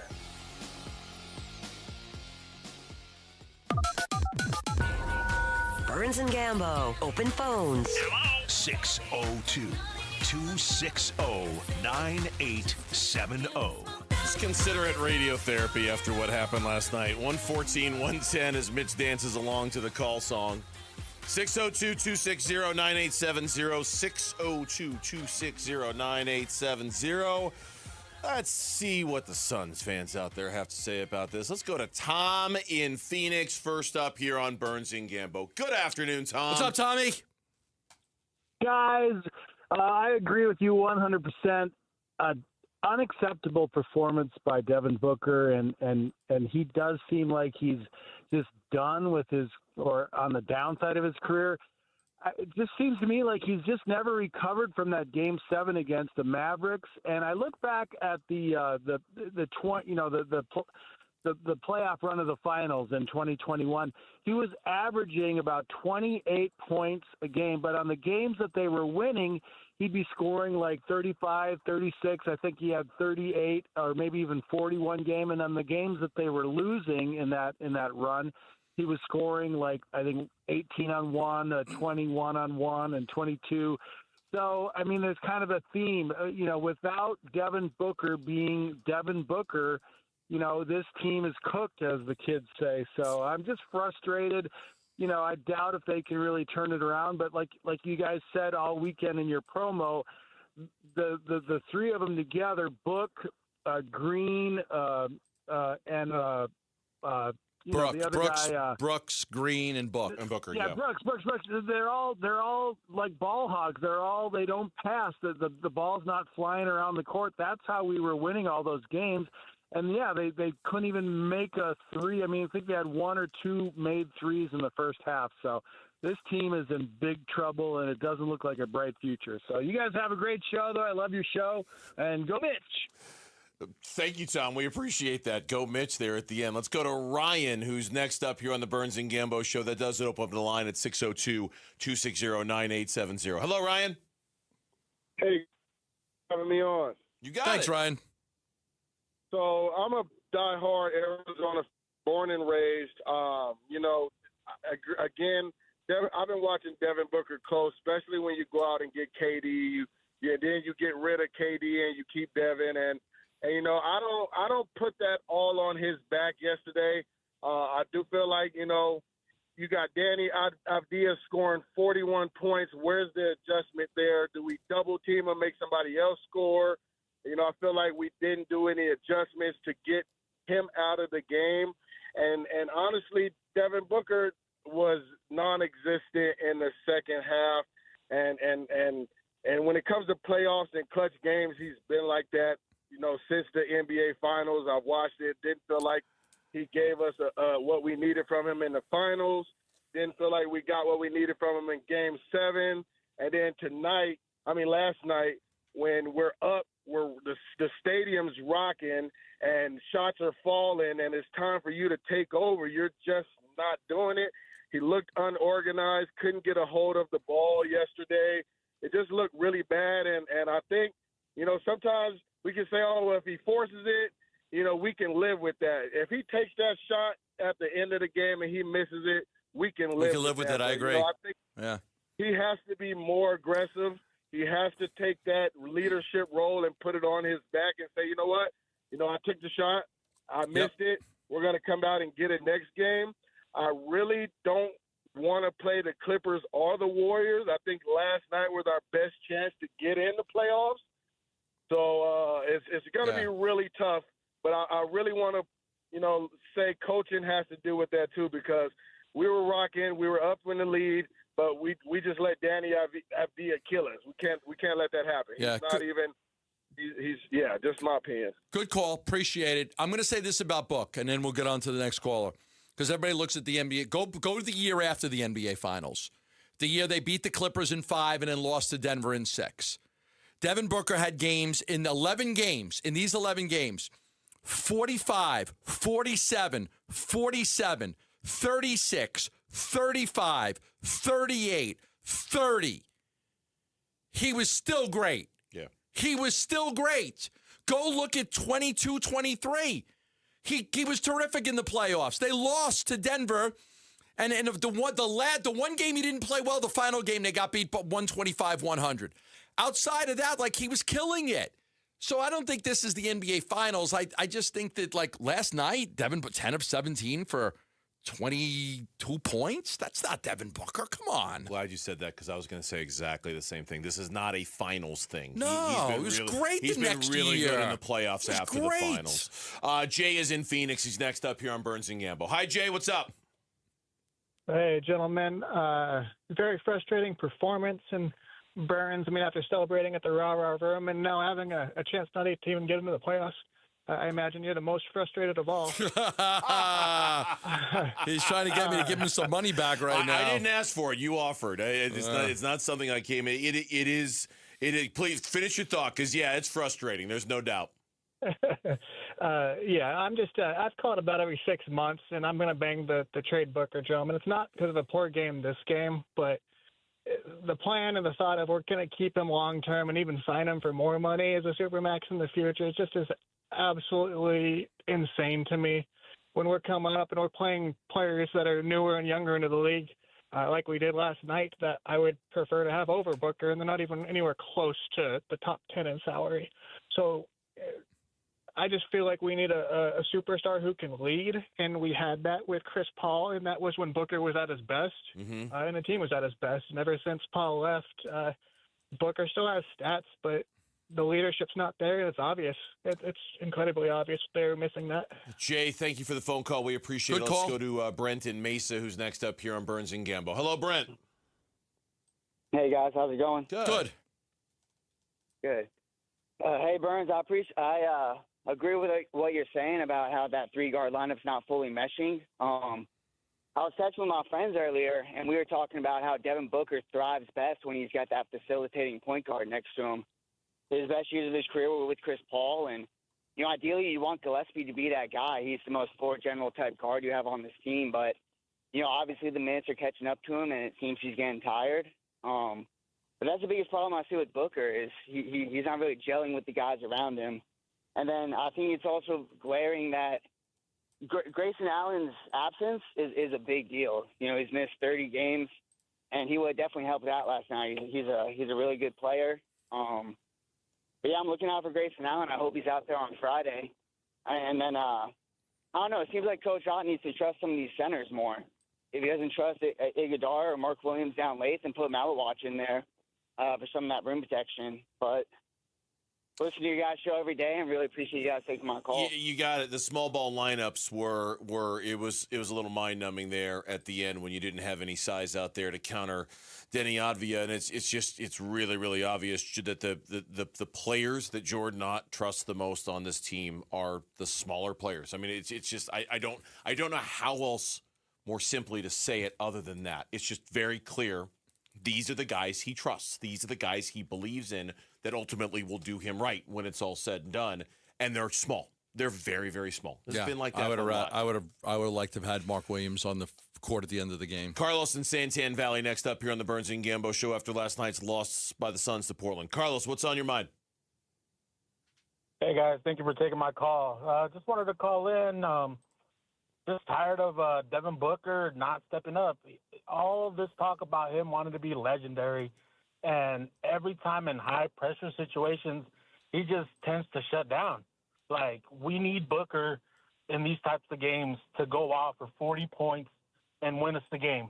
And also, please get rid of these small ball lineups here at the end. We need some centers there at the end. We need some offensive rebounding. We were getting killed on the boards. I'll take your questions off the air. Thank you. Again, I want to go back to the 22-23 season because it really has a lot to do with what you're saying here. There was a game against Denver. Booker was 14 of 18 from the field, 3 of 4 from three-point range. There was another game against Denver. He was 20 of 25 from the field, 20 of 25, 5 of 8 from three-point range. He had 47. He had against the Clippers, 19 of 27 from the field, 4 of 7 from deep, 47 points. He was so great still then. It's not the finals. Even a year after, he was still great. Something's happened in the last. I don't know if it's a decline. He's only 29 years old. Yeah. Is it decline? Is it the wrong mix of players? Something's not right, and we all can't really put our finger on what it is. No, but the plan is based around him. They made that very, very clear last summer. He is the centerpiece to everything they've got, and they didn't hesitate for a moment to give him that contract extension. And because of that, they've got an organizational kind of pivot point. Not that I think they're going to trade him this offseason. I don't. I really, really don't. But they do have to, I think, kind of question themselves a little and say, okay, are we sure we picked the right guy? Or are we absolutely sure this is the guy who's going to be the centerpiece of this? Because I think we can all look at Devin Booker, and I agree with you. He is getting a bad rap for some of those playoff series after the finals. He really, really is. The Minnesota series, he wasn't very good. No, the last game he was great, but they were out of it by then. That's really the only one, the one playoff series where I look at him and go, okay, Devin Booker wasn't that great. Other than that, there is nothing wrong with Devin Booker in the playoffs, even since the NBA Finals. But moving forward, is this who they need him to be? That seems to be the question. Thank you, everybody, for the calls. We appreciate it. It was a lot of fun. Take your shot at a Sonic Smasher for a chance to win a $25 Sonic gift card, and one lucky winner will take home the grand prize, a $500 Sonic gift card. Text Smasher to 620-620 to enter. That's 3 straight series wins now for the Arizona Diamondbacks, all against good teams. Are they better than we think? That's next on Arizona Sports.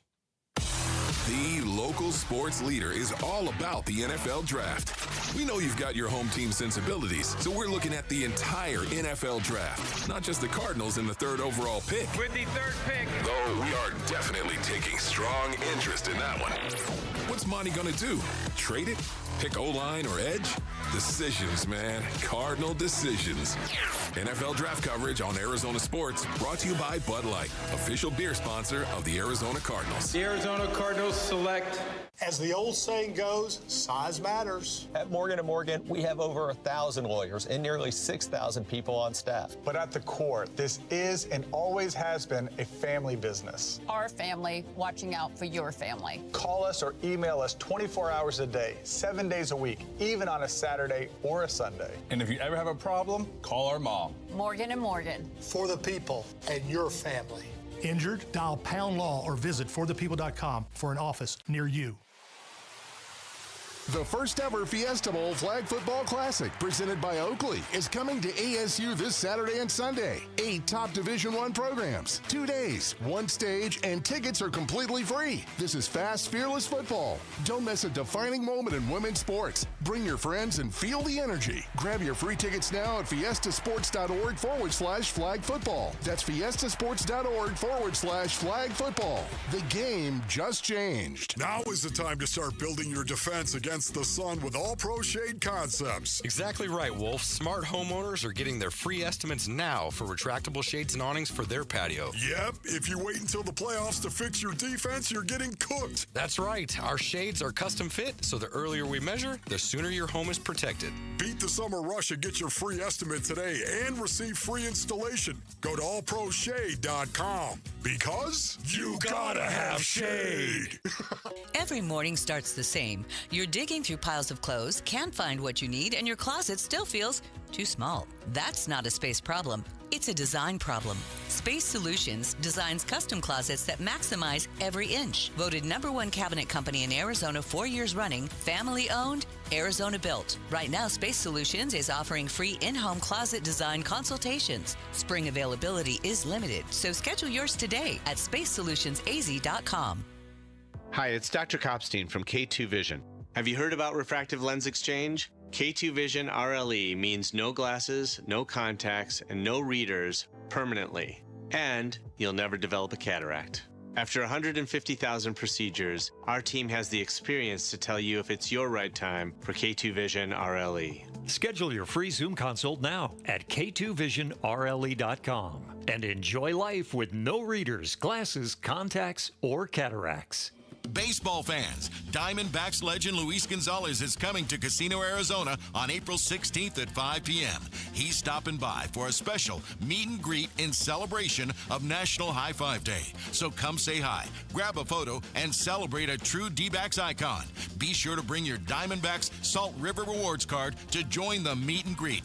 Don't have one yet? No problem. You can sign up that day. Don't miss your chance to meet Luis Gonzalez at Casino, Arizona on April 16th. There is nothing more meaningful you can do for yourself and for the people who care about you than finally getting rid of that pain, especially heading into vacation season. Hey everybody, Dan Bickley here for QC Kinetics, and if you have joint pain in your knees, hips, shoulders, or back, if you're missing work or activities you once enjoyed, if you don't want surgery and a long recovery, if you're relying on medication just to get through the day, you are exactly the kind of patient QC Kinetics helps every day with their advanced regenerative treatments that deliver life-changing results, and today can be the day you turn the corner and finally get real relief. And it could be the most meaningful thing you do for yourself and your family. Their treatments are all done in office, and your consultation is free. Call now with clinics in Phoenix, Scottsdale, Peoria, and Chandler. 602-837-PAIN. That's 602-837-PAIN for QC Kinetics. The Burns and Gambo Need to Know Social Poll Update. Presented by Sanderson Ford. All right, updating our poll question from earlier today. Here's Lauren. You can find the poll question on the Burns and Gambo Twitter page. Coming off of last night's, just listening to all the positivity radiating off of the callers in the last segment. So positive. I mean, it's hard. It's hard. And the People love the team. The thing about it is, and I do too, and I know you do, like we're all kind of in a mood today. The thing about it is, they haven't been playing well for 2 months. They haven't. I mean, there's like this inescapable, so there's almost part of me that wants to say, almost like, what did you expect? You know? Did we really think they were just going to wake up and because there was all of this on the line, they were just going to start playing like the team they did for the first 50 games of the season? Was it really going to be that simple? They have not played well. You were hopeful. You were hopeful, but was it realistic? Was it rational to think that way? They have played substandard basketball for the better part of the last 2 months. You were lucky to win that bet. In some ways. You were lucky. You were lucky they didn't start this way and end better, because I don't know if you would have won it. based off of the way they've played the last 2 months, if that's how they started the season instead of ending. What would you have ordered had you won the bet? Huh? What would you have ordered had you won the bet? It would have been a lot different than had you lost the bet. No, I wouldn't have. You were very kind to not order the most expensive thing I got on the menu. I got fish. I wouldn't have. I would have ordered probably the same thing I ordered. Really? Yeah, probably. Okay. Yeah. Anyway. So I want to say that, there's part of me that wants to say, what did we expect to happen? I know you should beat Portland at home, but if you've been watching this basketball team as closely as all of us have, I think since February 1st, they haven't been the same. They just haven't been the same. And that's what's got me scared about Friday night, too. Anyway, Lauren, I'm sorry. This is your moment. No, and I'm you're all stepping good. all over it. So You're go ahead. good. Sorry. Gambo had his moment earlier in the show. Yeah, you needed your moment. I hope we put that rant out on social media. It is on social media already. Fantastic. You can go find it on our X account at Burns and Gambo. You can go find it on our Instagram, on our Facebook. It's out there. Gambo lost his mind about Devin Booker. It was a classic Gambo rant, and it was outstanding. Outstanding. All right, what's the poll question? Poll question today. Which was the bigger issue for you in last night's Suns loss? The players or the coaching? Players. Always the players. It's almost always the players, but play better. There were things to not like about the coaching either, the players. 70% of our audience it's gone down. is going with players, 30% going with coaching. 80-20 when we rolled it out 2 hours ago, right? Mm-hmm. Yeah, all right. It's going down a little bit. That's the poll question. As I mentioned, you can find it on the Burns and Gambo Twitter page at Burns and Gambo. One word is where it's at. Barrio ready at his pitch. Swung on and popped up. Farkas, the second baseman, calls for it, and he's got it. Diamondbacks win it in extras by a final score of 8-5. They go 6-3 on this road trip, and they find themselves at 11-8 to begin the season. You've said it a couple times. There are some vibes coming off this D-backs team that are very familiar with the first few weeks of the Phoenix Suns, where for those first few weeks, the first even couple months of the Phoenix Suns, it was very much a, wow, they're good. They're way better than anybody thought. Yeah. There's some, the Diamondbacks are giving off those vibes. What are we, 19 games into the season right now? It feels like they're on the verge of becoming that team that is just better than a lot of people thought they were going to be. I think so. I think when I look at when they started this season, you were looking at a situation where you're like, there's so many question marks. There's so many things that you're kind of worried about. We worried about the rotation. You worried about the offense. You worried about the bullpen. Really, Paul Sewald? People are like, really? That's the best they could do is Paul Sewald? Why didn't you spend $15 million on a closer? Pete Fairbanks was out there for $50. Why didn't you do that? We had I'm going to bookmark this at some point, but we went through the rankings of what their rotation was and what their offense was, and they weren't very high. No. Nobody had them as a top 10 offense, not even a top 15 offense, I don't believe. Or the rotation was, 22nd to 23rd? Or 22nd, yeah. Somewhere in there. And now you're looking at a lot of things coming together. The bullpen has been outstanding. Paul Sewald is 6 for 6 in save opportunities. The rotation has been good. It's been good. Is it great? I don't know. Maybe. Gallen's pitched good. Soroka's pitched good. Erod's pitched good. The only guy that wasn't pitching great was Fott. He's now in the bullpen. Merrill Kelly came back yesterday, walked 4 guys, but he was fine. He was fine. So the rotation has been better than expected. The bullpen has been way better than expected.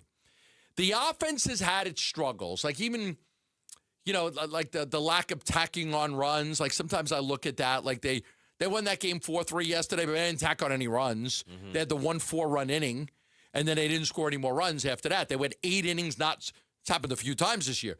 They'll score all the runs in 1 inning and not score in any of the other innings. But I've been pleasantly surprised by Del Castillo and Barossa and Fernandez and Ildemaro Vargas and all of these guys that you wouldn't look to count on. You were counting on Carroll, Perdomo, Marte, maybe a bounce-back year from Arenado. It hasn't been those guys. Gabby, before Gabby Moreno. Yeah. I thought Gabby should be the cleanup hitter and be.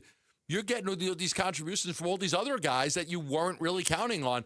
it's led to a really nice start for the Arizona Diamondbacks. It has. And look, it's early. I get it. They haven't even played 20 games yet. We still have a long way to go. They've basically played the equivalent of 2 NFL games out of a 17-game season. They haven't. It's not a lot. So we understand that. I look at it, and I think I look at it in terms of who they've played so far. The Orioles are a good baseball team. The Mets are a good baseball team. The Phillies are a good baseball team. They've played a schedule that we all knew all along was going to be very front-loaded. The Tigers are a good baseball team. The Braves are a good baseball team. Basically, every team they've played so far this season is one that we would categorize as a good baseball team. They played the highest payrolls in baseball right now, and 4 of the 5. And not only are they holding their own, they're doing just enough of these little things every series to just win a series. And that, to me, is the mark of a team that's got a little something special under the hood. Now, your point about the offense is well taken. I think what we're looking for is sustainability. Is this bullpen sustainable with the contributions they're getting? That's a great question. I think the starting pitching is sustainable. I think they've got a top 10 starters ERA. I think that is sustainable. I don't know if the bullpen is. We'll see. I don't know if it's sustainable to have an offense built around Adrian Del Castillo, Ildemaro Vargas, Jose Fernandez, and Jorge Barrosa. That's the least likely. That's the one to go. That's not going to last. So number 1, rotation. Number 2, bullpen. Number 3, offense, in your opinion, of what's sustainable? Yeah, rotation most, 1, bullpen 2, second. Offense 3. Unless you want to throw defense in there, which is then above rotation. I think the defense is going to be good and is going to stay good. But that lineup, they need to get their Perdomos and their Cattels going. Because I don't know if you can count on that. Not order my Ildemaro Vargas All-Star jersey? By all means, if you want. But it might be money better spent elsewhere. Okay. Just a thought. You're probably right on the offense. But, man, you got to ride this wave as long as you can with these guys. Of course. I mean, if you could ride – listen, what did we want? Play 500 ball. Play 500 ball for as long as you can until A.J. Puck comes back and Gurriel comes back and Justin Martinez comes back and maybe even Corbin Burns comes back. And you're looking at a team right now that's 11-8. So you're 19 games in. You know, the next game you'll play will be your 20th game, and you'll still be over 500. So the more games you could take off this schedule to get closer to guys coming back while staying at 500 or better is just a huge plus for them. When we come back, is Devin Booker, the guy who lifts everyone else up, gone? That's coming up next, 5 o'clock hour, Burns and Gambo. One app gets you opinion, analysis, and inside information from Arizona's biggest sports personalities. Plus live streams, breaking sports news, and play-by-play. Booker, a lob down low. Williams will jam it home on the alley-oop. Devin Booker hits Mark Williams. That's the bookmark. Download the Arizona Sports app, presented by Ready Services Plumbing and Air Conditioning. Love telling you about Lifeguard Imaging, where they are helping people every single day. Because early detection saves lives. Yes, early detection saves lives. That's why I want you to know about Lifeguard Imaging, as they truly do a remarkable job of helping people. There's a lot of great stories out there, too. A lot of great stories. And that's why when you hear about people getting their scans, saving their lives, a lot of the scans are going to give you information that you're just not going to know about, and it could actually save your life. Right now, we're offering 2 heart scans for $69. And you say, why $69? Well, you're going to save over $1,200. I don't know why. That's the number they came up with. $69, you get 2 scans. You can get a scan. You bring your mother, your father, your sister, your brother. You can bring your wife, your husband, whoever it is. You could each get a scan, 2 scans, total $69. We had done this for free, and some people would just sign up and then not. So that's why I think they do it. Just $69 to make sure you're serious about it, because it's a serious scan. It gives you a great imprint of everything that's going on in your body. It's going to give you a great score for your heart. You're going to want to know what it is, and it could save your life. Text SCAN to 620-620 to book. That's text SCAN to 620-620. Get in the zone, AutoZone. Annie's first oil change wasn't as hard as she thought, because she went to AutoZone, where a friendly AutoZoner helped her find the right oil and save on an oil filter. He explained the job and showed her free how-tos on AutoZone.com. When she was done, AutoZone recycled her old oil for free. No hassles, just help. Everything you need, nothing you don't. Get in the zone, AutoZone. Restrictions apply. I'm Ed Evans, CEO of Consumer Cellular. No, we're not one of the big guys. Truth is, we don't want to be. If you're over 50, Big Wireless probably has you paying for more data than you might need. You could be throwing away thousands over a lifetime. Our entry-level data plans start at just $20 a month. And for a limited time, switch and get your second month free. Call 1-888-FREEDOM, visit consumercellular.com or a store near you and get your second month free today. Plans include $5 credit for auto pay and e-billing. See site for additional details. Get in the zone, AutoZone. John always listens to his truck. So when his brakes start talking, he goes to AutoZone, where a helpful AutoZoner gets him the right parts. If John has time to put them in, he borrows a kit with Loan-A-Tool. And if he doesn't, he gets a free shop referral. No hassles, just help. Everything you need, nothing you don't. Get in the zone, AutoZone. Deposit required for Loan-A-Tool. Restrictions apply. Help DEA keep our communities safe and healthy by participating in National Prescription Drug Take-Back Day, Saturday, April 25th. Take action right in your own home by cleaning out your medicine cabinet of unneeded medications. Keep them safe, clean them out, take them back. Find a collection site near you at DEATakeback.com. Do your part to lower overdose deaths and prevent prescription drug misuse before it starts. That's DEATakeback.com. For over a century now, Ford has been part of America. In my family, it's been generations. Paul Calvisi here. My grandfather worked for Ford Motor. My first car, a classic Mustang, still have it. But going to our Desert Ford dealers today means getting more than a vehicle. We're talking a full suite of benefits like complimentary Ford mobile service or try Ford pickup and delivery. Yes, to and from your door, and it's easy scheduling in the Ford Pass app. Tough would be built Ford tough. More than a slogan, it's an identity of the F-Series trucks, and the all-new 2026 F-150 is the best yet. With a completely redesigned interior and exterior adventure, how about the Ford Bronco Sport? It says, let's get it, with 5 available trims so you can forge your own path. We recently bought a new Explorer at our Desert Ford dealers. Love the flexible seating up to 7. All the cargo room, the advanced tech. Bottom line, Ford is the future at our Desert Ford dealers. Just click buyfordnow.com. Southwest Gas is proud to support the lifestyles of Arizonans along with economic development in our communities. Hi, it's Vince Marotta. Many of the businesses that have relocated their operations into Phoenix are dependent on natural gas to support business and production. Southwest Gas provides affordable, safe, and reliable natural gas service and helps provide a sustainable energy source our state needs for continued economic development. To learn more about the Southwest Gas commitment to community growth and economic development, please visit swgas.com. KMVP FM Phoenix, live from the Casino Arizona and Talking Stick Resort Studio. Arizona Sports, the local sports leader. I'm Mitch Vareldis with Trending Now. It's presented by Parker & Sons Heating, Cooling, Plumbing, and Electrical. Diamondbacks wrapped up the series against the Orioles earlier today, and they got the series victory over the Orioles, 8-5 in 10 innings in the finale today. Adrian Del Castillo powered the offense, drove in 5 of the 8 runs in this one. Snakes are now on their way back to the Valley now. They'll start a 3-game series against the Toronto Blue Jays Friday night at Chase Field.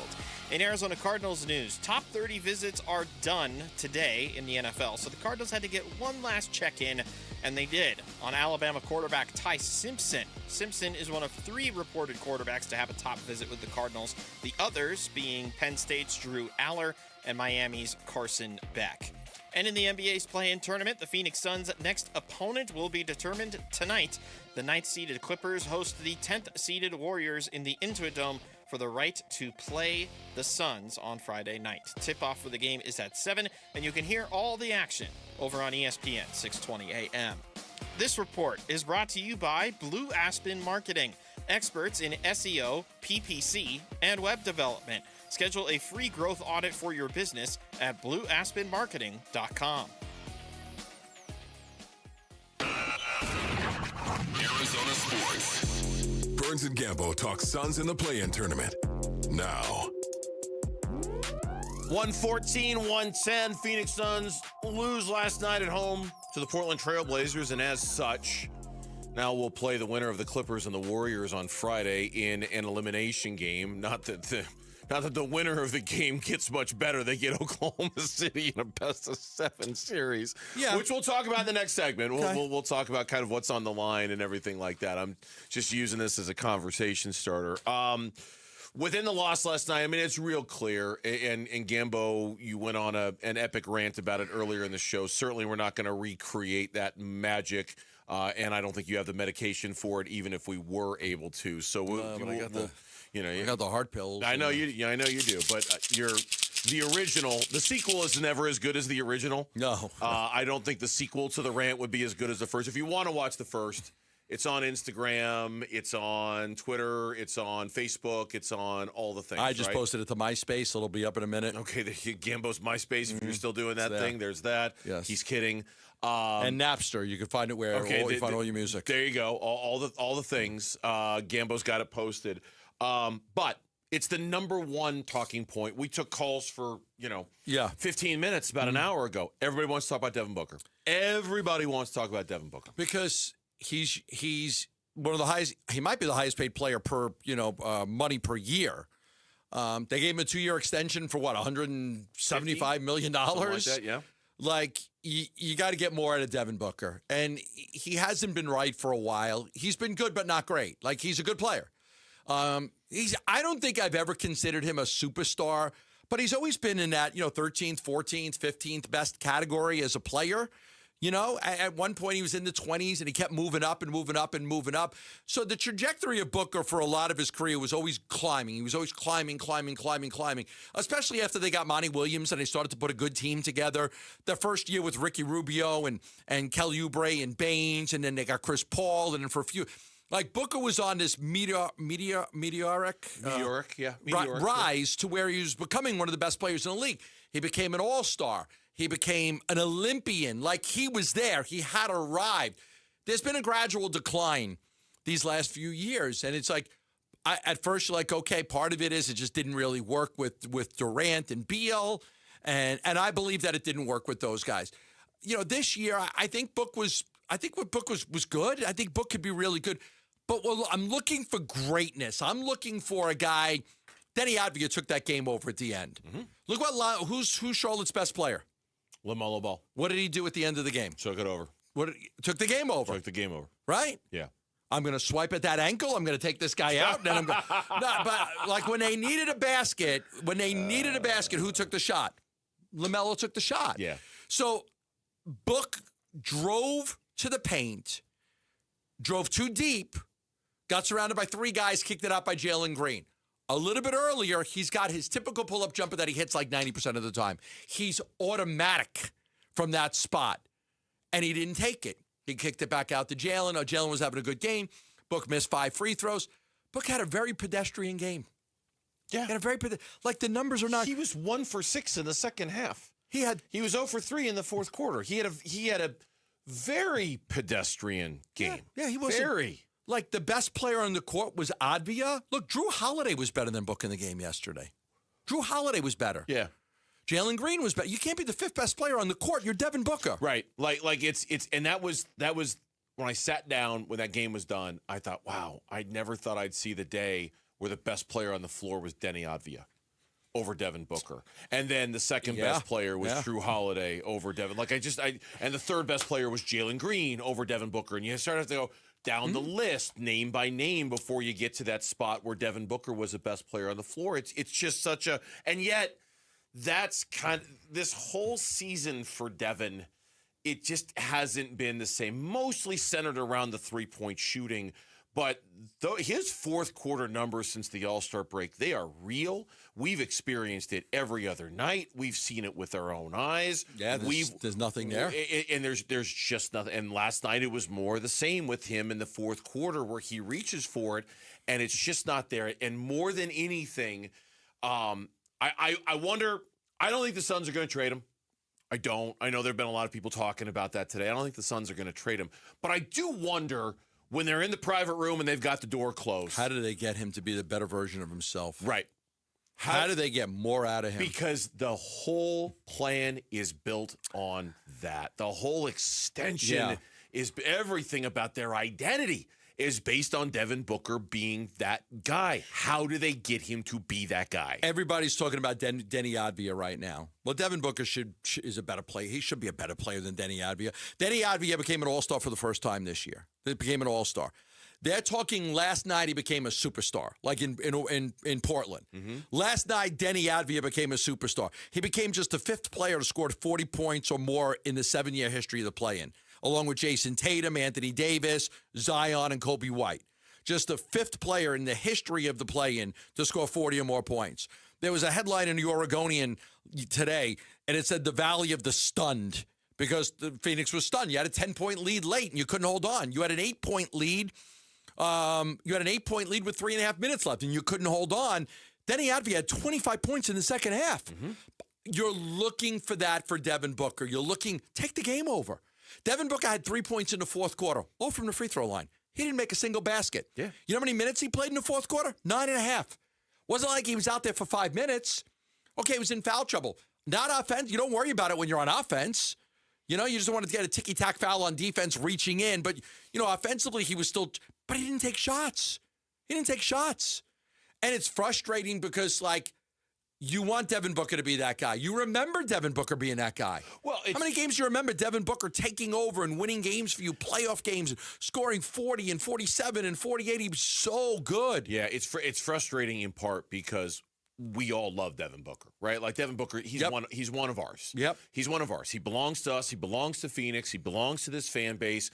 He's a guy we root for. He's a guy we want to succeed. We feel like, in some ways, like he's a part of our family, you know, like our sports family. Like he's just that guy.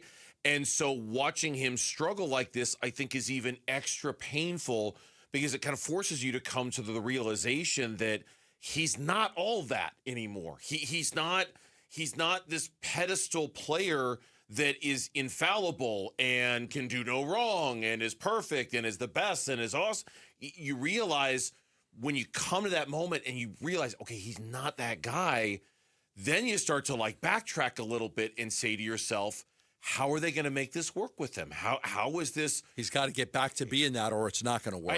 And is it in their best interest at some point to do the unthinkable and entertain the idea of trading him? Which I know some fans wanted them to explore that last summer. Mm-hmm. Some fans wanted that because they're like, he's the one guy who can get you the big return that Kevin Durant can't. I do wonder if they will ever, as an organization, get to the point where they at least entertain the idea of moving him based on the premise that he's just not that guy anymore.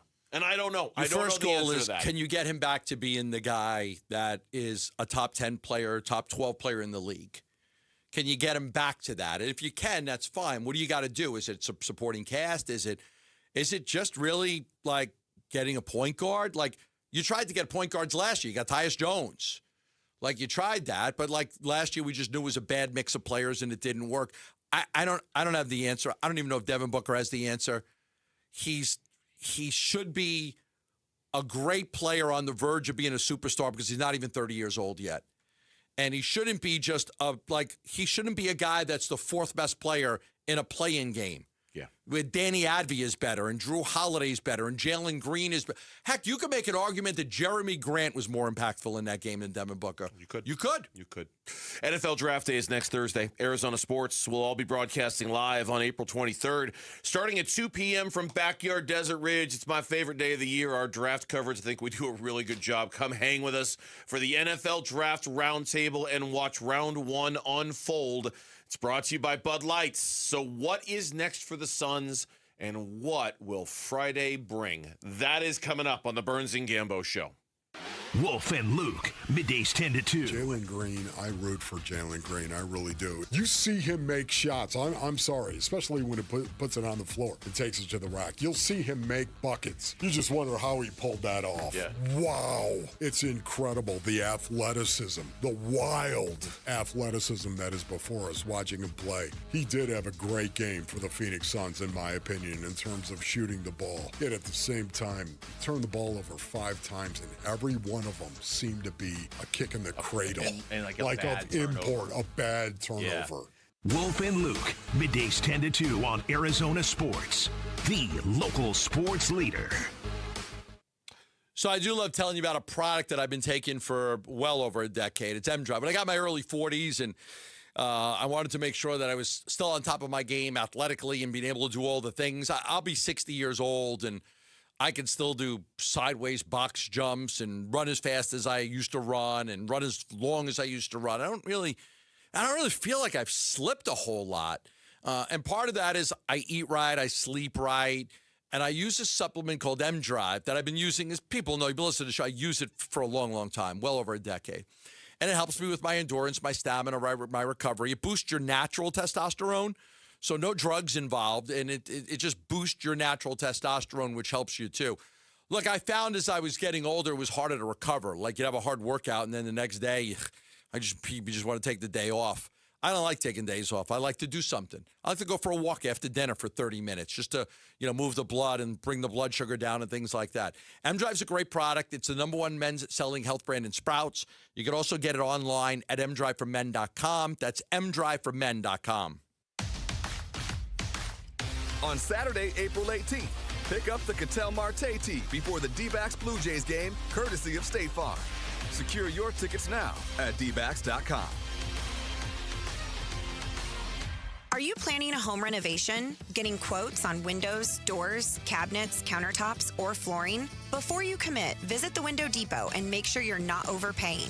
The Window Depot is your one-stop shop for top quality products at the lowest prices. We're locally owned and operated with no installers and no middlemen, so you save big. Perfect for DIYers, contractors, and homeowners. Visit a location near you or shop online at thewindowdepot.com. The Window Depot, more than a window store. Oil isn't the only resource hit hard by global events. American farmers are sounding the alarm by fertilizer prices at planting season. Will this disrupt our food supply? Raising prices cause shortages? I'm not waiting to find out, and neither should you. Go to mypatriotsupply.com, get a 3-month emergency food supply. They'll include $200 worth of extra survival protein absolutely free. After serving more than 3 million American families since 2008, you can trust mypatriotsupply.com. Go to mypatriotsupply.com.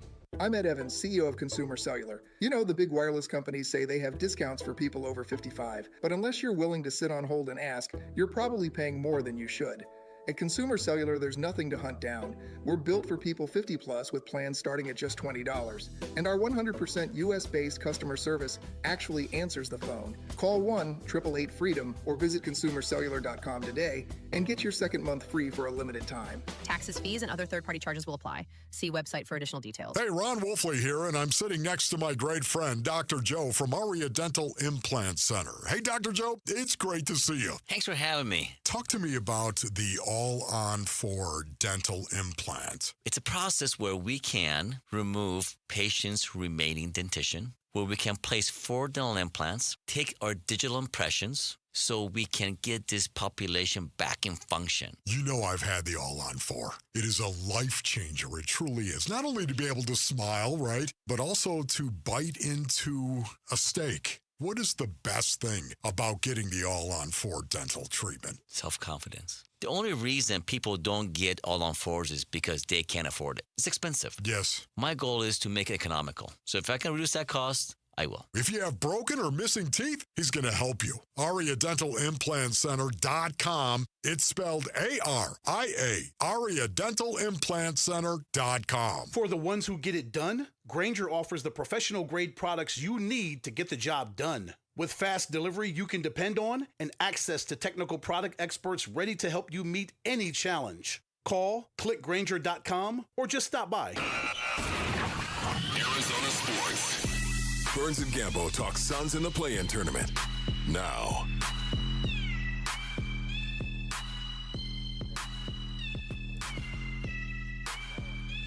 All right, welcome back, Burns and Gambo Show. So I had a bite of apple. Still working on it. Commercial break. Always the worst. That ended quickly, right? Always the worst. You hear the music play and you're like, I have a mouthful of food. Now what do I do? I cannot speak. We come back I can at speak. the same time. I every know. day. Don't. Lauren, Don't lecture me. I know we come back at the same time every day. I know. I know. I understand. Clippers or Warriors. And more than that, but beyond the whole who are we rooting for tonight? I mean, like they both have two of the great players of this generation, one who's a little older, but they're both really, really good. To me, there's a bigger issue here. You win on Friday, and I'm not saying this should diminish your desire to win on Friday, but you win on Friday, you're getting Oklahoma City starting on Sunday afternoon, 36 hours later. So what? So what? Bring it on. Bring it on. Like bring it on. Okay. They won't win a quarter against Oklahoma City. Were they going to beat the Spurs in a 7-game series? You thought they were. I thought they'd win. No, not beat. I didn't say they beat them.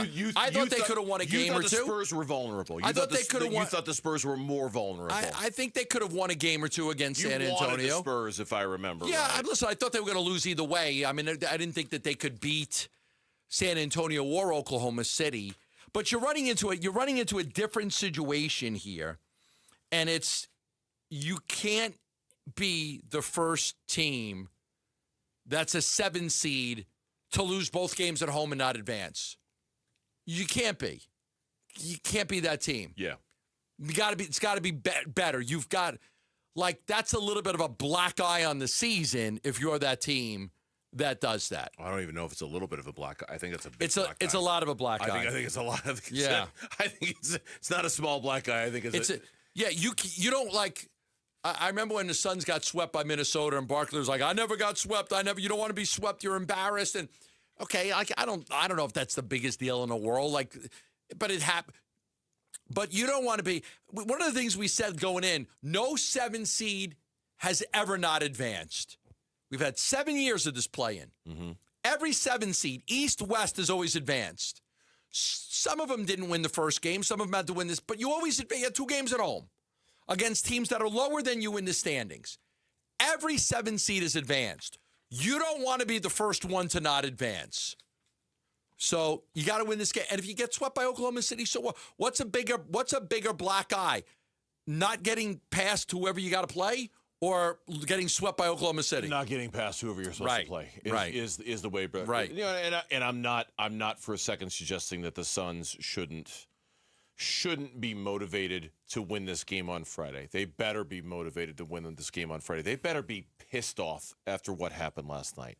I hope they're good and pissed off after what happened last night, blowing that game the way they did, allowing Portland to go on a 25-10 run, basically, to close the game and collapsing in the fourth quarter. I had 17-5. It just depends on what point you want to start. Okay, yeah. You know, I had 27-12.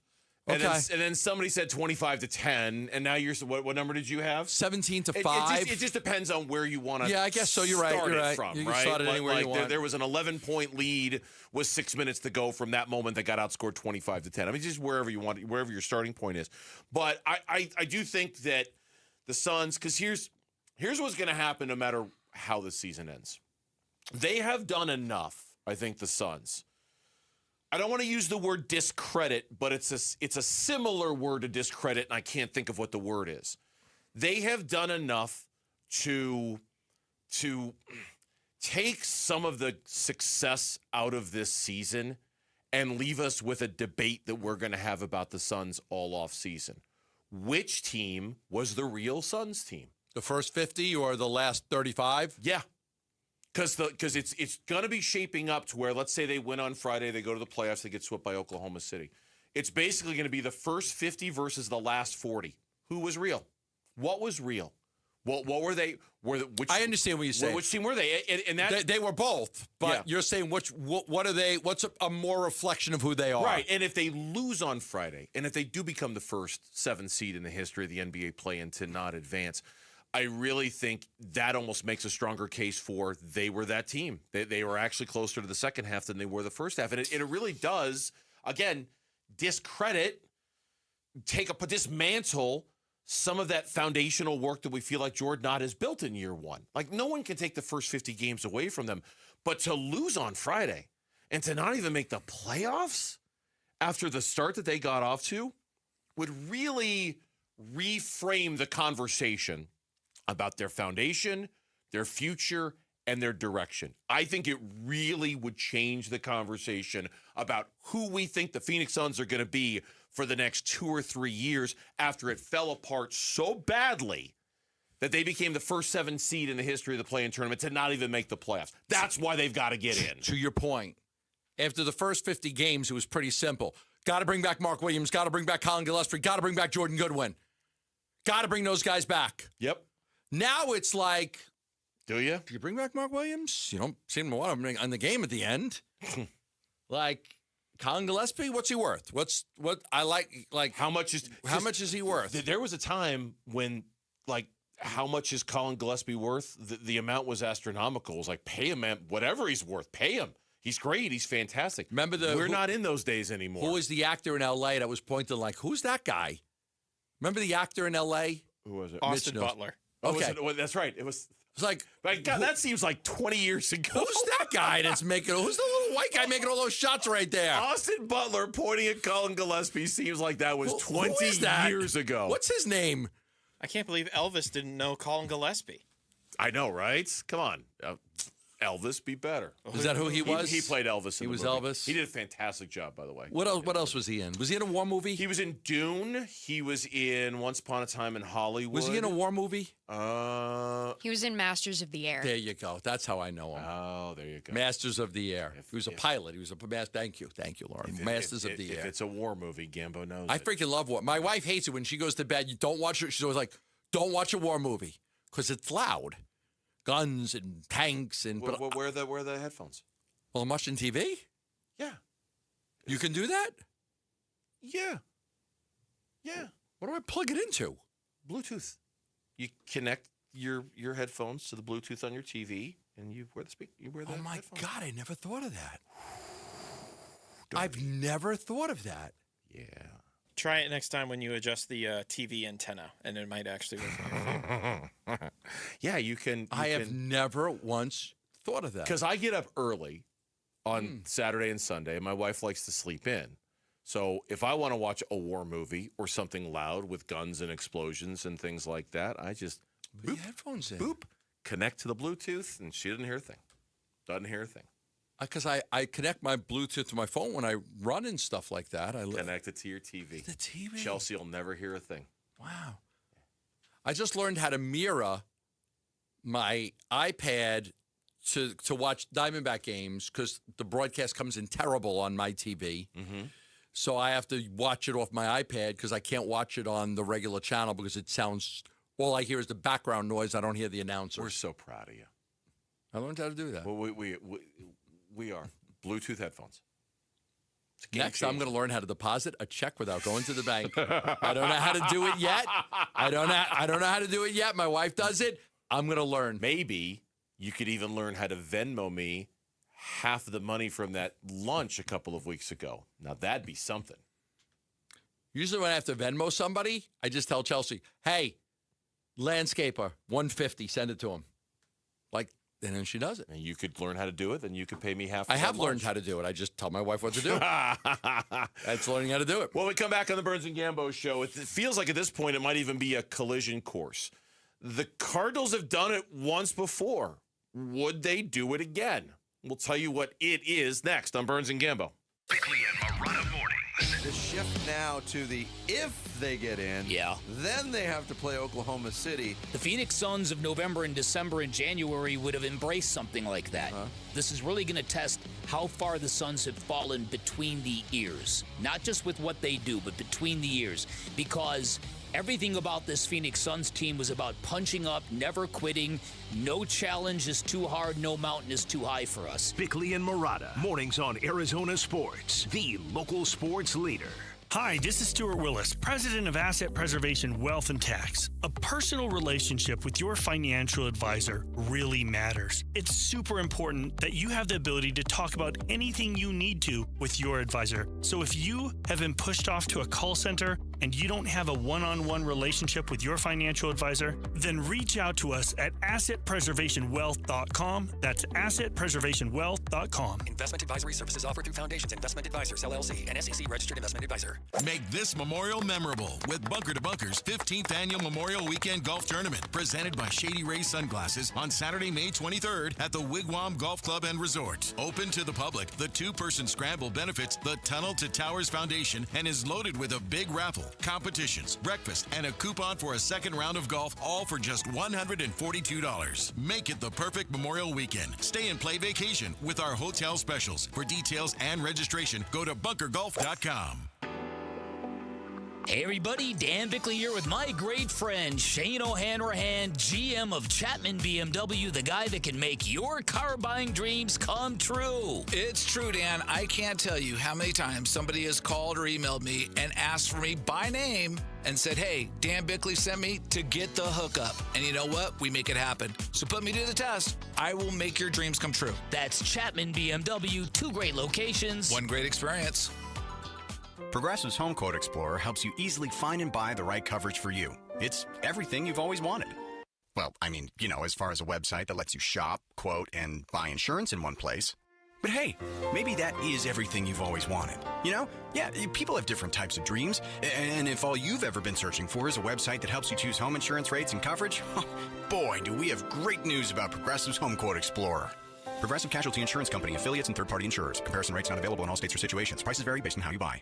A multi-billion-dollar settlement is paying claims for up to 21 years. If you were exposed to weed killers at work or at home, your rights are affected. If you or your family has or had non-Hodgkin lymphoma, you could receive $6,000 to $165,000 or more. This settlement impacts you even if you're not sick, because this blood cancer can take 10 to 15 years to appear. If you stay in the settlement, you give up your right to sue. Learn more at weedkillerclass.com or call 888-403-8201. Paid for by the Roundup Settlement. Hey, it's Bodie and Victoria, owners of NewACUnit.com. In Arizona, it hits 100 degrees and suddenly AC prices magically go up. We don't play that game at NewACUnit.com. Even with manufacturers raising prices this year, we've used our buying power to keep your costs down. And the price you see online, that includes everything. Unit, install, delivery, no surprises. Just a smarter, more affordable way to stay cool at NewACUnit.com. Save thousands, save time, buy online, NewACUnit.com.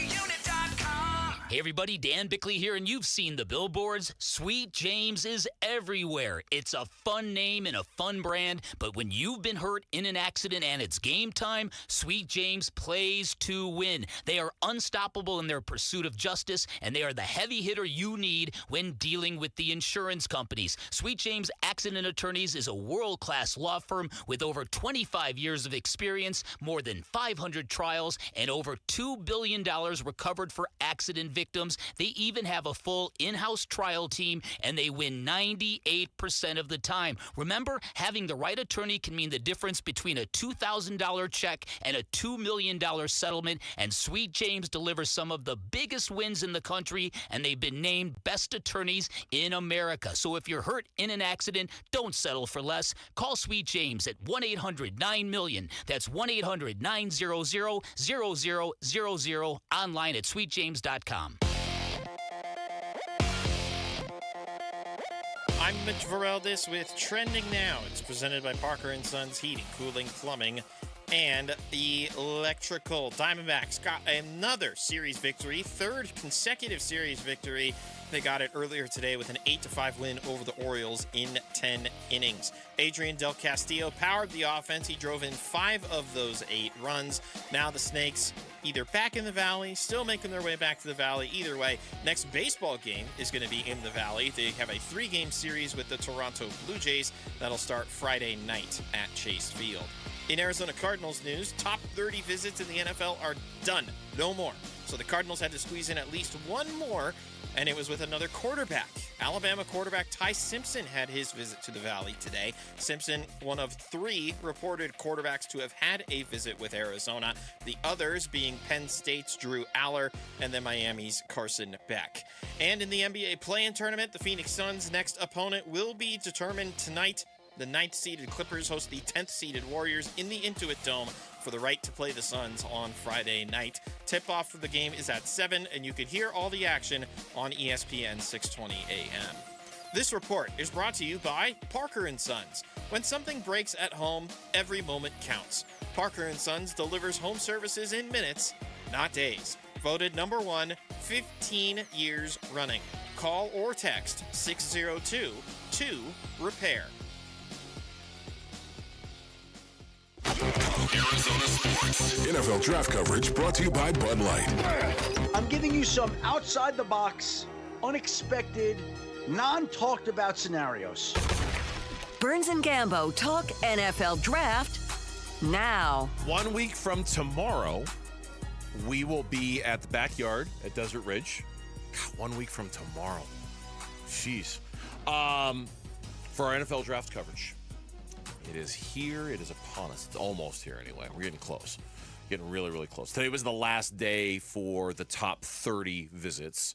The Cardinals raised a few eyebrows around the league that they scheduled the Ty Simpson visit on the last day. The speed dating. Exactly. Bring you in. Let's write up a few plays up there on the whiteboard. Let's pick your brain a little bit. Let's watch some film. Let's talk. There were 3 mock drafts that came out today. They all had the Cardinals taking Ty Simpson, every single one, and not 3 like rando mock drafts. Mel Kiper, Dane Brugler, Todd McShay, some of the biggies, all had the Cardinals taking Ty Simpson. And in Gambo, in our first and hopefully our only moment of the show, you had kind of asked rhetorically when was the last time the Cardinals drafted a quarterback in the first round. That they moved up for. Yeah, that they moved up for. Yeah, they moved up for Rosen. Only to draft a quarterback in the first round the next year, Josh Rosen and Kyler Murray. It just seems so unlikely that teams would ever do that. Yeah. And frankly, I'm gonna see if I can look at this sometime between now and the draft. How many times did a team trade up for a quarterback that wasn't any good, and then the next year still didn't take one? You're like, they probably should have taken one. Because that's probably happened a whole lot too. Oh, sure. I bet that's happened a bunch. A lot. Like, okay, because you feel like you've got to give that guy a shot. Mm-hmm. You're taking him with a top 40 pick, top 45 pick. No, top 32 pick if you move it up in the first round. Not even. I'm thinking second round. I'm even saying if you drafted Simpson in the second round, how much do you want to get a quarterback next year in the first round if you haven't given the guy a chance? Right. And how much of a chance is not enough of a chance? How much of a chance is too much of a chance? You got to play the whole season. Like if you play Jacoby Brissett the first 10 games and then you play Ty Simpson the last 7, is that enough to judge whether he's the guy or not? Lauren just said something in the chat here a second ago. Trubisky, like the Bears traded up, got him, and after a year, you were probably thinking, yeah, this is not the guy. This is not the guy. But they stuck with him for what, 3 years? Yeah, because we've invested in this guy. We have no choice, right? That's it. Really is true.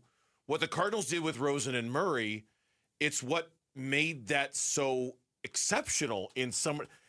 Steve Keim was the general manager, did a big trade up to get Josh Rosen, took him a year later, realized he's not the guy, and was still the general manager of record who made the Kyler Murray select. Like, how often does that happen? Hey, right, Mike, I'm telling you, Josh is the guy. Right. Totally. We're going to move up and get him.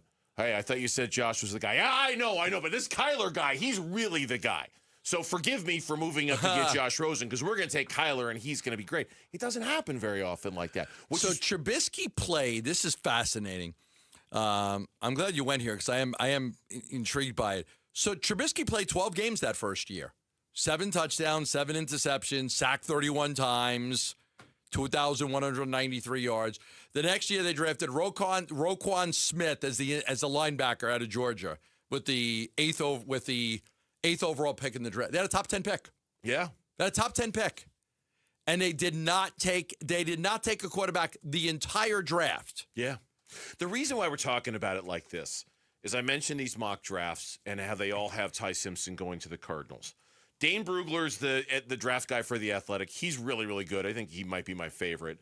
Dane Brugler, in his 7-round mock today, he went there. He did the 7-round thing. he had the Cardinals taking Ty Simpson in the second round with their pick. Okay. I mean, that's one of those, I don't know what they would do if Ty Simpson's there at number 34. Would they take him or not? I have absolutely no idea.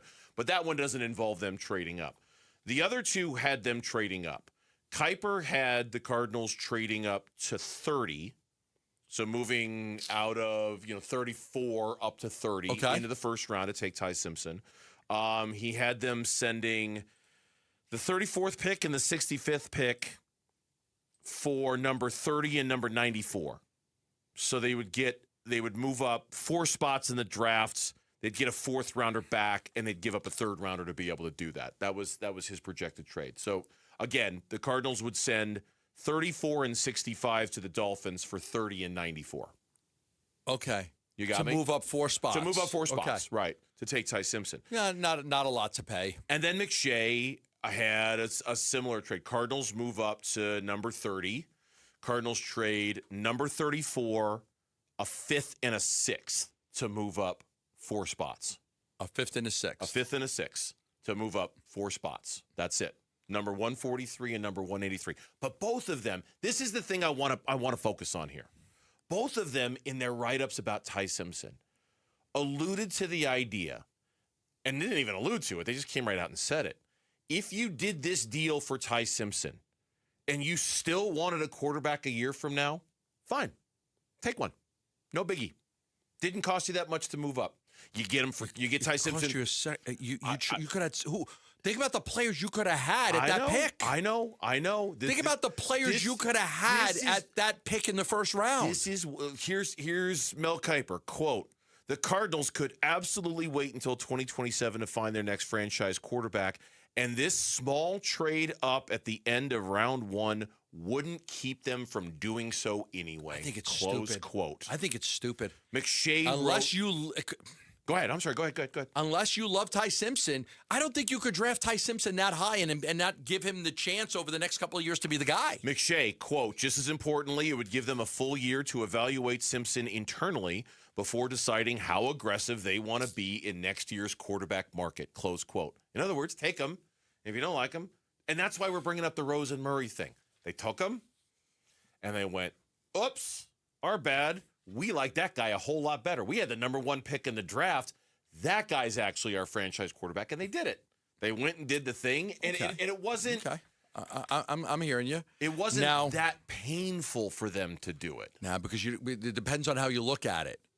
Like, it depends on how you look at it. So instead of Josh Rosen, they could have had Vita Vea, the nose tackle. They could have had Minka Fitzpatrick. They could have Tremaine Edmonds. They could have had Jair Alexander. They could have had the center Frank Ragnow. You got to think about who they could have had. That's a good point. If they didn't take him, then so that's the whole thing. Like, you're saying, okay, you could go get a quarterback, but who could you have had instead of Ty Simpson that could have helped your football team? Right. And that's the problem, is that I'm going to move on from like, they had a hard time moving Rosen. They didn't get very much from him. They got a late second-round pick, though, like the last of Miami's 3 second-round picks. They got totally screwed in value on that. Yeah, totally. Right. So, okay, we're going to get off of Ty. You really want to do that again? That's an incompetent organization. Within 7 years, 8 years, you draft a guy in the first round and then trade him for less value. If you do that twice, all because you like somebody the next year. Yeah. If you're drafting Ty Simpson, I think he's your quarterback. For the record, I agree with you. I was just shocked that these 2 draft experts who've been doing this a long time make it sound like it's just not that big of a deal. Okay, so you just take one next year. If you don't like, you give him a year, see if it fits. If it doesn't, but I'm telling you, everybody is tying Ty Simpson to the Cardinals. Everybody. It's just like, oh yeah, those two, they're bound for each other. So when we get to that, if we get to that point in the draft, let's look at all the players they could have had. Oh, totally. And then if they go get a quarterback next year, say, you see, you still could have cut the quarterback and had this guy instead. But it does add, when we get to draft night, think about, and I'm not trying to invent drama here. This is going to sound like I am. I'm really not. Cardinals stick and pick. They make the 3rd pick in the draft, which, by the way, McShay had them trading down from number 3 for actually kind of a decent package, but I'll get to that in a second. You stick and pick at 3. You make your pick. You're not done if you're a Cardinal fan. You're watching that draft, And when you get into the teens, when you get into the 20s, and you're going to watch because you're going to want to see, was everybody right? And will the Cardinals move back into the first to take Ty Simpson? It gives you real investment in the back third of the draft to see what the Cardinals do when draft day actually arrives, because everybody's talking about them moving back into the first. You better love Ty Simpson if you're going to take him. You better love him, because I think it's just reckless to draft Ty Simpson, waste a pick on him, and then go get a quarterback next year because you have a top 5 pick and you like a quarterback better. McShay's mock had the Cardinals moving down to 8 with the New Orleans Saints. The Saints give up 8, number 42, and a second rounder next year. So 2 seconds to move down 5 spots. Okay, but they're not taking Simpson at number 8. Spencer Fano is who we had them so taking at number 8. Nobody that has them trading for Simpson thinks he's worthy of whatever the Cardinals are picking, whether it's 3, 8, 10, or whatever. No, yeah, wherever they trade down to. Yeah, what's the Cowboys pick at? The Cowboys are 12 and 20. 12. So you wouldn't take Nobody thinks that he's even worthy of 12, right? No. Nobody says the Cardinals are trading with the Cowboys to get Ty Simpson at 12. Maybe 20, but not 12. Right, that's like maybe 20, but not 12. No one's saying that. Yeah. When we come back on the Burns and Gambo show, Adrian Del Castillo. Where would the Diamondbacks be without him? There's like 5 guys we could say that about, but where would they be without him? That's next on Burns and Gambo. D-backs decision makers from the team's front office join Wolf and Luke Wednesday mornings at 11:45 for D-backs Front Office Focus. Brought to you by Canvas Annuity. The home of Arizona Diamondbacks baseball is Arizona Sports 98.7 and the Arizona Sports app. All right, let's get that AC tune-up right now. April, one of the most important months for AC tune-ups and inspections. Christian Brothers does one of the most thorough in all of Arizona. The official 22-point Arizona Heat Pump Council checklist. They're going to go everything. I get mine done every year by Christian Brothers. You're going to get an accurate electrical reading on every major component. They're going to check the capacitors, the motors, the start gear. They're going to check the refrigerant levels, the airflows, the coil temperature splits, all of it. The stuff that keeps your home cool in the Phoenix summer. You got to get those coils cleaned. You got to get those condenser coils cleaned. Have Christian Brothers come out for $50 and get everything taken care of for you. Every tune-up includes a full health report on your system. You know exactly how your system is performing, so that way you know if it can last you another summer, 2 summers, 3 summers. Christian Brothers is family-owned, 3-generation family-owned, 50 years in the Valley. They've been through every kind of Arizona summer. Oh, but their techs, by the way, certified, background check, trained to the highest standards. Call them at 602-222-3535. That's 602-222-3535.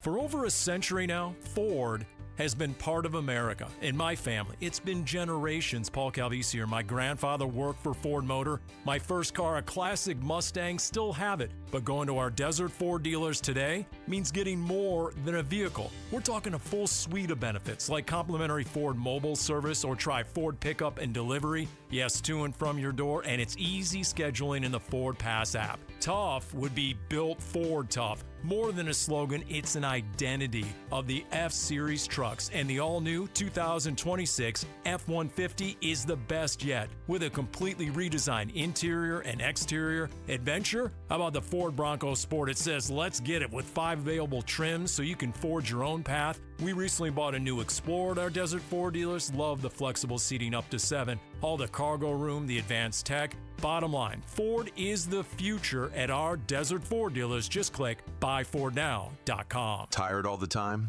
Gaining weight? Lost your edge? Those aren't just signs of getting older that could be low testosterone. Vital for Men is Arizona's original men's health clinic. Not a franchise, not a side hustle for some med spa. We're open Monday through Friday. We accept most insurance, and right now your first testosterone test is free. Find out where you stand. Call Vital for Men or go to vitalformen.com. It's time to stop guessing and start living. Now is the time to start building your defense against the sun with All Pro Shade Concepts. Exactly right, Wolf. Smart homeowners are getting their free estimates now for retractable shades and awnings for their patio. Yep, if you wait until the playoffs to fix your defense, you're getting cooked. That's right. Our shades are custom fit, so the earlier we measure, the sooner your home is protected. Beat the summer rush and get your free estimate today and receive free installation. Go to allproshade.com. Because you gotta have shade. Freeway, Chevrolet, I-10, and Ray. At Freeway Chevrolet, buying a new vehicle is as easy as 1, 2, 3. And right now, you can get supplier pricing for everyone on new Silverado 1500s. Chevrolet. Together, let's drive. Supplier pricing for everyone on new Silverado 1500 model. See dealer for details. Must take new retail delivery by April 30th, 2026. Freeway, Chevrolet, I-10, and Ray. Dan Bickley here, and when life throws you a curveball, Life Changer Loan helps you knock it out of the park. And that is because in times of unrest and financial uncertainty, you have the power to pay down, pay off, or borrow back whenever you want, and you become instantly more liquid by always having access to your equity. And remember, it's not magic, it's just math. Find out more by calling 480-504-0844, online at lifechangerloan.com. Arizona Sports, the local sports leader. Burns and Gambo, what's on tonight? What's on tonight? The games that we're going to watch this evening, it's brought to you by Global Credit Union. Explore the benefits of becoming a member by going to globalcu.org, your world of financial possibilities. They're at halftime on Prime Video right now. The 76ers are beating the Magic 59-55. The winner of this game will host the Charlotte Hornets in the elimination game for the 8th seed in the Eastern Conference. You'll root for the Magic? Is that who you're gonna root for? The winner of this game moves on. Oh, you're right. I got them backwards. The winner's in. They see, the NBA screwed me up. The winner's in. You're right. Last night, this is the 7-8 matchup. The winner's in. Yeah. You're right. Yeah. The loser plays the Charlotte Hornets. The loser plays the Hornets. That's my bad. Because I thought the NBA, I got confused. That's what I'm here for. I listen. To clarify, I'm a good listener. And then after this one, I do wonder if you're a Suns fan, how closely will you watch tonight's Clippers-Warriors game? Will you not watch it at all? Will you have it on in the background? Will you watch it intently every minute? How will you, John Gambadoro, consume the Clippers-Warriors game tonight? Be honest. Yeah, I'll watch it, but I don't know what my rooting interest is. A triple overtime game that extends everybody's to 57 minutes, like sprained ankles for Kawhi Leonard and Steph Curry. That's mean, but you know, maybe Kawhi plays a lot of minutes today. They'll be like, we're going to sit you out Friday and get you ready for the next game. Look, we'll play you. It's been said 100 times. Suns just need to play better. I don't know if they're capable of playing better. It's the simplest thing out there. Your best players have to play better. Devin Booker has to play better. I don't know if they're capable of it. You got to play, but Dylan Brooks has to play better. Yeah. Your best players have to play well. Yeah. And that's it. Like, this is crunch time. Like, you look at these games so far, who was the best player last night in that game? Denny Avdia. How good was Ball for Charlotte? If you take a look at what did you say? They're at halftime now of the other game? Yeah, 59-55, Sixers 59-55. Okay, let's take a look, a quick look on that. Boncharo has 13 points on 5 of 12 shooting, and Desmond Bane has 19. Your best players have to play well. Tyrese Maxey has 16 points. He's leading Philly. That's it. Your best players got to play well. If not, you're not going to go very far, and you're going to be out early. Yeah. I'm going to watch the Clippers game. I'm not going to sit there and take notes on it. I know we're going to talk about it tomorrow, but I'm not going to. You're not going to break down the run that happens in the fourth quarter? I'm not going to watch it intently like that. I'm going to have it on the background. I'm going to keep it on. I'll keep an eye on it, but it's not because I think the Suns, I'll be honest with you, I think the Suns are in trouble on Friday. I think the Suns are in trouble. Not because they could be playing the Clippers and not because they could be playing the Warriors. I think they're in trouble because it has been 2.5 months since they've played their brand of basketball, and I don't think they can just reach for it and it's going to be there. I think they're in trouble. You said that the other day, but then again, they got up by 10. They got up by, this team's inability to close games. Yeah. Is problematic. Yeah.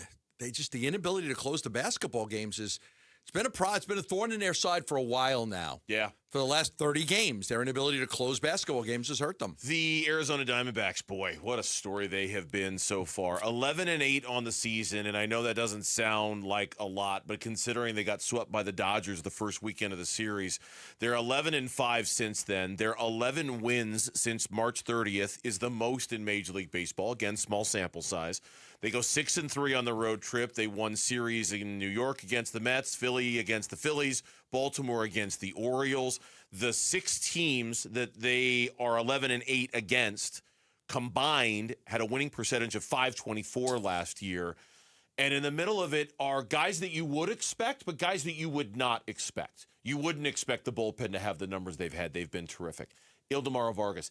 Adrian Del Castillo was huge today. Oh, that home run. In that win. The 2-run triple off the glove, the home run in the 10th inning. He's been enormous for them. That 2-run triple off the glove was like, that guy just got lost in that little corner area right there and had the ball go right up his glove. They called it a triple. I'm glad they did. But, a good fielder would have caught that one. But the home run was huge. Adrian Del Castillo has 10 RBI on this road trip, just on the road trip. I think he's hitting 500 in his last 5 or 6 games. You know what? Take advantage of your opportunity. Adrian Del Castillo, Fernandez, take advantage. Barossa getting an opportunity right now, right? With with Gurriel out and with Jordan Lawler out. Take advantage of your opportunity. Now, you're right. This probably isn't going to last all season long, but ride this wave as long as you can if you're the Diamondbacks with these young kids playing out of their minds. Taylor Clark, Ryan Thompson, and Juan Murillo out of the bullpen. 3 perfect innings in the 8th and the 9th. Ryan Thompson has pitched in 11 games this year and hasn't given up an earned run. Yeah. He has been incredible. He has been. Just incredible. Incredible. Paul Sewald last night, 6 for 6 Leads on the Major saves, League in saves. Which nobody had that on their bingo card. Yeah, a lot more about the Diamondbacks coming up tomorrow. A lot more about the Diamondbacks coming up tonight. Arizona Sports at Night with Kellen and Mitch is next. Stay tuned for that. We'll see you tomorrow. Straight up 2 o'clock here on the Burns and Gambo Show. Have a great night, everyone.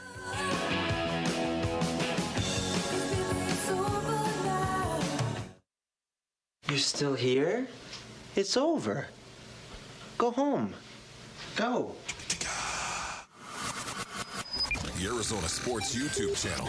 Just the local sports leader doing what we do on YouTube. Serve yourself some Arizona sports for live shows, podcasts, viral clips, shorts, and more. Subscribe to the Arizona Sports YouTube channel. Dan Bickley here with my guy Bear, one of the Henley brothers who owns and operates Waltz TV and Appliance, where sports fans find everything they need. We've even got something new at Waltz. Computer gear, like the Samsung 32-inch Odyssey smart gaming monitor. And that's normally a $1,250 value, but for our listeners, it's only $730. Huge savings for gamers or anyone upgrading their setup. We also carry Logitech gaming accessories. Everything you need to level up your setup. Shop local. Shop Waltz. Get in the zone, AutoZone. John always listens to his truck. So when his brakes start talking, he goes to AutoZone, where a helpful AutoZoner gets him the right parts. If John has time to put them in, he borrows a kit with Loan-A-Tool. And if he doesn't, he gets a free shop referral. No hassles, just help. Everything you need, nothing you don't. Get in the zone, AutoZone. Deposit required for Loan-A-Tool. Restrictions apply. Hey, Mom, now that I have an after-school job, I think I want to buy a drum kit. Okay, Rockstar. Let's look at your account. When kids start making money, Chase has easy-to-use tools and expert bankers to help them learn how to manage it. And next month, I'll buy the bass drum and the cymbals. Oh, and maybe some noise-canceling headphones for you. Aw, you've thought of everything. Help kids save, budget, and build financial independence, all with Chase. That's good for kids and good for parents. Visit your local Chase branch and get started. Account subject to approval. JP Morgan Chase Bank, N.A. member FDIC. Maybe you've had your eye on a Fulton home. The premium craftsmanship, thoughtfully designed floor plans, resort-style amenities, and award-winning communities across the valley. A place where every detail feels intentional. For many buyers, homeownership can feel out of reach. But now, owning a Fulton home is more attainable than ever. With special pricing, limited time incentives, and interest rate buydowns on select homes, now is the right moment to make your move. From beautifully designed interiors to the legendary quality Fulton Homes is known for, Every detail is built to stand the test of time. Visit any Fulton Homes community today or go to fultonhomes.com. Fulton Homes. You're proud to own. We're proud to build. Do you need glasses or contacts and you're now at the age where you also need readers? K2 Vision RLE is the permanent solution to eliminate the need for all those. Hey, it's Doctors King and Kopstein from K2 Vision. Andy, for those nearing age 50 or so, refractive lens exchange can be a great alternative to LASIK. That's right, Joe. K2 Vision RLE is a terrific permanent solution for a lifetime of great vision. The older we get, we experience the dysfunction of our natural lens, which affects both distance vision and requires the use of reading glasses. Plus, after K2 Vision RLE, you will never develop a cataract. And like LASIK, K2 Vision RLE is quick and painless. The question is, which procedure is right for you? With the experience of over 150,000 procedures, the doctors at K2 Vision will know which procedure is best for you. Schedule your free Zoom consultation today at k2visionrle.com. K2 Vision RLE. No readers, glasses, contacts, or cataracts. Is your financial advisor managing your risk or just a spreadsheet? Hi, I'm Jeff Jr., founder of Trajan Wealth. Many financial advisors rely on target date funds, which are one-size-fits-all portfolios that don't know your name, your family, or your goals. And that passive management can leave you dangerously exposed. At Trajan, we look at the whole picture, not just the stocks everyone else buys, but the private market opportunities most advisors ignore. And as fiduciaries, we build a strategy around you, coordinating your investments, tax strategy, and estate into one cohesive plan. Your financial life deserves more than just a generic portfolio. Real planning isn't a stack of statements. It's the confidence of knowing where your income will come from for the next 30 years. Good enough isn't good enough for your family. It's time for a change. Schedule your complimentary consultation today. Call Trajan today at 480-360-7900. That's 480-360-7900. Advisory services through Trajan Wealth, LLC, an SEC registered investment advisor. Private equity investments require accreditation. Other services through Trajan Estate and Trajan Tax. Additional disclosures at TrajanWealth.com. KMVP FM Phoenix. Live from the Casino Arizona and Talking Stick Resort Studio. Arizona Sports, the local sports leader. Short pause. Hold your breath for the dynamic duo. 98.7 in your whip and the Arizona Sports app on your phone. Arizona Sports at Night with Kellen and Mitch. Hello there. Good evening. It's Arizona Sports at Night. Kellen Olsson, Mitch Vareldes here, back with you for another 2 hours of sports radio programming, local Arizona edition. Hello. I got a new camera, too, Kel. You're very entertained by how it follows you, right? Yeah, apparently there's a tracking mode on this. I want to see if it's still... It is still on. Look at that. Oh, I can see it now. It just does like a little follow. There's only so much range of motion I have with these headphones, but either Why way. is technology getting gradually more terrifying? Can it just get like a little less scary sometimes? Well, okay, so you remember the Super Bowl commercial with the... I'm not going to drag the company on air out of respect, but the... doorbell camera ad that introduced a new feature where they could track animals. Yeah. Everybody is feeling very one way or the other when it comes to technology lately. I can say that much. As they should. Yeah. It's pretty scary. Should we try and not segue out of this and just talk about non-sequiturs for the rest of the segment so we don't have to talk about the basketball game, or should we just talk about the basketball You want to talk about Jackie Robinson Day in baseball? Ooh. Do you want to talk about Ty Simpson visiting the Cardinals on the last day of top 30 visits? That's a very intriguing way to approach it. We are going to talk about that a little bit later in the show. We're going to talk about what has been, dare I say, a delightful start to the Diamondbacks season. Maybe it's because I had really low expectations, but it's been terrific so far. You know what? Just do it. Let's rip the Band-Aid off already. All right. Booker grabs it at the top of the arc with Kamara defending him. He drives to his right, gets to the block, feeds Green. He'll try a three. That's too strong. He got knocked down, but Goodwin's there for the offensive board. It's knocked loose by Thibault. He gets it ahead to Holiday, ahead into the forecourt. Grant's going to dunk it. Seems like a mix of frustration and surprise amongst the reaction to this locally, at least. The Suns lose to the Blazers last night. By the way, 7 o'clock start for Clippers Warriors. So for the first hour of our second hour of our show, we'll have you updated on the first hour of that game. We'll let you know how it's going, because the winner of that game will come to Phoenix on Friday in we talk about this is a winner go home game. actual winner-go-home game. I'm really excited, but obviously after last night, I understand how people are feeling. Yesterday, I called it do or try again because you have no benefit or you have no detraction to losing other than you get another game. But we've now reached do or die. I will also mention that we're carrying Warriors and Clippers on 620. That's right. So we'll have simultaneous. If you want to duck out during a commercial, check on the game, come back after we're done. So we got you covered here locally tonight. We got you covered. Surprise, frustration, where were you more at with because you heard from a lot of, I think, more frustrated fans last night. Oh, yeah. Where was your reaction? Yeah, to say the least. Where was your reaction on just how they played? I would say frustration. And I'm more so frustrated because I shared with you as a bit of an anecdote in our prep email exchange that I walk into the newsroom because I'm entrenched here in that seat where you are right now during Suns games. I walk out into the newsroom and I go over to our good colleague and resident Clippers fan, Alex Weiner, and I let him know, gosh, this was really annoying for the Suns to just sleepwalk the last 2 months of basketball for them to turn it on like this. And then they proceeded to lose in the most second half of the season Suns basketball fashion. So I lean more frustration than confusion because I think you and I were both in the camp that the Blazers have played significantly better. There's not really a proper read based off of the 3 previous matchups. It could have gone either which way, and it ended up going in favor of the Blazers last night, but in a manner in which the Suns kind of beat themselves more than the Blazers beat them. Yeah, we can fall into this spell, I think, sometimes with this basketball team of, they were the try-hard team. They're not trying hard. If they just try hard, they'll be fine. That is not how basketball works. We've watched several different iterations of what I'm talking about where it's a team that doesn't try at all. Yeah. And then they try a little bit and it doesn't fix everything. It just is not going to fix everything. It helps, obviously.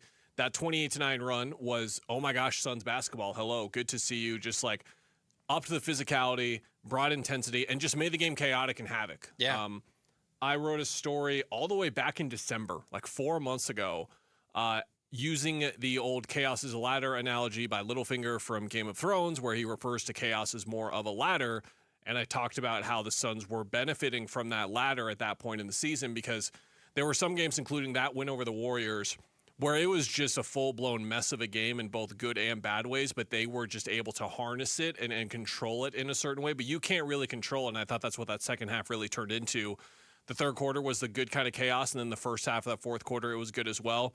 But immediately, like clockwork, their defense regressed significantly. The quality of offense they were getting, not so much regressed significantly again because it was already bad to start the whole game. But I'm sure you were with me, and we'll talk about him next segment even more. But Dylan Brooks kind of goes a little crazy on 2 possessions. Jalen starts turning the ball over, and you're like, okay, Devin Booker, now it's your time. Here we go. Like, Jalen's had a cooking. You're letting him take 29 shots. That's great. Here's your time. Mm-hmm. And then he, hesitates on a 3, re-screens, takes a 3 that misses badly, and then he takes his free throw line jumper where it looked like he was trying to draw a foul, but no one was near him. It was bizarre, and I don't say that in a way to let him off the hook. Again, we're going to talk about him next segment, but the stabilizing force that you need in this kind of chaotic way that they play, no one has it, especially their star right now. Ineffective strategy, let's call it, I would say. Going 0 for 3 in the fourth quarter is not a good sign. Getting your only points from the free throw line is not a good sign either. And this is a guy that I don't know if you feel the same way, but has clearly been frustrated with how he's been officiated the last several months, especially for a guy that is top 10 and close to top 5 and the amount of times that he's fouled in a game, the amount of free throw attempts and free throw makes he has in a game on average. Like, it's a very curious position for him to be in if he's going to behave in this manner and play in this manner. But in general, I'm more frustrated with the fact that there is one obvious game plan that you have obviously been keen enough to point out in terms of the Blazers' best player. And guess what? The Blazers' best player was able to have every which way in terms of driving in, and whether it was kicking out for any of the 12 assists that he had in this game, or just continuing to drive in and do a pick and pop for any of the 41 points that he had in this game. Denny Avdia was a menace. He was an absolute menace, and the Suns did nothing to stop him in the fourth quarter. Here's Booker on the end of the game. I mean, that's been the story of the end of our season so far, and I think we just need to remain aggressive. I think we get a little lead and kind of slow down a little bit, and that's not what got us the lead in the first place. So just continue to play to the next action and continue to play faster. Weird thing, Mitch, is it's not a slow burn when they melt down. It's fast. Like when the runs started percolating for Portland in a snap, if you will. You got the visual representation if you're on YouTube as well. You got to see him actually. There you go. See if it can track your finger. Just we are on YouTube tonight too as well. We are on YouTube. Yeah. When we roll over straight from Burns and Gamble, you can catch us there if you're listening live on the radio or you're listening later on your podcast services, where we always encourage you to go with the speaking of strategy, the way in which we program our show and talk about things in a way where we let it last a couple of days. Yes. Man, it happens so fast. And at a point when Dylan Brooks drew the flagrant one, there was 4:14 left. And even though he kind of stopped the bleeding, I guess, in some ways by getting those 2 free throws, and then the lead goes up to 5. He was a big reason they surged ahead, frankly. He was a big part of it. And it was like, man, Mitch, there's 4:14 left. And that is an eternity for how this team plays offensively in the clutch. And I just can't stop getting away from this point, and I think these are conversations we can have either next week or in a few weeks, depending on how long the Sun season is going to be. This team just doesn't fit, and we've known this all year, and they've overcome it all year, but in the biggest moments of the season, that's when you're really going to start to see this stuff reveal. Offensively, it does not fit. Defensively, it does not fit. Even if Jordan is putting who you want into the game, this team still does not fit at all, and it's really getting revealed in games like this, and they better hope that the Clippers or Warriors on Friday look clunky like Portland did through stages of this game, where they're going to get run out of the gym. I don't even know if that does enough for me. Like I said, it feels like the Suns have enough of their own internal problems. Monty Williams would appreciate that reference, I'm sure. It feels like they have enough of their own internal problems that it doesn't matter who they're going to play on Friday. I get it. The Warriors are a significantly worse team, but remember, that's the same Warriors team that had Al Horford running circles around that group and leading them on a 20-4 turnaround run to close out the game, and a Suns loss without Devin Booker, without Steph Curry, without Draymond Green. Like, there were so many people absent in that game. The Suns were clearly the better team, and then they just disappeared. They just disappeared. The Clippers, the last time those two teams played, the Clippers won every single quarter against the Suns. That's only happened one other time against Phoenix this year, and it was Oklahoma City, who proceeded to then beat the Suns by 49. So I'm not really in the camp of, they have a better matchup between this or the other, not to tease ahead to another segment we'll have. I'm more worried about this team just being able to get out of their own way, because it feels like a lot of the issues that they're having are self-inflicted. And Devin Booker, obviously aware of it in his own soundbite there, but not aware enough to fix it, I guess. I don't understand. Thought it was really telling that Jordan Knott, in one of his post-game answers, really went out of his way to compliment Jeremy Grant and Shaedon Sharpe for coming off of an extended absence.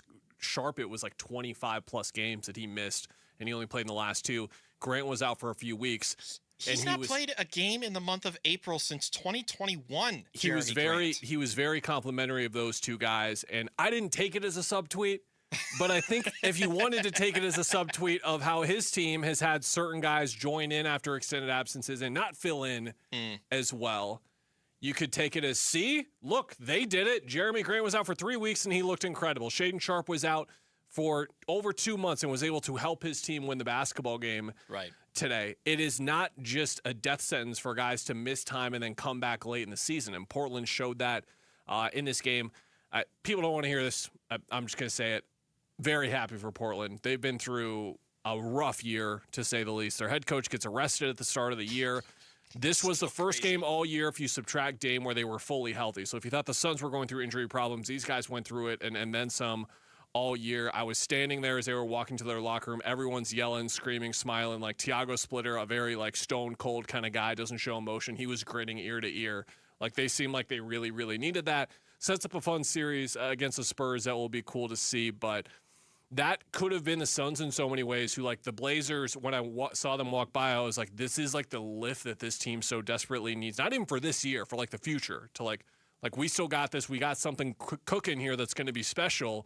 They need that kind of jolt, and they're going to have to wait till at least Friday to potentially get it. So we'll see if the Suns can turn things around Friday. Like we said, the 9-10 playing game is going to be coming up at 7 tonight. So we'll keep track of it during the second hour. And then, of course, you can listen to it on ESPN 620. But coming up next, We're going to hyper-focus on the man, Devin Booker. I didn't know how else to set that up, but we'll get into it next here on Arizona Sports at Night. Phoenix Suns basketball. 0.6 of a second remaining. It's a 4-point Blazer lead as Royce O'Neal just hucks up a three, and that'll do it. Portland comes into Phoenix and steals the 7th seed in the Western Conference. The spot that has belonged to the Suns nearly all season long is now going to Portland as they come away with a 114-110 victory here at Mortgage Matchup Center. So, we happy about another home game or nah? Suns playing things and what happened last night. On the way from Arizona Sports on YouTube, the Arizona Sports app, Arizonasports.com, and 98.7 FM.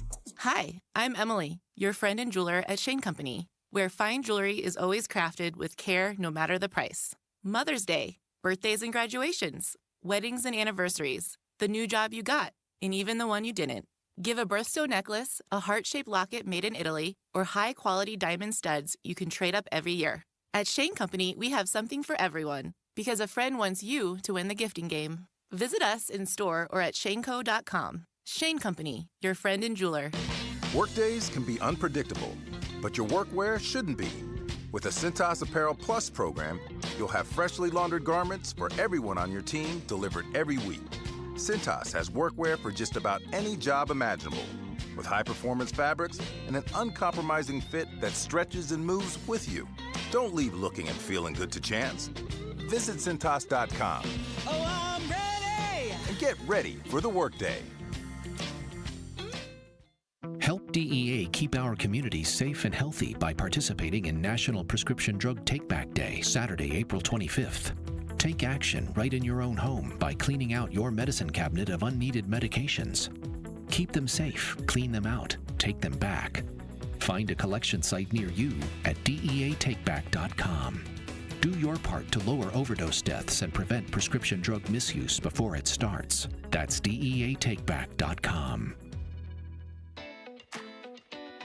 Hi folks, Jody Jackson here. Is private student loan debt wrecking your life? There are so many families stuck with student loans they can't afford, and with payments so high, they feel hopeless. If that sounds familiar, YRefi can help. They refinance distressed and defaulted private student loans, the loans other lenders won't touch. They're not a debt settlement company, and your credit score doesn't matter. YRefi works with you one-on-one to create a custom payment based on your ability to pay. They can reduce your monthly payment, guarantee interest rates under 6%, and they may even lower your total loan cost, saving you thousands. They offer a 3-minute rate check with no credit impact, accept bad credit, and can release co-borrowers from the loan. Take control of your student loans today. Call 888-YREFI-85 or visit YRefi.com. That's YREFY.com.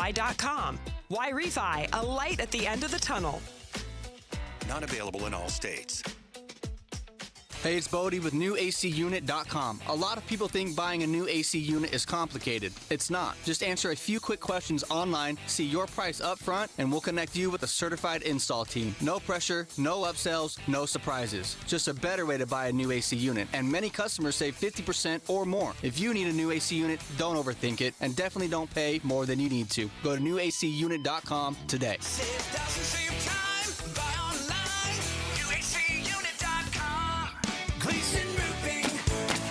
Jim Sharp here to tell you about my friends at Gleason Roofing. Yeah, my friends. A friendship that started with the great honest work they did at my house. Gleason Roofing's been protecting Valley homes and businesses for 20 plus years. They know Arizona roofs, materials, and our weather inside and out. Make Gleason Roofing your friends by inviting them over for a free, honest roof audit. It involves no scare tactics or pressure, just a clear, professional assessment of what's actually going on up there and what doesn't need fixing. Gleason Roofing is one of a very small percentage of roofers nationwide named a GAF Master Elite contractor, meaning Gleason has top-tier installation standards, ongoing training, and access to the best warranties in the industry. This is the best time to replace a roof. Cooler temps mean faster installs, and you're getting ahead of spring storms and summer monsoons. Get your no-obligation roof audit right now by going to GleasonRoofing.com. GleasonRoofing.com. Gleason Roofing.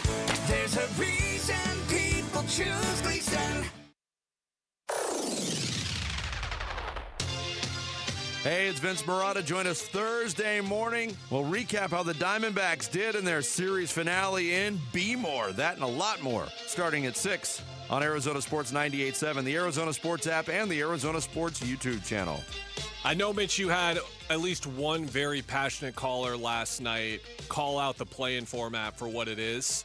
And I get that specific Shout out Cody. Shout out Cody. Very mad about his sons losing and took out his frustrations wherever he could fire him. Shout out Cody. I understand where you're coming from, my friend.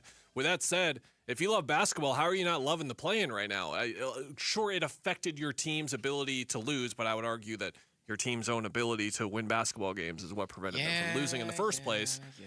And the games have been awesome. Charlotte, Miami was incredible throughout. Like, not even the epic finish. Throughout the game, everyone was just saying, this is high-quality basketball. This is great stuff. Suns, maybe not so much the quality of basketball per se, but it was highly thrilling to watch. Right now in Philly, 69-62 Sixers with 7 minutes to go in the third. Desmond Bane already up to 22 points for Orlando. Not really getting much help besides Paolo Banchero. 15 points on 15 shots, so like maybe not the most helpful. Tsunami Poppy, shout out our boy, Kelly Oubre. Always excited whenever I see Kelly back in the arena. 4 threes for him. He's got 14, 16 for Tyrese Maxey as well. Should be a fun finish there, too. Allen Iverson also in the building. So you're now getting like the, how you say, like the royalty folks showing up for these games as well. And like, if you think about it from Philly's perspective, they have a year from hell last year where they spent a ton of money to bring in Paul George. They think that Joel Embiid is healthy enough. They got him with Tyrese Maxey. So they've got this awesome trio, and they won, less than 30 games a year ago. Luck in the lottery, get VJ Edgecombe, and now they're a fun group again. And they've got this awesome thing where it's VJ Max, I think was the nickname that was trending a lot earlier in the year with Maxey and Edgecombe. And when it works, it works. And when they have Embiid healthy, it's great. And when they have Paul George not doing silly things that he's not supposed to, it's great. So good for them at least having that back. But Philly heartbreak, we know what's going to happen. They're not going to make it out of the first round, probably. The Boston Celtics are just a juggernaut right now. I just want whatever team to win that the Hornets can beat the easiest, because you know what I'm invested in is getting Pistons, Hornets. The obvious answer is Orlando, because they are just an absolute tire fire. So I would say Orlando hosting Charlotte is more likely in favor of the Hornets. Yeah, Orlando probably the season from hell winner so far this year. Like when they traded for Desmond Bane, everyone was like, man, are they a top 3, top 2 seed in the East with how open the East seemed to be at the time, and still kind of is in some ways. That's a good rabbit hole, but I want to save that for later. We'll save that for tomorrow for sure. Instead, let's have a superstar, top player in the world conversation. About Devin Booker. This is where we get really into hyperbole. If you enjoy hyperbole, stick around, because we're really going to get into it. I think the main thing here is over the course of the season, you and I have had plenty of Devin Booker conversations, and we have gone with he's been pretty good, but he's not being the Devin Booker that we know he can be. And that was the course of the regular season, which, again, he had a pretty good regular season. If he would have gotten some All-NBA votes if he was eligible, I would have understood it to some capacities with the team's success. But I think this game and the stage that it was, and Friday will be a big moment as well. Like, we could very well end this season saying, at least for me, where I was, and I'm curious to hear where you were too. Like 3 years ago, the Clippers and the Nuggets series, me and Kevin are just like begging to the heavens and anyone who will listen, can we get Devin Booker some help, please? For the love of everything. He was absolutely incredible. It looked like the superstar turn was happening. It looked like top 5, 10 player on the way. Since then, it looks like that window is gone, to say the least. And if you want to go as far as saying like he's not a real number one or anything, like I can't really object to you anymore, because we have seen multiple years of this guy just not being the top 10 or top 15 player in the league, that it looked like he was going to be consistently for the next 6, 7, 8, 9 years even. Maybe not 9, maybe more like 6 or 5. You know what? I hear you say that, and then suddenly a name pops in my head, and I feel gross thinking about it, but at the same time, I kind of feel like it still works. James Harden? Just guy who was very much the focal point of what was a very fun era of basketball in Houston, I want to specify. They bring in Chris Paul to try and push that over the edge just a little bit more, really lean into D'Antoni basketball. And then what always happens with Chris Paul when you get to the playoffs? He gets hurt or he is unavailable. What happens with James Harden when he gets to the playoffs? This is where I think Booker separates himself a little bit, because Harden's history of playoff disasters goes back way further. Yeah. Where Booker was like a man on a mission on fire in some of those and early the regular runs. season floor and ceiling were both higher. Ceiling MVP awards, even floor. They like make some the All-Star of the team. They make some of the more All-NBA. irrelevant years with like Philly or the Clippers. He was still like an All NBA type of guy. But to your point, where like Harden's flaw, obviously postseason. With Book, it's starting to become some version of postseason at least, and we'll see Friday, and we'll see what the rest of like the postseason or playoffs presents to him. It's just making the right play-itis. That's just really what it seems like a lot of it is right now. And I always used to brush this off and just say, look, he's going to make the right play, and that is what you want just about all of the time. But right now, there is a clear version of this team that works the best, and that is when he's a downhill maniac and he's trying to spur the ball movement that they so desperately need right now that no one else on the roster can come close to providing. That comes down to horrible roster construction. It also comes down to your superstar player realizing what needs to be best for the team, and instead of taking the 14-footers that every team is giving him, he's got to start driving like he's an insane person, getting the kickouts, getting that potential assist number way up, because with the way teams are just letting Green and Brooks do whatever they want in the way that trio took 71% of their shots yesterday, they've got to get the ball movement going, and it starts with him. Like, you can go into the foul baiting, you can go into the last possession, and he should have passed it, but like his overall play is clear where he needs to focus his efforts the most right now, and he's not doing that. I want to know how you feel about these numbers. Shout out to John Voida with Bright Side of the Sun. He's always the stats guru guy. Digs up the random numbers that are random but also highlight a point. Devin Booker since the All-Star break. 5 points on average per game in the fourth quarter. That's 35th in the NBA. 2.9 points in the clutch. That's 44th. A negative 30 in the clutch, box score plus minus. That's 394th in the NBA. 8 turnovers in the clutch time period. That's the second most of any player post All-Star break. And a negative 35.2 net rating when he's on the floor post All-Star break. I don't know if this is necessarily indicative of whether or not he's a star versus a superstar. I think it's just more indicative of the fact that he's not playing well, and he's very much not found a way to be able to make himself play better. If I'm being devil's advocate here, how much of it is him and the complement of guys around him, and how much of it is just the role that he's being asked to play here with this roster that you and I agreed, even going into the year and given what we've seen now, still has a ton of flaws around it and is not a perfect roster by any means. It circles me back to some of the narratives that started to form about him once we got to Olympic Book, and just he will fit in wherever you need him to fit in. He'll do whatever you need him to do, in that sense of willing to take his role down and willing to look at that fourth quarter and see that Jalen's got it going and find ways for him and Brooks to both get their touches on the ball when it's fourth quarter time, it's superstar time, it's Devin Booker time. But the inverse of that being this circle that I think that he kind of finds himself in right now with the discussion that we're having, that it's just not coming together for him in that kind of way when, let's say team, whatever, not going. Do you think Tyrese Maxey is in a great spot right now in Philly? He's got a guy in VJ Edgecombe next to him. He's got Kelly Oubre, who was on 3 different teams before he got to Philly. Adem Bona is starting for them at center because Joel Embiid's gone. Paul George can barely move anymore. He's still going to go out there and be incredible because he's Tyrese Maxey. He's one of the best players in the league. Right. Book has got to be at his best when the team is at its worst. And he cannot do that. It has been very clear for multiple years now that when the team is at its best, he is at its best. The opposite has to be true if you're going to be a star, superstar, whatever. And when he's on the Olympics, he's passing to guys like LeBron James and Steph Curry and Kevin Durant. And even to your point, a healthy Joel Embiid, who was a big part of the USA team's success back in 24. This is not him deferring to Kevin. Well, even though he did that for a couple of years, this is not him deferring to Kevin Durant anymore. This is not him deferring to Steph Curry. He is the guy on this team. That's what he's getting paid to be. He's the leader of the team. That's for the what first he's supposed time. to be. Yeah. He's supposed to be the guy on the floor that is making the definitive plays of the game. And last night, he was not the one making the definitive plays for the better, at least. There were plenty of definitive plays for the worse, but none for the better. Friday is going to be fascinating because, look, I hate to do this. I know I might be chicken littling with some people, and I apologize for doing so. But winner-go-home games for Devin Booker teams in the past, not great. Not good. They have not been great. So Friday is very foreboding in a way, and a very interesting swing moment of his like career. I guess I'm like going that far. I should have like looked into the camera while I said that.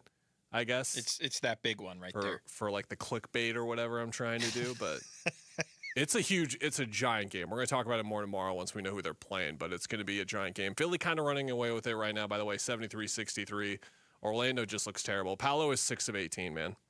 Future Phoenix Sun, Paolo Banchero. Stop. Future Phoenix Sun, Paolo Banchero. Or Franz Wagner. He's 1 of 5 for 4 points if you want him. How about this? Do you want to pick our spirits up instead? Oh, my God. I can't wait. I'm so mad that I made us late for break because we should talk about this baseball team, please. Yeah, we're going to do it. We're going to talk Diamondbacks baseball. Another series win. Are you kidding me? Adrian Del Castillo. Next on Arizona Sports at Night. The Cardinals have some big Cardinal decisions coming due before the NFL Draft. With the third pick. And Arizona Sports is all over breaking Cardinals and NFL news on YouTube, the Arizona Sports app, Arizonasports.com, and 98.7 NFL Draft coverage. Brought to you by Bud Light, official beer sponsor of the Arizona Cardinals. Get in the zone, AutoZone. John always listens to his truck. So when his brakes start talking, he goes to AutoZone, where a helpful AutoZoner gets him the right parts. If John has time to put them in, he borrows a kit with Loan-A-Tool. And if he doesn't, he gets a free shop referral. No hassles, just help. Everything you need, nothing you don't. Get in the zone, AutoZone. Deposit required for Loan-A-Tool. Restrictions apply. Hey, Mom, now that I have an after-school job, I think I want to buy a drum kit. Okay, Rockstar. Let's look at your account. When kids start making money, Chase has easy-to-use tools and expert bankers to help them learn how to manage it. And next month, I'll buy the bass drum and the cymbals. Oh, and maybe some noise-canceling headphones for you. Aw, you've thought of everything. Help kids save, budget, and build financial independence, all with Chase. That's good for kids and good for parents. Visit your local Chase branch and get started. Account subject to approval. JP Morgan Chase Bank, N.A. member FDIC. For over 40 years, Collins Comfort Masters has provided trusted, certified technicians. And with nearly 11,000 five-star reviews, the Valley agrees. Right now, you can upgrade to an EcoWater Whole Home Premium System for as low as $60 a month OAC and get cleaner, better water at every tap. Call 480-NO-WORRY or visit collinscomfort.com. Collins Comfort Masters, your no-worry solution for air conditioning, plumbing, electrical, and water filtration. That's collinscomfort.com. Wesley is a truck driver. I drive a truck, and I love what I do. A truck driver with IRS troubles. They told me I owed them $43,000. It got really bad. Quite a few letters in the mail. They were talking about wage garnishment, coming after my house, my car. Yeah, they don't play around. I seriously thought that I was going to lose everything. One sleepless night, Wesley finally made a call to Optima Tax Relief at 2 a.m. Kind of figured I'd get a machine, but I didn't. I actually got to talk to an actual person in the middle of the night. He found just what he was looking for. Oh, they were great people. You need a team of people that know what they're doing. Optima Tax. They know what they're doing. Optima Tax Relief came through with flying colors. I saved an incredible amount of money. Happy don't even come close. I was absolutely overjoyed. Take Wesley's advice. If you're in any kind of trouble with the IRS, call Optima Tax Relief. Don't trust anybody else. Call Optima for a free consultation. Call 800-343-6460. 800-343-6460. 800-343-6460. Optima Tax Relief. Some restrictions apply. For complete details, please visit OptimaTaxRelief.com. For windows and doors that combine style, performance, and efficiency, come to the Window Depot. We carry a large selection of Milgard windows and patio doors, with many options in stock and available today. Choose from a variety of colors, styles, and energy-efficient designs that can help improve comfort while adding value to your home. From new builds to window replacements, our team can help you find the right Milgard products for your unique project. Visit thewindowdepot.com to find a location near you. Wesley Financial Group is not a law firm, and Chuck McDowell definitely not an attorney. This is Chuck. If someone talked you into buying something really silly and you want to get out of that silly little thing, my advice, get the facts. Call me and I'll send you our timeshare exit kit absolutely free. Inside, you'll learn how timeshare works and all your options for cancellation. Call Wesley now for your free exit info kit. 800-290-7100. That's 800-290-7100. I know that hiring can be challenging. You need someone to match your role perfectly. Well, now you can meet them fast on ZipRecruiter. Build your team, build it sooner. Meet your match on ZipRecruiter. Just head to ZipRecruiter.com/free right now to try it for free. That's ZipRecruiter.com/free. Meet your match on ZipRecruiter.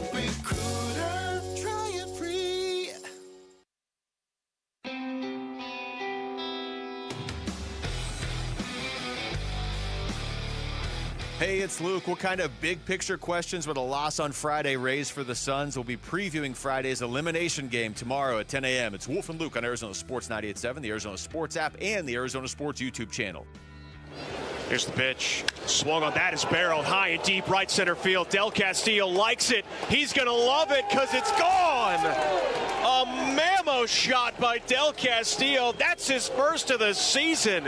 And the Diamondbacks take a 7-5 lead. Mitch, we love Diamondbacks baseball here on this program, and you and I spent shows in February, March, and even at the start of this month trying our best to pile together optimism, but for me more so, and for you in some senses as well, it was difficult to do just because of what you looked at this team being offensively behind its 3 stars, and then in the bullpen as well, where they didn't change or add anyone significant really at all.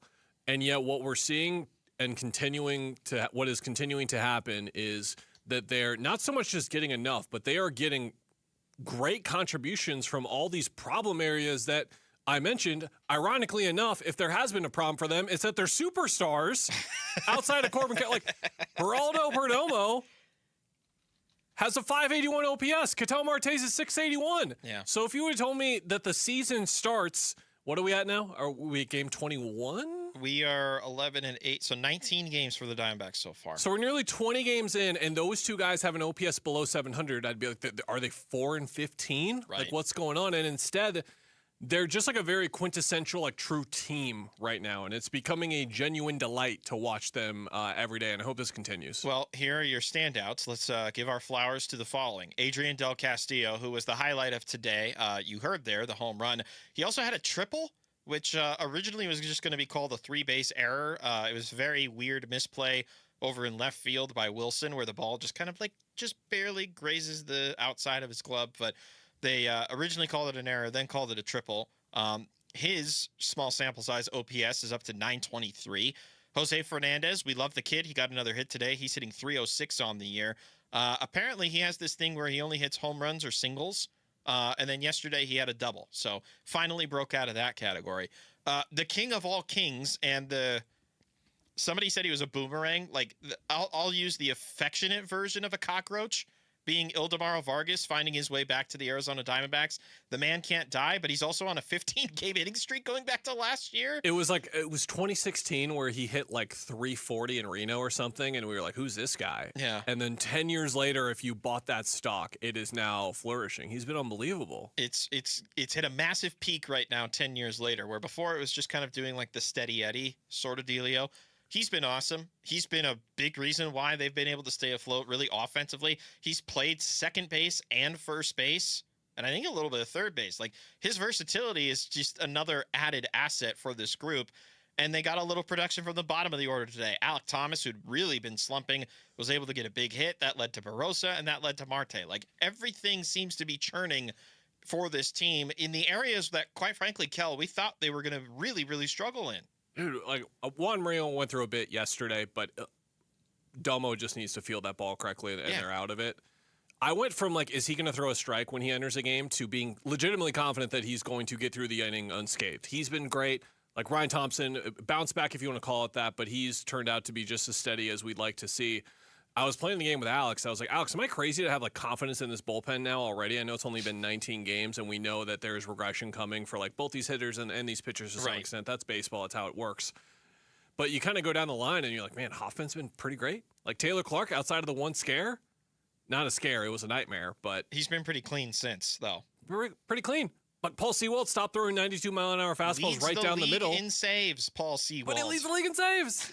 Ginkel has been pretty fine. You go through the entire bullpen almost, and it's just a lot of confidence that you're drawing in this team. Here's Torey Lovello on D-Backs TV postgame about the series against the Orioles. Yesterday was a hard game for us to play. We had to rebound a little bit, and these guys are tough. And then the sacrifices that they all made for one another. We were thinned out in the bullpen. You could probably see who was unavailable. We asked Ryan Thompson to go 4 or 5. Clarkey has been throwing a ton. Murillo. Ginkel gives us 2 solid innings. Without that second inning for Ginkel, it doesn't line up the way it did. did, Corbin playing the way he is, Marte nicked up. It's just one thing after another, and they went out there for one another and played together, and that's what team ability is all about. So there's an interesting thing happening with the hitters now, and this is where I'll inevitably turn it into like a little bit of a quandary, a little bit of a, not so much a problem. It's a great problem to have, but Lourdes Gurriel Jr. is in Amarillo. He's going to be playing DH sooner rather than later. Progressing rather quickly, I might add. It sounds like within the next couple of weeks, if everything goes according to plan, he will be back.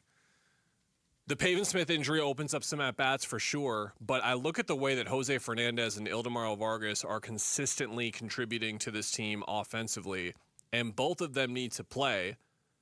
The issue is you're going to run out of spots here because Ketel still needs his 2 to 3 games a week at DH. If Gurriel's going to get 3 or 4 of those, then you're pretty much out of them. Like at first base, you could play Vargas or Fernandez, and maybe it's just those two guys platooning it a little bit when Carlos Santana gets back. Is he going to have time?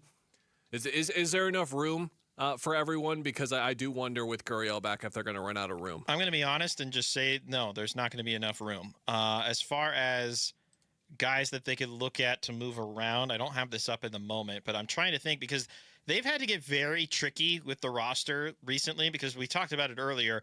All of their guys that were on the 40-man were either hurt or on the big league roster. So the Diamondbacks were in a position where they literally had to get creative just to bring up a Ramos Garcia, just to bring up Taylor Rashi when they moved on from why am I spacing on his name? Joe Ross. I'm spacing on his name because he didn't last long here. But anyway, what I'm getting at is the fact that this team has very little wiggle room if they wanted to make adjustments. As far as options are concerned, oh, this is interesting. Alek Thomas still has one option remaining. Jorge Barrosa does not have any options remaining. They've got a bunch of guys in the middle of the order. They're not going to option them. Like Adrian Del Castillo is not going anywhere right now. Jose Fernandez isn't going anywhere right now. You look around, Tim Tawa's got a couple more options. So they have space. They have guys that they could move out to necessitate a Gurriel addition. But then you also have to worry about taking somebody off the no, because Gurriel's on the 10, excuse me. So you don't have to worry about even moving off the 40. They have somebody who they could sub out if they had to. On-base percentage for Alek Thomas after today, in which he had a big hit, 175. Tawa is at 189. So Gurriel is going to take one of those spots naturally. It's just if it happens with... Is he? Because you probably have to start him at DH, no? You start him at DH, but he's still going to get those 2 to 3 games a week, it sounds like, in the outfield. Now is it going to be DH only for May and June? And then, like, is this happening later in the year? That's, like, the clarification that we haven't really gotten yet from Hayes and Lovello and the likes. Like, they've talked about the split in the past, but where exactly is it going to be, and when does he begin to play in left field? Regardless, I think that you look at Barrosa, Thomas, and Tawa, I think that like one of those guys is going to be in trouble really soon. And what Barrosa has done, his on-base percentage is 292. It's not really that great, but he has 11 hits this year, Mitch. 8 of them are extra base hits. He has 7 doubles and a triple as well. Had another double today. He's only got 2 walks, to 17 strikeouts. That's the red flag for me is walks. 0 walks for Fernandez, 13 strikeouts for him as well. They've got a couple of guys on the team like Arenado, 1 walk, 16 strikeouts, and then Thomas, 2 walks, 15 strikeouts as well. So the numbers there are alarming. I do wonder when there is some Thomas and Tawa movement or Barrosa movement, and you look towards Waldschmidt, you look towards Robinson in AAA. Okay, tell you what, I just peeked because I recall that the Sod Poodles are actually playing right now. Mm-hmm. Gurriel is in left field. Oh. So it was not we're just going to have him as the DH and then we're going to work his way back that way. He was in left field tonight, hitting third. He's on deck, actually. They're in the bottom of the 7th inning, so he's probably got one more at-bat left. 1 for 2 with a run scored and a walk. So there you go. Not that we're going to be tracking him against AA pitchers, but still. This has just been amazing because I think all of us were like, can they just get to the point where these bodies start to come back? Again, these bodies being Gurriel, but more so Corbin Burns, Martinez, and Puck. Yeah. That's probably what we should have talked about more, if we're being honest, is the starting pitching continues to hold up to a top 10 level in the league. Merrill Kelly back, which we'll talk about a little bit later in the show. Hello, good to see you, sir. Very Merrill outing, maybe a couple more walks than we expected, but high pitch count, yeah. The thing about Merrill that I love is he has outings where you're like, Merrill wasn't that great, and then you look and he gave up 2 runs or whatever, and he got 6 innings. It's like he has that gene I love it's probably my favorite thing a starting pitcher can do is when it's like 2 innings in and it's clear they don't have their best stuff, and they just grind through it to give you a quality start anyway. Merrill is the king of that, and I thought that he did that the other day. It's been an absolute delight so far to watch this team, and props to all those guys so far who have really stepped up. Like, where did we have? Again, the first 3 names you think of are Barosa, Fernandez, and Vargas, who weren't expected to be factors in the roster at all at the start of the year. Like 3 weeks ago. 3 weeks ago, not even. First hiccup for Erod, but I'm not too concerned, right? Like, we shouldn't be concerned. It was bumpy for once, right? He still didn't, like, absolutely implode. And, again, the bullpen outside of, like, the major gaffe at the start of this series, which, again, regression to the mean, aggressive, it happened. Yeah. It's going to happen a few more times. But this team is at least giving a competitive shell, and my goodness, Mitch, more optimism. Like, Ketel Marte is going to have a 1.2 in one of these months now. Like, the numbers just have to go back to the way that they're supposed to be. Like, Perdomo or Marte are due for an insane month pretty soon. They're due for sure. All right, when we come back, Cardinals, they utilized that last top 30 visit today on a quarterback. Which one? We'll tell you next on Arizona Sports at Night.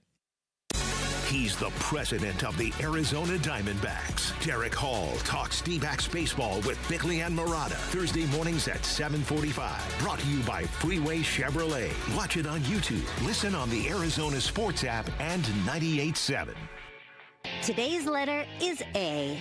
A is for affordability. A is for attainable, accessible, and adding a Toyota to your driveway.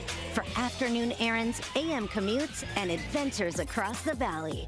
For carpools and coffee runs, weekend plans, and all the miles ahead. Across the lineup, these are the A's that add up. Toyota, the A in affordability. Right now, get 4.99% for 72 months on a new 2026 Camry or Corolla. Or get 2.99% APR financing for 72 months on Tundra. Or 3.99% for 60 months on Tacoma. See your Valley Toyota dealer today. Toyota, let's go places. 4.99% financing with $1,887 for 1,000 bar for 60 months. 2.99% financing with $1,519 for 1,000 bar for 72 months. 3.99% financing with $1,841 for 1,000 bar for 60 months. 0 down payment if you qualify. Offers exclude TRD Pro models and N5426. See dealer for details. Beth was a very successful dentist until her back pain made everyday life impossible. She couldn't sit or drive, and her pain was a 10. So I ended up selling my dental practice, and it was quite the traumatic experience for several years of just chronic pain. Beth's orthopedic doctor encouraged her to try natural, non-surgical treatments, and that's when she trusted the medical professionals at QC Kinetics. You're using your own body to heal itself, and there's something to be said for that. QC Kinetics used Beth's own healing tools in her blood to help relieve the pain that had robbed her of so many things. Fast forward, now Beth is able to sit without pain longer than 10 minutes, drive my car 30 minutes, an hour without pain, sit at the dinner table with my husband, and living the life she thought she'd lost. Get relief and start living again. Call QC Kinetics for your free consultation. Call QC Kinetics, 602-837-7246. In Phoenix, Scottsdale, Peoria, and Chandler. That's 837-7246. 837-7246. Hey, it's Paul Calvisi with Bright Wealth Management President Matt Dagus. And Matt, a lot of listeners tell me they're frustrated with the big box financial firms. And I hear it every week. People get handed off from one advisor to the next, pushed towards products they don't need, and they rarely actually have a plan. And that's the exact reason independent fiduciaries stand out. Right. And at Bright Wealth Management, we're not tied to any parent company, any product shelf. Our only responsibility is to act in the client's best interest. No sales pressure, just real retirement income and tax planning. And people can see the difference immediately? Absolutely. Clear advice, more communication, and a plan that actually fits their life. And you're offering that experience to anyone listening today? Yes. Call us at 844-726-9116 or visit us at brightwm.com and schedule your complimentary consultation. If you want planning built around you, not a corporation, this is the time to reach out. Again, that's 844-726-9116 or brightwm.com. Investment advisory services offered through Foundations Investment Advisors LLC, an SEC registered investment advisor. The content provided is for educational purposes only. Hey, it's Vince Murata, and let's be honest. If you've been thinking about upgrading your ride, here's the truth. Where you buy matters just as much as what you buy. That's exactly why so many drivers choose Earnhardt Buick GMC. For 75 years, they built a reputation on trust, transparency, and a better way to buy. No pressure, just a team that's focused on helping you find the right fit. Whether it's a premium Buick or a hardworking GMC, they have loads of new vehicles and incredible offers, and a team that's always there to guide you, not push you. It's the kind of place where you feel confident the moment you walk in, and even better when you drive out. Because at Earnhardt, it's not just about what you drive, it's about the experience, the service, and knowing you made the right choice. So when you're ready, start with a team Arizona has trusted for generations. Visit Earnhardt Buick GMC or go online to EarnhardtBuickGMC.com to see the latest offers waiting for you right now. We are professional grade.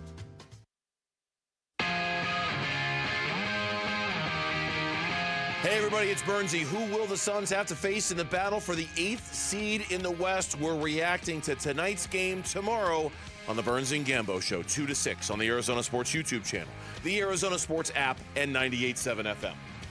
Mitch, we do this little song and dance all the time with our radio show where we talk for months and months and months and months and months, and seemingly never ending how far away we are from the NFL draft and yet how much we talk about it. And they were like, oh, the draft's a week out. We should talk draft even more. What? The NFL draft. It's on Thursday. We're having a ton of special programming. I believe it starts at 2, I want to say. On Thursday? I want to say, We'll start at 4 on Thursday. It'll start with at 4 on Thursday, excuse me. So our the actual coverage. the actual draft will start at 5. We'll start coverage at 4. That'll be Burns, Gambo, Bickley, and Wolf. And then the first round will begin at 5. Cardinals picking 3rd, so that'll come very early in that 5 o'clock hour. And then yourself, Luke Lipinski, Vince Marotta, they're all going to rotate in throughout the evening. It'll be fun. Dancing on and in and out, and of course the top storyline for the Arizona Cardinals and kind of where I think you and I want to achieve on today's show a couple of things and like make our concrete stances sort of known, because we've talked about like hypotheticals, theoretical things, and all this kind of stuff. Like, let's start to be declarative about things we say. Will the Arizona Cardinals draft a quarterback, Mitch? Yes or no?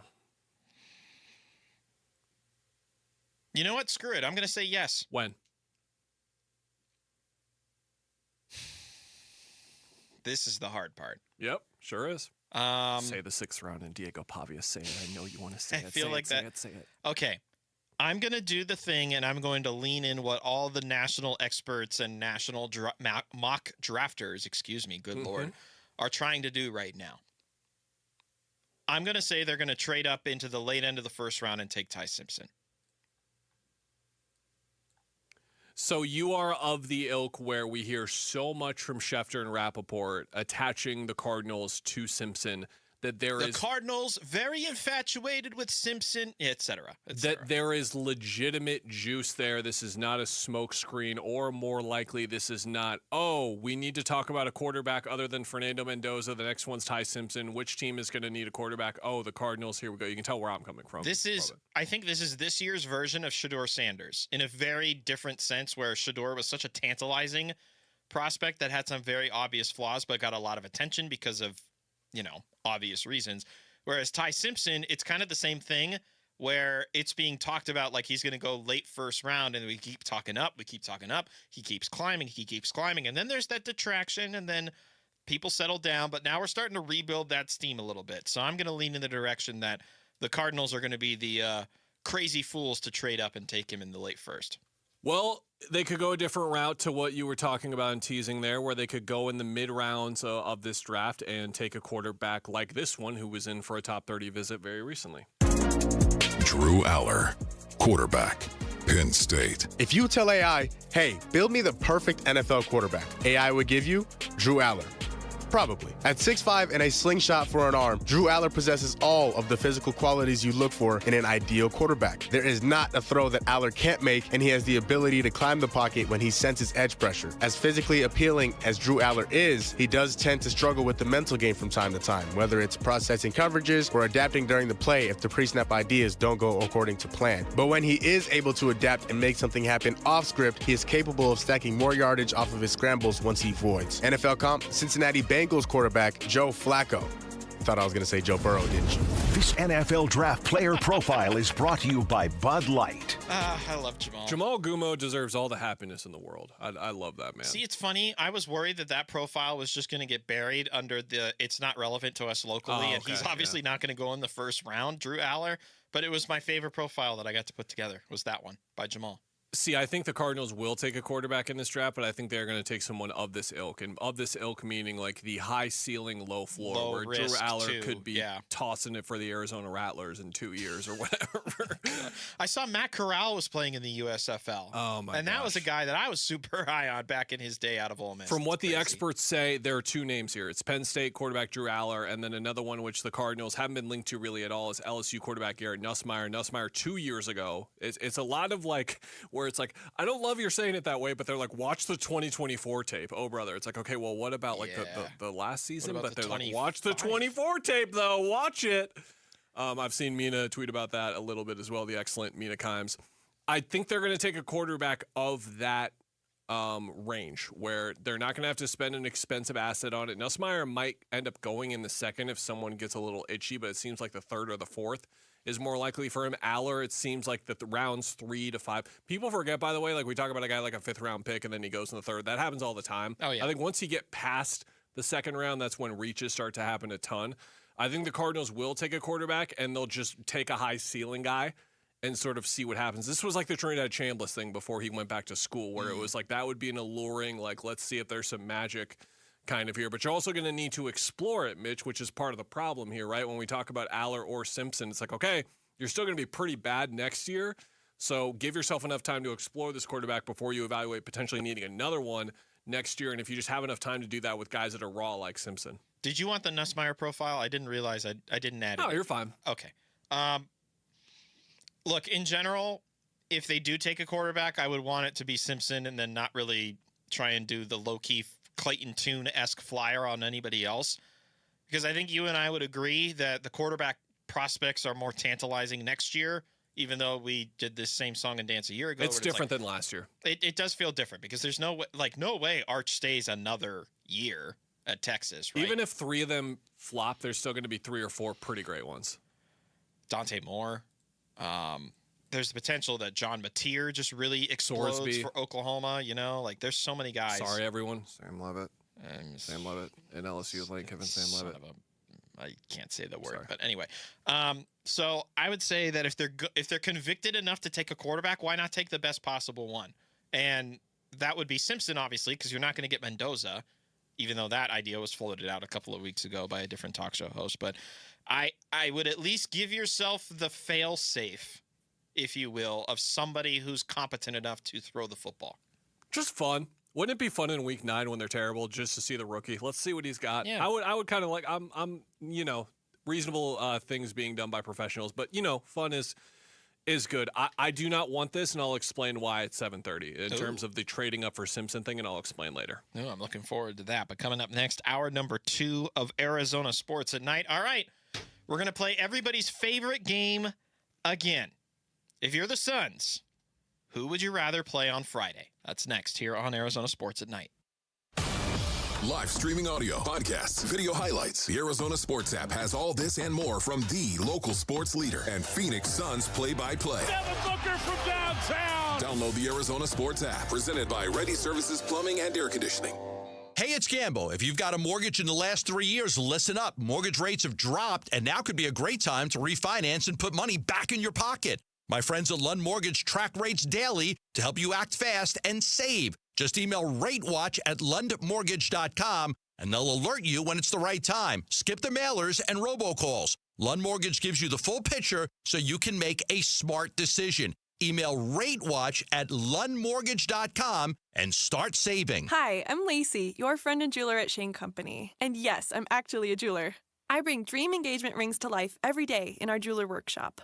When I hand set your diamond into your ring, I think about creating a piece you'll wear for a lifetime. I pay attention to the smallest details and treat every ring with the same care and craftsmanship, no matter the size or price. Come see us in store. Shane Company engagement rings are crafted with care from our hands to yours. Because a friend wants your ring to be nothing short of perfect. Shane Company, your friend and jeweler. Hey everybody, Dan Bickley here with my guy Bear, one of the Henley brothers that owns and operates Waltz TV and Appliance. And right now, if you spend $100 or more at Waltz, you'll get a free Gemini boombox. That's the same one you've got, right, Bick? Yep, and I love it. It's portable, super loud, great bass, and it even floats. Perfect for the pool or backyard hangouts. Free, floats, and ready for summer? That's a win. Everybody wins wins when shopping at Waltz, which you can find off the I-10 in Warner and online at waltz.com. This is the story of the one.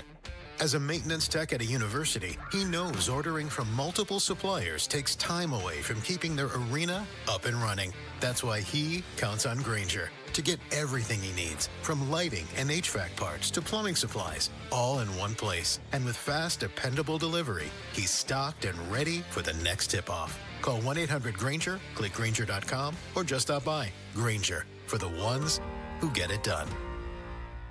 I'm Ed Evans, CEO of Consumer Cellular. No, we're not one of the big guys. Truth is, we don't want to be. If you're over 50, Big Wireless probably has you paying for more data than you might need. You could be throwing away thousands over a lifetime.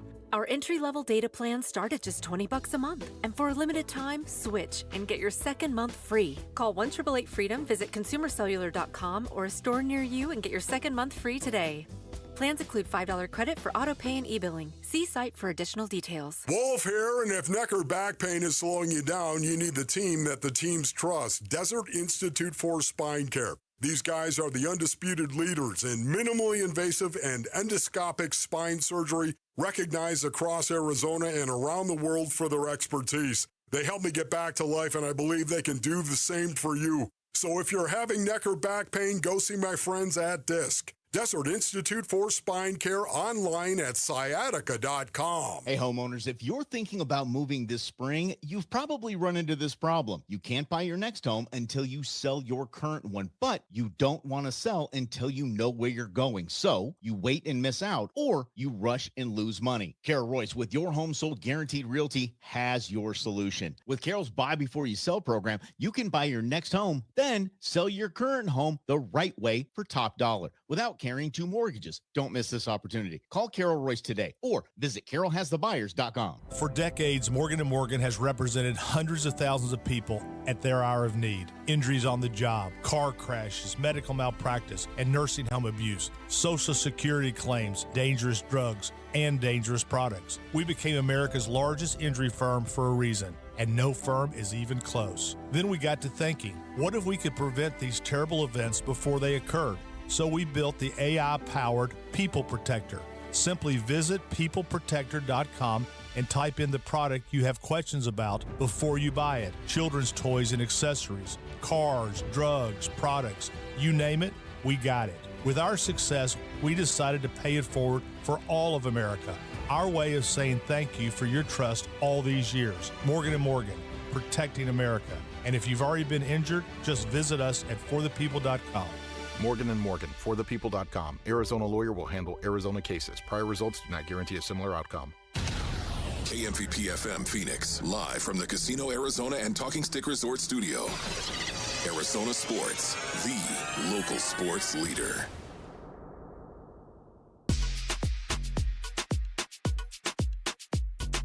Hey everybody, Dan Bickley here. How will the Suns recover from their deflating loss to the Trailblazers? We'll get into the Suns and their final shot at the playoffs tomorrow. The fun begins at 6 a.m. on Arizona Sports, the Arizona Sports app, the Arizona Sports YouTube channel.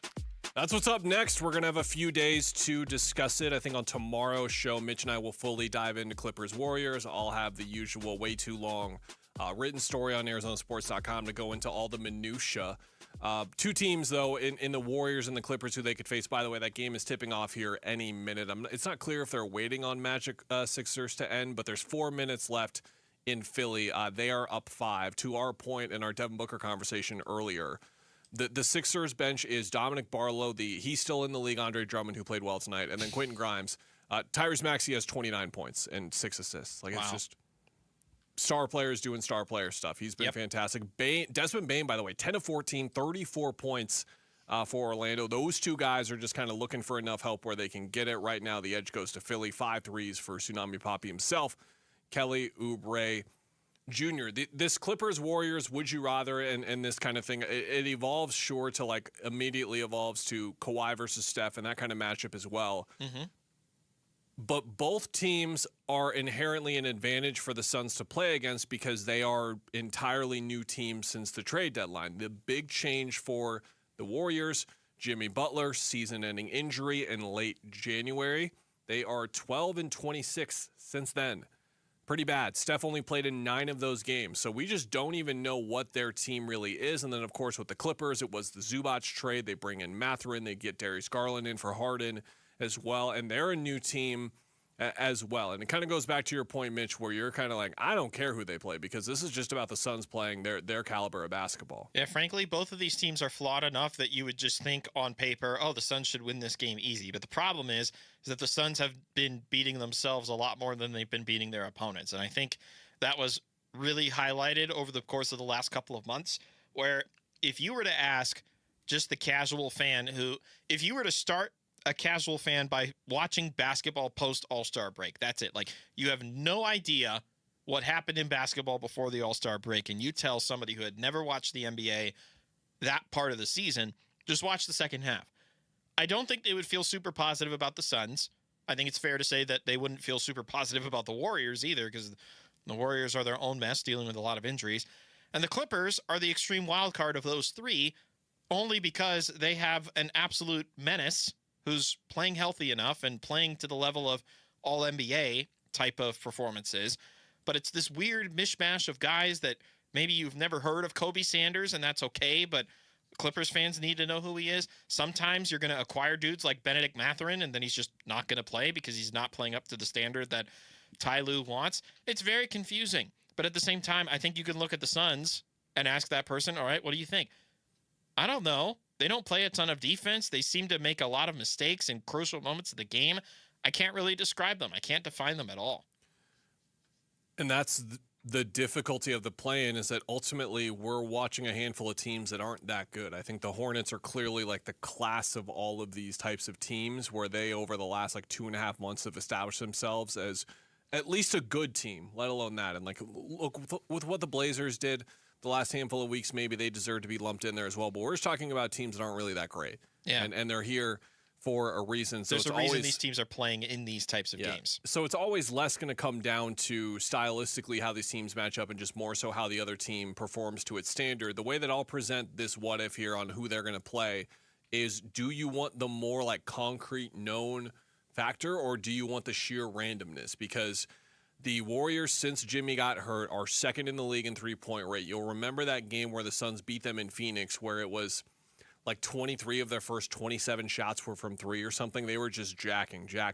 And that is what they're going to do tonight. And that is what they would do on Friday if the Suns beat them. Of course, part of that jacking would be Steph Curry, who you're going to send everyone at to make sure he can't shoot it. But then that opens up the shots elsewhere. Is the shooting good all over? No, not really. Podziemski's numbers are bad. D'Anthony Melton's numbers are bad. Porzingis' numbers so far have been bad. Draymond Green never been a good shooter before, whereas the Clippers, Mitch, are more concrete. You know what you're getting. You're getting Kawhi. You're getting the intense defense of Chris Dunn, Derek Jones Jr., and then from there, you don't really – you're getting whatever you are going to see from Garland and Mathurin, and that's the randomness there as well. But you're getting a team that was top 10 in offense and defense ever since that trade.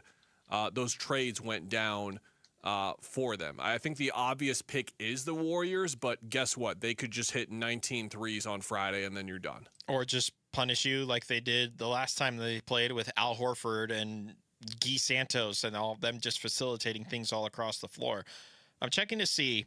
So Moses Moody and Quentin Post are not playing in this game for the Warriors. And then the only notable absence I would say for the Clippers is Yannick Koden Niederhauser, a guy that you and I were excited to see get a little more run after they traded Ivica Zubac, but he just suffered a Liz Frank ligament tear, so he's not playing anymore. So the Clippers are going to be running at you with Brook Lopez and Isaiah Jackson. And if this, I got to be honest, if the Suns centers can't combat Isaiah Jackson and Brook Lopez, I don't know what the heck else you're supposed to do at that point, right? Well, the other element of this is coming off of, we're going to talk about rotation stuff in the next segment here, but a big conclusion that I got to watching last night's game is that Ott is just at an end's meet with his centers. He just doesn't, it's not that he doesn't know what to do. It's just he's so at a balance of his thoughts where he knows exactly what he has in these centers, and it is what it is situation right now. Mark Williams, I think people wanted to see him playing a lot more. If you watch back the 4 free points that the Blazers got on sideline out of bounds play where there was a screw up defensively, Mark was involved in both of those, and there were a number of plays on primarily defense, but a few on offense as well, where it's the same like positioning, not being on the same beat as his teammates. He did have some block shots. He did have some good finishes, a few good finishes at the rim, and did a good job on Klingon in the second half. But Klingon was also just moving him around wherever he wanted to in the first half on the glass too. And then Iguodala, I thought he had a pretty good game. But Robert Williams, when Iguodala was not screening, was going like 15, 20 feet away from him. He was just completely leaving him. It's just like, I don't got to touch you. You're not going to shoot the ball. You're just looking for someone to hand off to. That's if you're not involved in the action and doing a handoff where I have to come up and get you, then I'm just going to stay back here and go help elsewhere. And that's where you can like talk about Kaman Malawatch or whatever. But the reason why this is relevant to this game is, to your point, Brook Lopez, pure pick and pop guy. Isaiah Jackson, less of that, but they are still going to play smaller with John Collins at the 5 a fair bit as well. And then the Warriors have been playing small for years now. So this is an entirely different assignment for them. And when it's unique stuff or unique stylistic stuff, we've seen it crater this team. We saw it last night.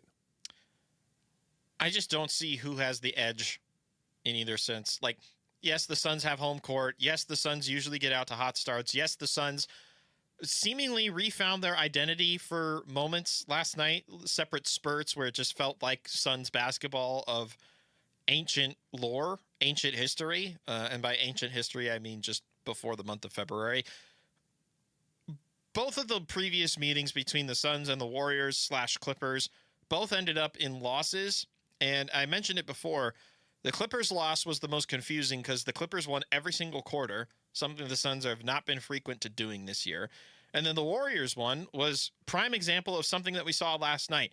Suns have a double-digit lead with a few minutes left in the fourth quarter, and then the offense slows down. They can't get anything going on that end, and as a result, their defense slacks off. Somebody is left open or somebody is left able to drive in, and they lose on a last-second bucket or two. It's just, I don't know what to make of it. I really don't. And I know the argument that I made yesterday was it's really hard to gauge the Trailblazers matchup with the Suns because the 3 times they played, there was never really full complement. It was different times of the year. These Warriors and Clippers games that happened within the last couple of months, I feel like there's at least a better gauge in that sense because, yeah, the Warriors are missing Steph Curry, but you know who Steph Curry is. You know what he's going to do. The Clippers didn't have Kawhi Leonard, and they, at that point, still had James Harden, but they're still just they're still coached by Ty Lue. Like, that's the defense that I go to.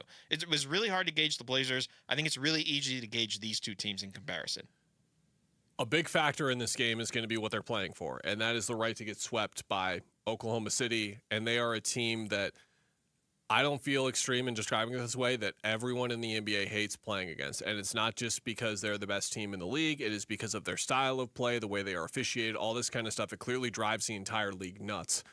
And I inevitably wonder, especially with the history of Suns teams recently in win-or-go-home fashion, where Booker and Durant playing out of their mind is the only reason why Game 4 against Minnesota didn't turn in more into what Game 7 and 6 were with Denver and Dallas, respectively. I wonder, not from just from the Suns' perspective, but the Clippers have had a weird year. The Kawhi, Ty Lue teams have turned off a lot. The Kerr and Curry teams, we've seen this before, where they've turned off at certain points in the season.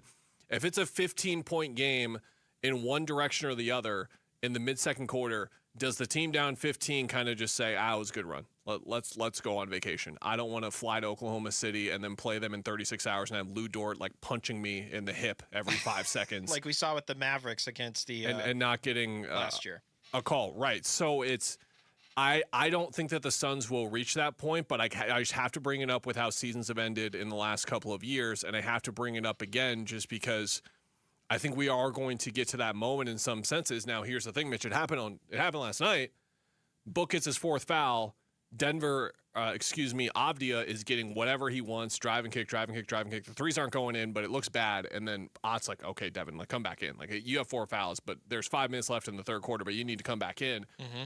And then that's when the 28-9 run happened. So if this game lines up in that scenario for either team, how will the adversity side of it handle it? It'll be interesting because, again, maybe one of these 3 teams could win a game against Oklahoma City, maybe, but I'm with Bernsey. Like, I don't even see how you can say the Suns could win a quarter against Oklahoma City. Even with some of their success in the regular season, I don't see it at all. You mean that they're not going to throw Brendan Carlson at him for 40 minutes? That's not going to happen? No. It is going to be, I think that, and we'll talk more about this tomorrow, I think, when we're going to go into some more NBA-wide stuff. I think that this is going to be like a legacy-defining run for OKC. I think that they have a 4-story house in everyone's head right now with the way that they're officiated and the villain status that they're accruing, and I think that they're just going to dominate everyone. Should mention this before we go to break. Looks like 76ers are going to wrap this up, advanced as the 7th seed, go into the first round, face the Boston Celtics. Andre Drummond just hit a corner 3, seemingly to ice it. 109-97, 40.3 seconds left. 13-10 with 2 assists, 3 steals, and 3 blocks. Andre, get it. I love that when it's the Vince Carter of like, look, buddy, you're not a 20-10 guy anymore. We need you to diversify. And he's like, okay, I'll just start hitting threes. And like Vince Carter was like, I can be the 8th man in the rotation. That's fine. Drummond doing it. It's great to see. And then Warriors Clippers should be tipping off moments from now. You can listen to that game on ESPN 620 AM as well. All right, coming up next, we alluded to it a little bit there in that last segment. Are the Suns planning on making any changes with the rotation? That's next here on Arizona Sports at Night. Phoenix Suns basketball. 0.6 of a second remaining. It's a 4-point Blazer lead as Royce O'Neal just hucks up a 3, and that'll do it. Portland comes into Phoenix and steals the 7th seed in the Western Conference. The spot that has belonged to the Suns nearly all season long is now going to Portland as they come away with a 114-110 victory here at Mortgage Matchup Center. So, we happy about another home game or nah? Suns playing things and what happened last night. On the way from Arizona Sports on YouTube, the Arizona Sports app, arizonasports.com, and 98.7 FM. T-Mobile has an exclusive bundle for customers 55 and up. I'm Sarah Bowl. Yeah, I'm Frank Bowl. A reliable network is key for us. And with T-Mobile, it's been wonderful. And going to the 55-plus plan saved us so much money. A lot. And that's important. Trying to keep costs down. The home internet's been perfect. It's fast, it's quick. The setup was so easy, it took less than 15 minutes. It was like, ta-da! If you want simplicity, coverage, reliability, you want the whole package, T-Mobile has it. Right now, T-Mobile customers 55 and up can get 2 phone lines on America's best network, plus America's fastest 5G home internet for just $30 each. $30 per month each line with autopay plus taxes and fees. Minimum age 55. Pricing for home internet rely on 2 lines of essentials. Choice 55. $35 connection charge per line required. Best mobile network and fastest 5G home internet based on analysis by Ookla of Speed Test Intelligence data 2H 2025. All rights reserved. Ryan Reynolds here from Mint Mobile with a message for everyone paying big wireless way too much. Please, for the love of everything good in this world, stop. With Mint, you can get premium wireless for just $15 a month. Of course, if you enjoy overpaying, no judgments, but that's weird. Okay, one judgment. Visit mintmobile.com/radio. Upfront payment of $45 for 3-month plan, equivalent to $15 per month required. Intro rate first 3 months only, then full price plan options available. Taxes and fees extra. See full terms at mintmobile.com. Boost your team's productivity and morale with this workplace tip from Cintas. A well-maintained uniform helps your team look and feel more professional. Don't leave their appearance to chance. Let Cintas handle your team's uniforms. With their Apparel Plus program, Cintas picks up, launders, and delivers fresh work apparel back to you, so your employees focus on doing their jobs, not their laundry. Learn more about Apparel Plus at Cintas.com. Hey, it's Vince Marotta, and let's be honest, if you've been thinking about upgrading your ride, here's the truth. Where you buy matters just as much as what you buy. That's exactly why so many drivers choose Earnhardt Buick GMC. For 75 years, they built a reputation on trust, transparency, and a better way to buy. No pressure, just a team that's focused on helping you find the right fit. Whether it's a premium Buick or a hardworking GMC, they have loads of new vehicles and incredible offers, and a team that's always there to guide you, not push you. It's the kind of place where you feel confident the moment you walk in, and even better when you drive out. Because at Earnhardt, it's not just about what you drive, it's about the experience, the service, and knowing you made the right choice. So when you're ready, start with a team Arizona has trusted for generations. Visit Earnhardt Buick GMC or go online to earnhardtbuickgmc.com to see the latest offers waiting for you right now. We are professional grade. Hey, it's Bodie and Victoria, owners of NewACUnit.com. In Arizona, it hits 100 degrees and suddenly AC prices magically go up. We don't play that game at NewACUnit.com. Even with manufacturers raising prices this year, we've used our buying power to keep your costs down. And the price you see online, that includes everything. Unit, install, delivery, no surprises. Just a smarter, more affordable way to stay cool at NewACUnit.com. Save thousands, save time, buy online, NewACUnit.com. Luke Lipinski back to tell you about Twin Peaks, the ultimate man cave sports lodge where you can keep up with all the baseball, basketball, hockey, and everything else going on right now. If it's on, it's here. And they've got massive screens and perfect sightlines so you can catch every single memorable moment right as it happens. Game day watch parties, event nights. You couldn't ask for a better spot than Twin Peaks with their entire menu made for MVPs as well, and the great scenery and environment that they're known for at 5 convenient Phoenix locations now. There's one nearby wherever you are in the valley. Twin Peaks, eats, drinks, scenic views.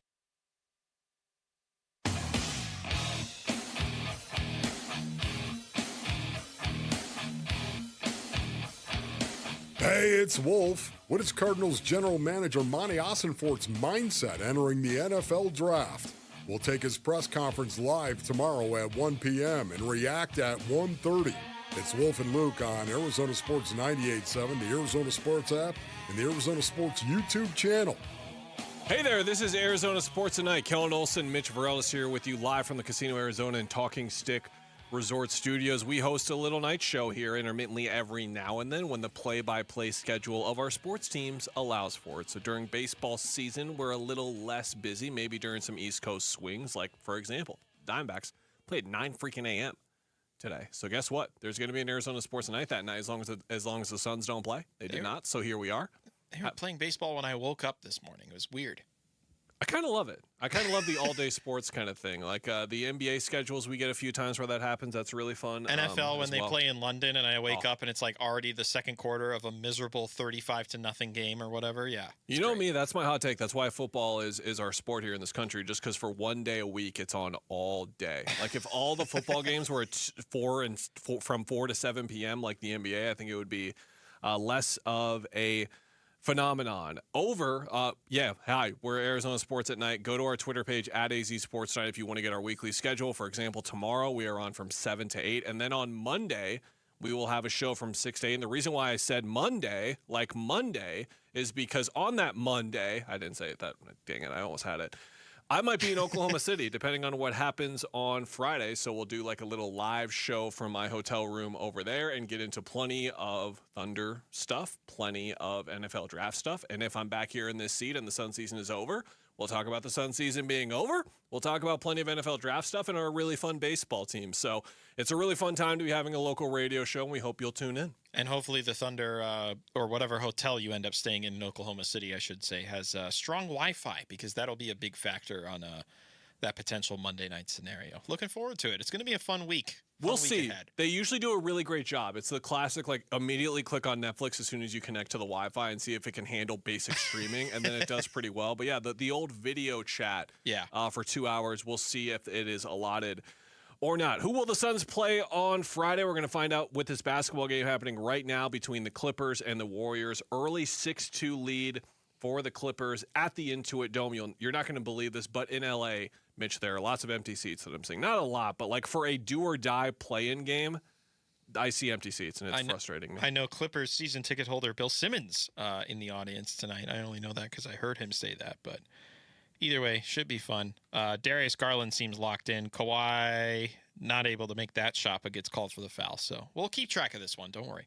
We're talking about Friday because on Friday, I know plenty of Suns fans would like to see some tweaks, some rotational changes, perhaps with what Jordan has been doing. It has been the conversation point for many over the last 2 to 3 weeks, the never-ending cycle of blame the coach, blame the media for not asking the coach about certain things, and then eventually getting to the players, which is probably going to happen on Friday if they lose, is the blame will start going to the people who play the basketball game, actually. Yeah, it's crazy. That would be interesting. And the reason why I tone it in that kind of way is because I have been of the opinion that Jordan has done a phenomenal job this year, even if they flame out and lose on Friday. What he did in the first half of the season with this incredibly flawed roster was tremendous, especially in his first head coaching job. It's clear that not only did he make it work tactically, but from a buy-in perspective for a first-time head coach to get what he got in the first half of the year and had yesterday, to be clear, has been incredible to watch, but he has been under a ton of criticism the last couple of weeks. There are certain but there are a certain amount of fans who want to see him fired. Again, tale as old as time.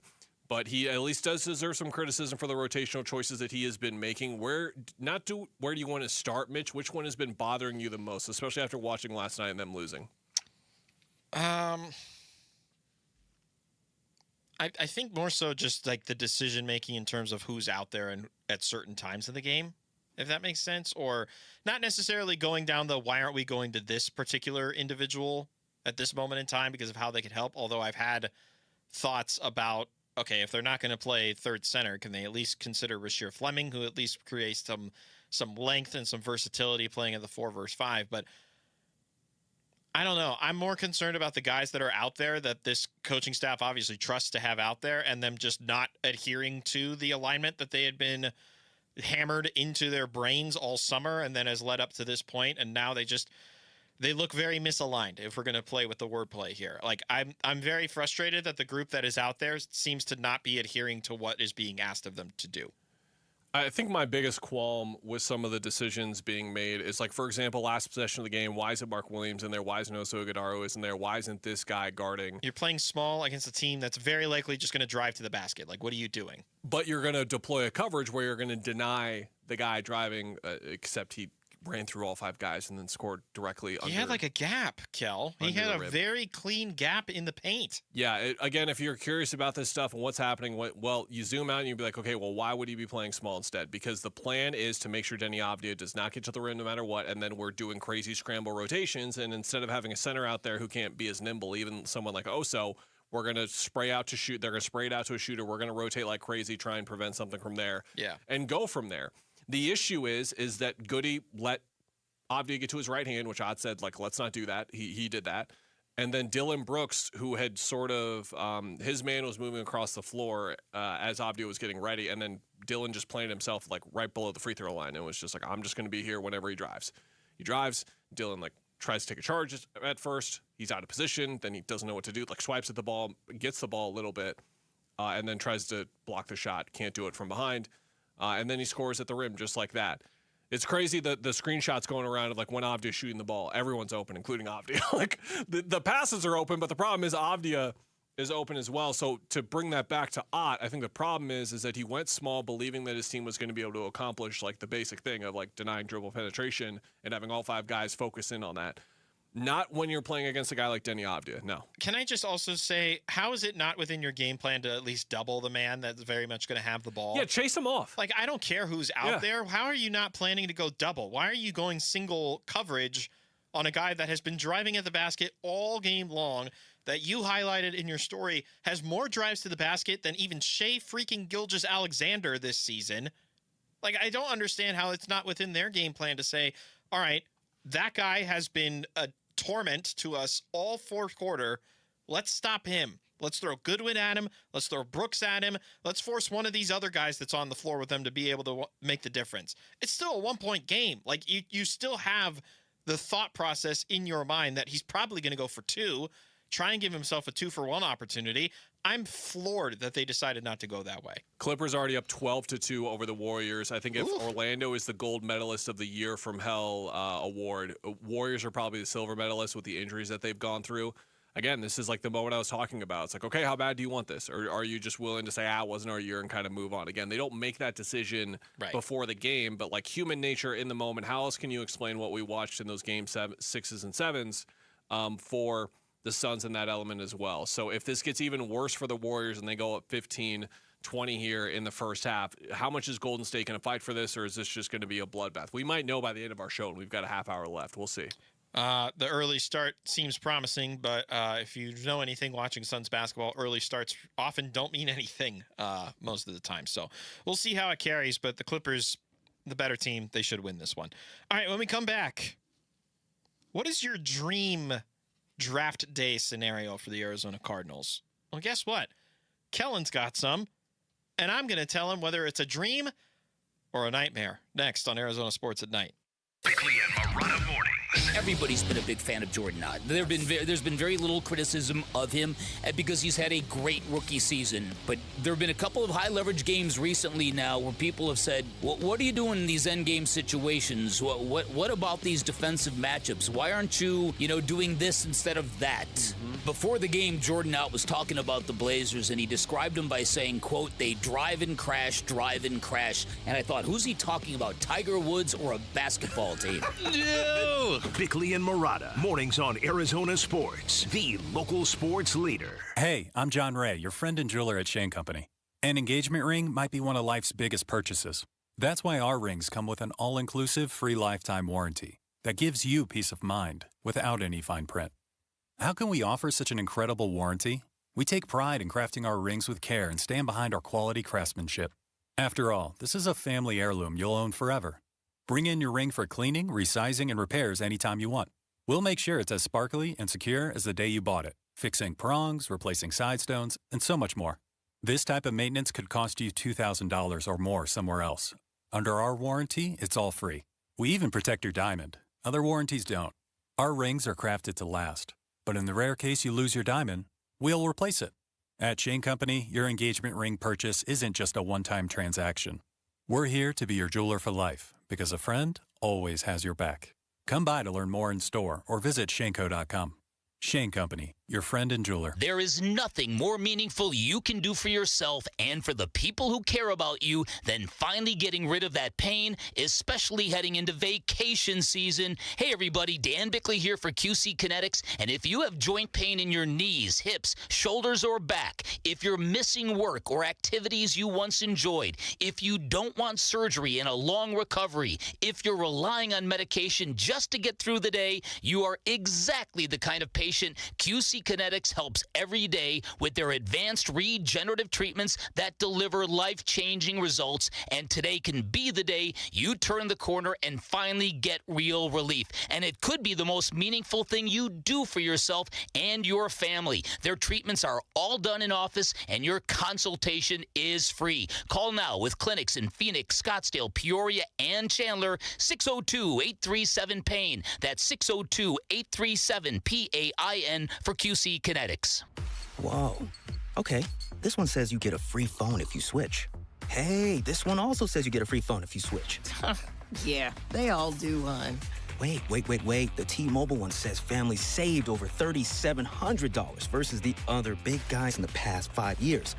And their experience plans have Netflix included, plus a year of Dash Pass by DoorDash. Hang on, let me see that.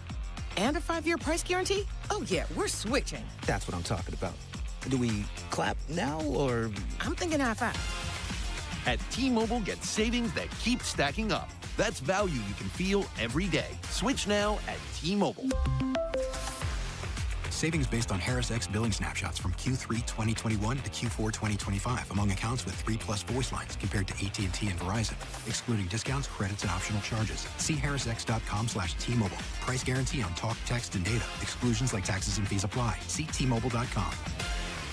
Luke Lipinski back to tell you about Orchard. How's this for a plan? You find your dream home and then you just move in right away without the frustrations of waiting around to sell your old place first. That's the way to do it. And you know what? Orchard gets it. That's why their Move First, Sell Later program exists, because with Orchard, you can buy the dream home now. Don't waste time, just go. Then sell the old one later. Here's how. Orchard gives you cash so you can buy, move into your new home first. You can do it on your timeline. No waiting around, no showings, no double moves. You ever tried to do a double move before? You don't want to do any double moves. Then the Orchard experts take it from there. They handle repairs on your old home. They make price-boosting upgrades. And once they're done, a local Orchard agent will list and sell your home for top dollar. They can do that because their agents are some of the most experienced around town, with smart tools and products to help you attract the right buyers. Orchard's Move First program gives you the freedom to sell your old home later so you can focus on buying and moving into your new home now. Buy before you sell. Still get top dollar for your home with Orchard. If you're ready to find out how much your home is worth, visit Orchard.com to get your free home valuation. That's Orchard.com.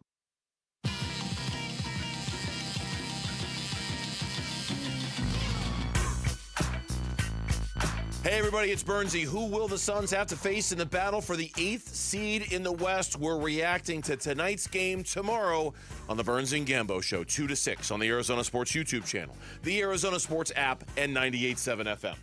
All right, Mitch, inevitably, this always happens around the draft. We all attach to a certain prospect or a certain scenario that we would love to see in whatever draft we're talking about, NBA, NFL, whatever. We're talking about the Arizona Cardinals in the NFL draft right now, and you and I are going to reveal to each other, we didn't talk about this beforehand, what we were kind of doing, and what our quote-unquote dream scenario is for the Arizona Cardinals. Maybe you're just a big Jeremiah Lovehead and you want to see them get him at 3 or trade down to 6 and get him or whatever it is. Maybe you want to see the Arizona Cardinals give up their entire organization, their building, all of their cars, their families to the Raiders to move up to number 1 to get Fernando Mendoza. Whatever that you want to see happen, think about it a little bit. Think about what yours is while Mitch and I talk about ours. You want me to start, right?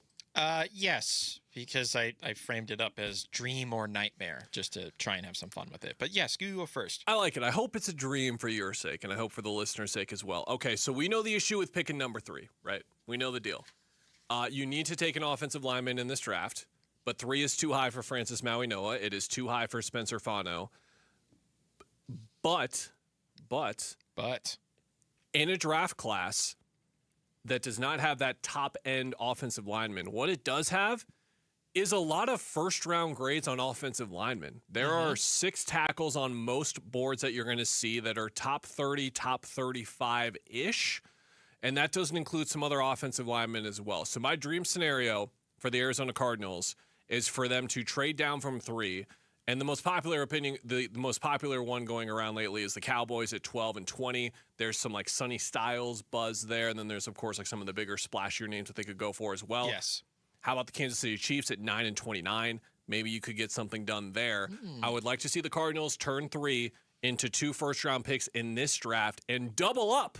In this draft, so not like a split between the 2 drafts. And double up on offensive linemen. I want 2 first-round selections on the offensive line, and the guy that I would prefer at 9 or 12 is this dude.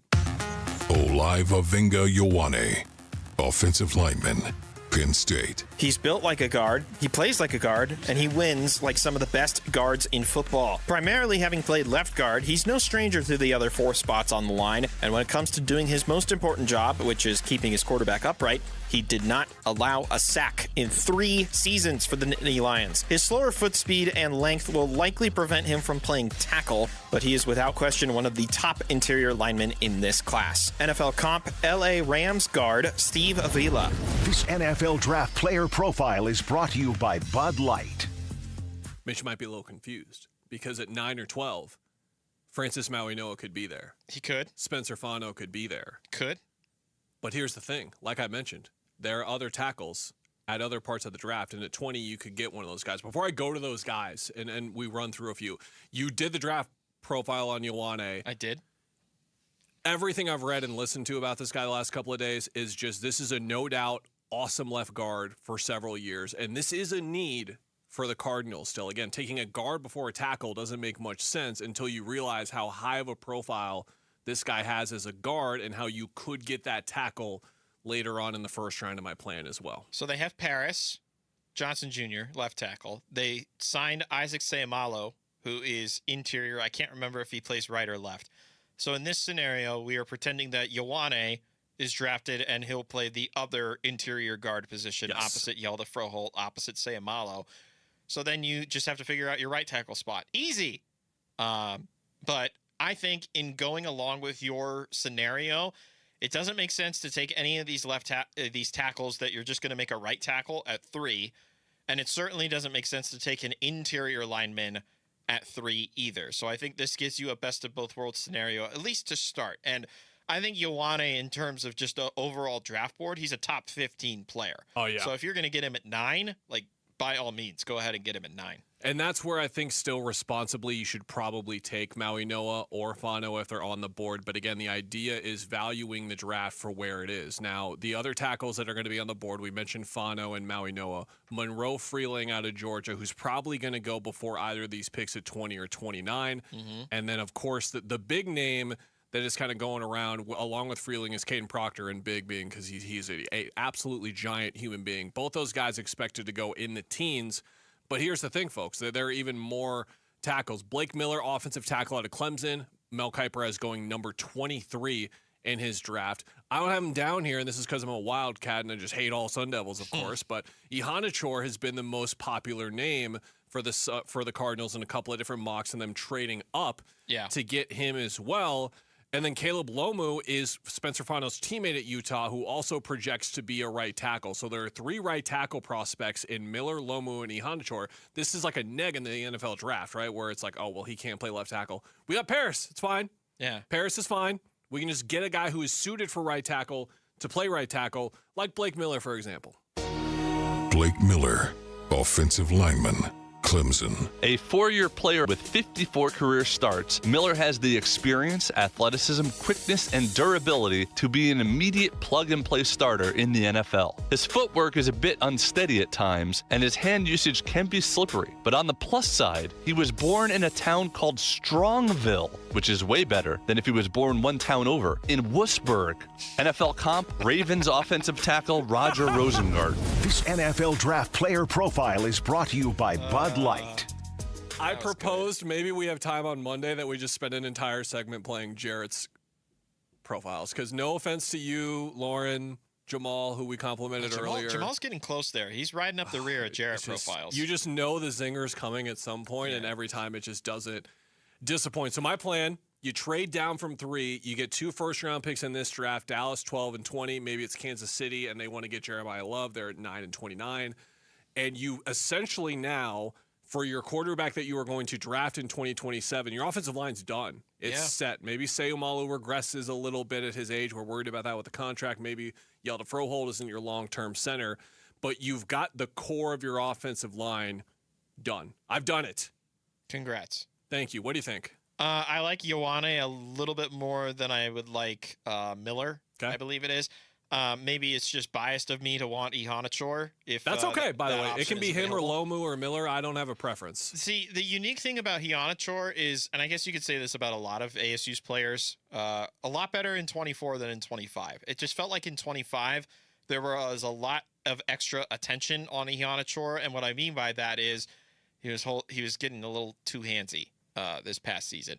Part of that maybe just some of the competition in the Big 12 they were facing this year as opposed to a year ago. But I give a lot of credit to Ihanachor because he's not a natural football player. He played basketball coming out of high school. So football in college was entirely new to him. Similar vein to Kaman Malawach, only picking up a basketball 5 years ago and turning that into now his career. Ihanachor similar, where he started basketball and now football, but he's still one of the better exterior linemen in this group and could easily be there in the 9 and 29 scenario, definitely in the 12 and 20 scenario. My plan basically is to take advantage of the surplus that this draft has at the end of the first round. That's with offensive tackles and it's with edge rushers too. So Zion Young out of Missouri, Keldrick Falk out of Auburn, Akeem Mesidor, as well as another name here out of Miami, where one of those guys is going to fall a little bit longer than they should. And that's where the Cardinals could take Maui Noah Urfano at 10 or 12 or 9, and then they could get an edge instead, because the thing I've heard about all these edges, like the right tackles, is, well, they can't be a number 1. It's cool. Josh Sweat exists. I just need this guy to get 5 or 6 sacks on the other side, please. Yeah. And they sound like those names as well. What is your dream, sir? What is it? For me, it's simple. It's stay at 3 and take this dude. David Bailey, edge, Texas Tech. The 6'4", 251-pound edge had 14 and a half sacks last season for the Red Raiders. He wowed at the NFL Combine with a 4.5-second 40-yard dash, has multiple pass rush moves, and is good at using his hands when rushing the passer. However, he is a bit undersized and is not a great defender against the run. NFL comp, Denver Broncos linebacker Nick Bonito. This NFL Draft Player Profile is brought to you by Bud Light. Do not consider that bias into my reasoning for David Bailey. Whatever I have you wanted say, David Bailey for months. And my explanation is simple. Yeah. The dude was an absolute bleep wrecker. Or even just, if you want to say wreck him because he was a Red Raider. That dude was a monster as part of a defense that was one of the best in college football. And it was him and Jacob Rodriguez leading the way for that group. And when you've got a nasty guy on the edge, especially opposite Josh Sweat, give me the double nasty, man. Like, I know there's some concern about his arm length. I know arm length is a super popular topic amongst the edge rushers at the Combine, but I think this dude is just an absolute demon, and if you got a chance to get a real game breaker and a real game decider, go get him at 3 if he's available. What'd you make of the Jets news from today with him? Kind of weird, but maybe indicative that they know who they want, and Bailey is not who they want. And the news was that they had a visit planned with him, canceled it. Yeah, the team canceled it, not Bailey canceling it. That's a clear distinction in that. Oh, okay. I didn't know that. It was a team canceled the visit as opposed to Bailey canceling the visit. So did they get word that he doesn't want to come there, or do they just now know that he's their guy and they don't see a point in talking? It could go so many ways. Like they have the first pick of the draft. Let's be honest. The Raiders, we've known for months they're going to be taking Fernando Mendoza, right? Like, no way they veer off of that course. Fernando hasn't visited anywhere else. Nobody else is even talking to Mendoza right now. The likelihood is that Mendoza will go 1, and then the Jets control the entire board at the top. Do they want somebody who's specific to one position, or do they just want whoever the best defender is? Because there are those guys like the Caleb Downs, the Arvell Reese, the Sonny Styles, who aren't necessarily tied to one position, but are just absolute game wreckers if they get the opportunity. To explain a tease from earlier, like trading up for Ty Simpson or taking Ty Simpson at 34, what I'm saying is there's a good chance that one of these edges or one of these tackles falls to 34. So if you don't take a tackle yet and Lomu or Miller is there at 34, which could happen, that would be the pick for me. Okay, let's say Bailey does go 2. Who do you want at 3? Bailey's gone at 2. Mm-hmm. So that means there's Reese, there's Downs. Did you hear he's really good at multiple positions? Who, Reese? Yeah. Yeah, star backer 2.0. Is that what you want?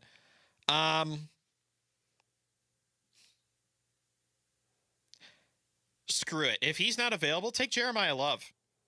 I'm on the same team, but Caleb Downs. Okay. Yeah. I'm worried about Downs being more of a box safety than a true, strong safety option. But yeah. I don't know, man. Positional versatility has only harmed the Cardinals and no other team. So I don't really know what to make of it.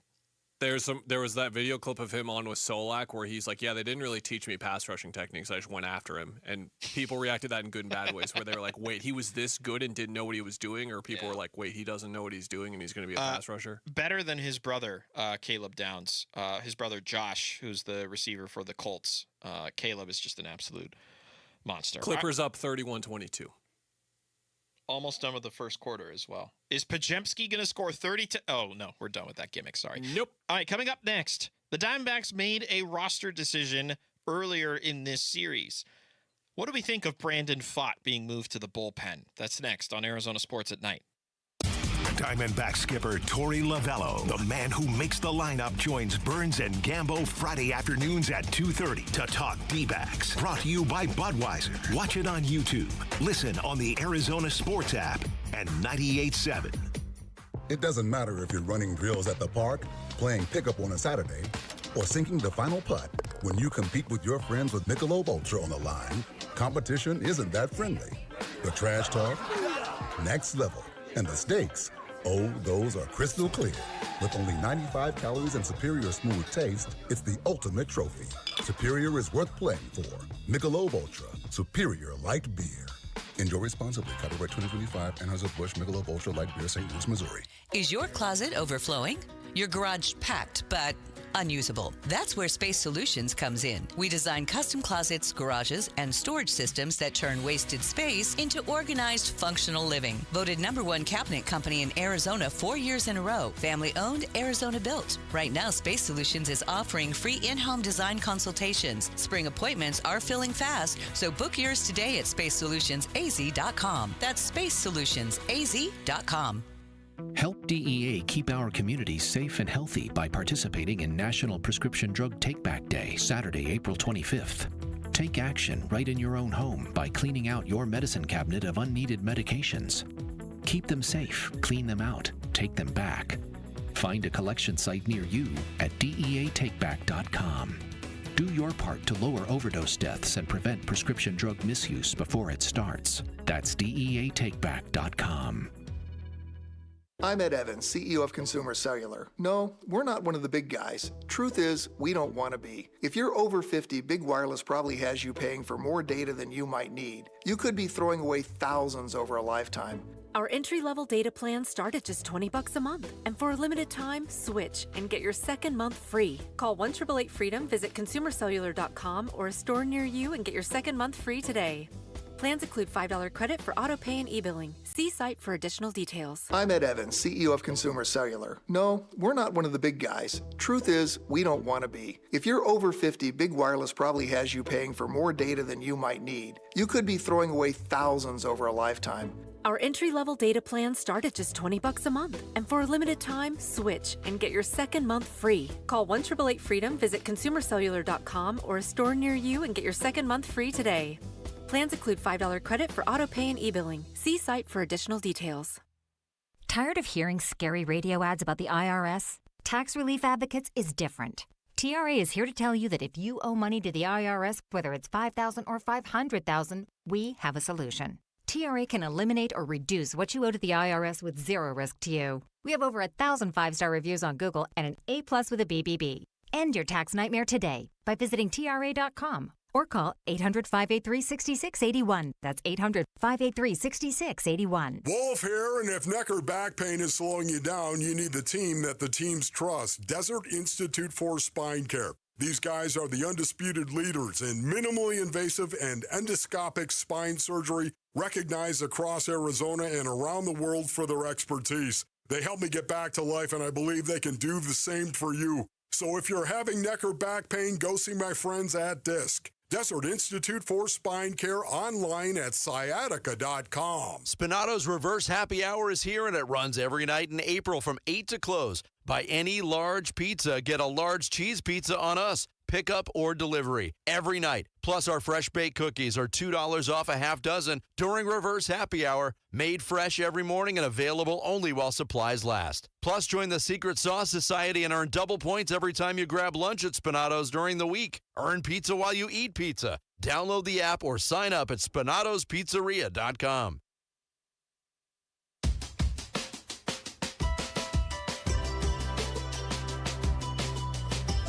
Hey, it's Vince Marotta. Join us Thursday morning. We'll recap how the Diamondbacks did in their series finale in Be More. That and a lot more, starting at 6 on Arizona Sports 98.7, the Arizona Sports app, and the Arizona Sports YouTube channel. Went pretty freaking well, Vince. It went pretty freaking well. Another Diamondbacks victory. They are 11-8. And when you look at the teams with double-digit wins right now across baseball and some of the biggest surprises in these first couple of weeks, certainly the Minnesota Twins at 11-8 are probably the biggest surprise across Major League Baseball. The Cardinals at 10-8, but the Diamondbacks are right up there with what they've been able to do, and they are 11-8 now at the end of that road trip coming in. This news was a day or two ago, but we still wanted to have the conversation because Brandon Pfaadt was moved to the bullpen. It's something that you and I had talked about a few times over the last couple of weeks, and we get the sense of finality, at least to the decision. Michael Soroka, Eduardo Rodriguez remain in the rotation. What is your reaction to this, and what do you think is next for both him and the rotation over the next couple of weeks? First of all, that he's still on the active roster. I think that's a fair reaction, right? Like we could assume all we want about the idea of just keeping him on the big league roster for the sake of having him on the big league roster, but I do think there was at least a discussion about, okay, maybe we at least send him to AAA so that he can get regular run in the rotation so he's not, in as part of a different schedule. Like, that's the one thing in the back of my mind, because we've already gone through this a couple of times, Dre Jameson being the notable issue with this, Ryan Nelson being the notable, for lack of a better word, success story from this. I wonder where Brandon is going to fall in that regard, because they're not going to throw him in, the eighth inning of a 2-run game. He's going to be doing mop-up duty, or he's going to be doing long relief on any of these days that you just need to eat up innings from the bullpen. They're not going to treat him like your average everyday bullpen arm. He's going to be treated like a very, very long and stretched out reliever. Well, where this gets quirky and weird, as baseball often does, is Pfaadt threw 101 pitches on Saturday and hasn't pitched since.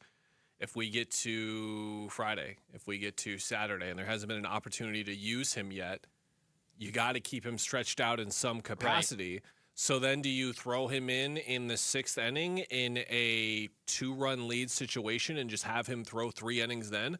But then what happens if he chokes up that lead, right? So I was going to say, Mitch, let me be honest, I'd rather see the other guys. And I wouldn't have thought I would say that 3 weeks ago, but I'd rather see the bullpen that is rolling as opposed to the pitcher that is not pitching well being in a medium to high leverage situation right now. Felt a lot better when it was Ryan Nelson before, but with Pfaadt, that's not the case. So if the opportunity is not presented in a blowout in one capacity or the other, whether you're leading by a lot or the other team is leading by a lot and you're not able to keep him naturally stretched out, how long do you do this before you inevitably, and in my opinion it's inevitable unless injuries happen, you have to send him down to keep him stretched out? Because I don't see this as a transition to a bullpen role at some point in the year. Like, he's going to remain stretched out. I don't either, and I also don't think they banked on Michael Soroka and really Zach Gallen being a part of this rotation at all. I think they had definitely planned on Merrill Kelly, Erod. Soroka would just bridge the gap until Corbin Burns returned, and he wouldn't be a mainstay, and then Fott and Nelson, and like, cool, there's your 5 guys. Well, then guess what? They signed Zach Gallen just a couple of weeks into spring training because they made the money work. Well, now you got 6 starters, so what are you going to do? And you've got this situation where you were, quote-unquote, bailed out by Kelly having to start the year on the injured list, and now you're at this point where I don't think they anticipated Brandon Fott being the one being sent to the bullpen. I really don't think they did. I think it would have been easier if Soroka had 2 hiccups as opposed to just the 1 hiccup against the Phillies, but you had Brandon Fott have 3 hiccups, and sometimes when you're in a time crunch, you got to make decisions, and that's the decision they made. But I'm with you. They can't just keep him shelved out of these games if it reaches like a week's worth of space. You know what I mean? So Saturday he pitches, Sunday, Monday, Tuesday, Wednesday. So that's 4 games, which means the 5th day would be coming up with this upcoming start on Friday against the Blue Jays. Does he pitch in that game behind Michael Soroka? Like, is that a scenario that takes place upcoming here? Like, I'm very curious how they handle him going forward. Is this a situation where if Soroka struggles, Fott could be put back in? Like, if Soroka gives up 13 earned runs in his next 2 starts, do they just swap him back? Like how? I think that would be dangerous. I do too. And it would almost be at a detriment not only to Soroka, but to Fott. Like, is it more injury related with Fott getting into the rotation as to one of the other 2 guys struggling? Yeah. Look, they're in a precarious position, and they kind of put themselves in this precarious position, but it's one of those happy accidents, like we said. Like, having a surplus of starters is not the worst thing in the world. Now, I hate to bring this up right now, but given that he's already been bumped from the rotation, this could lead to a collision course of a potential deadline deal in the opposite direction. Oh. And I don't mean Fott. I want to make that clear. I don't mean with Fott, because they have him under contract for 3 more years. I mean with an expiring contract of either Gallen or Soroka. Oh, yeah, I think that's the kind of the writing on the wall here. Burns. Is that if this team is not firmly in the wild card mix or the division mix, if it's really going that well, that they're going to be sellers and extreme sellers with some of their pitching. Or is it a buy-sell? Like, we've seen that a few times where they sell a major league for a major league. Like, maybe they just deal from the surplus of starters and go and get another bat or something like that.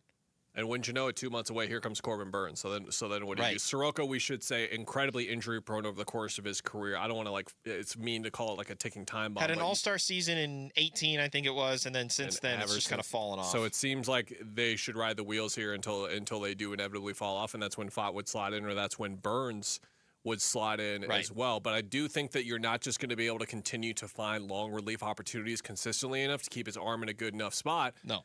Because what happens if you do that, he's down to the bullpen, and then you lose 2 guys in August, and you're making a playoff push. That now you can't stretch back out because there is an expiry date on this, right, Mitch?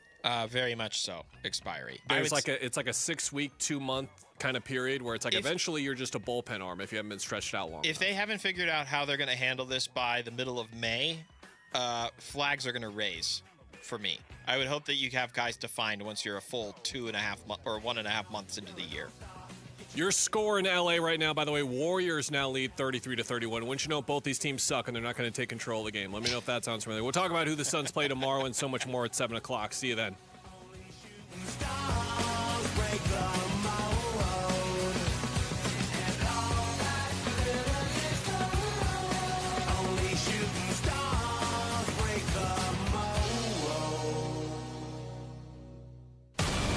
Live streaming audio, podcasts, video highlights. The Arizona Sports app has all this and more from the local sports leader and Phoenix Suns play-by-play. Booker on the penetration. Dump to Williams. He'll throw it down. What a look from Devin Booker. Download the Arizona Sports app. Presented by Ready Services Plumbing and Air Conditioning. If you owe back taxes, listen carefully to rule number 1. Never go up against the IRS alone. They're cracking down.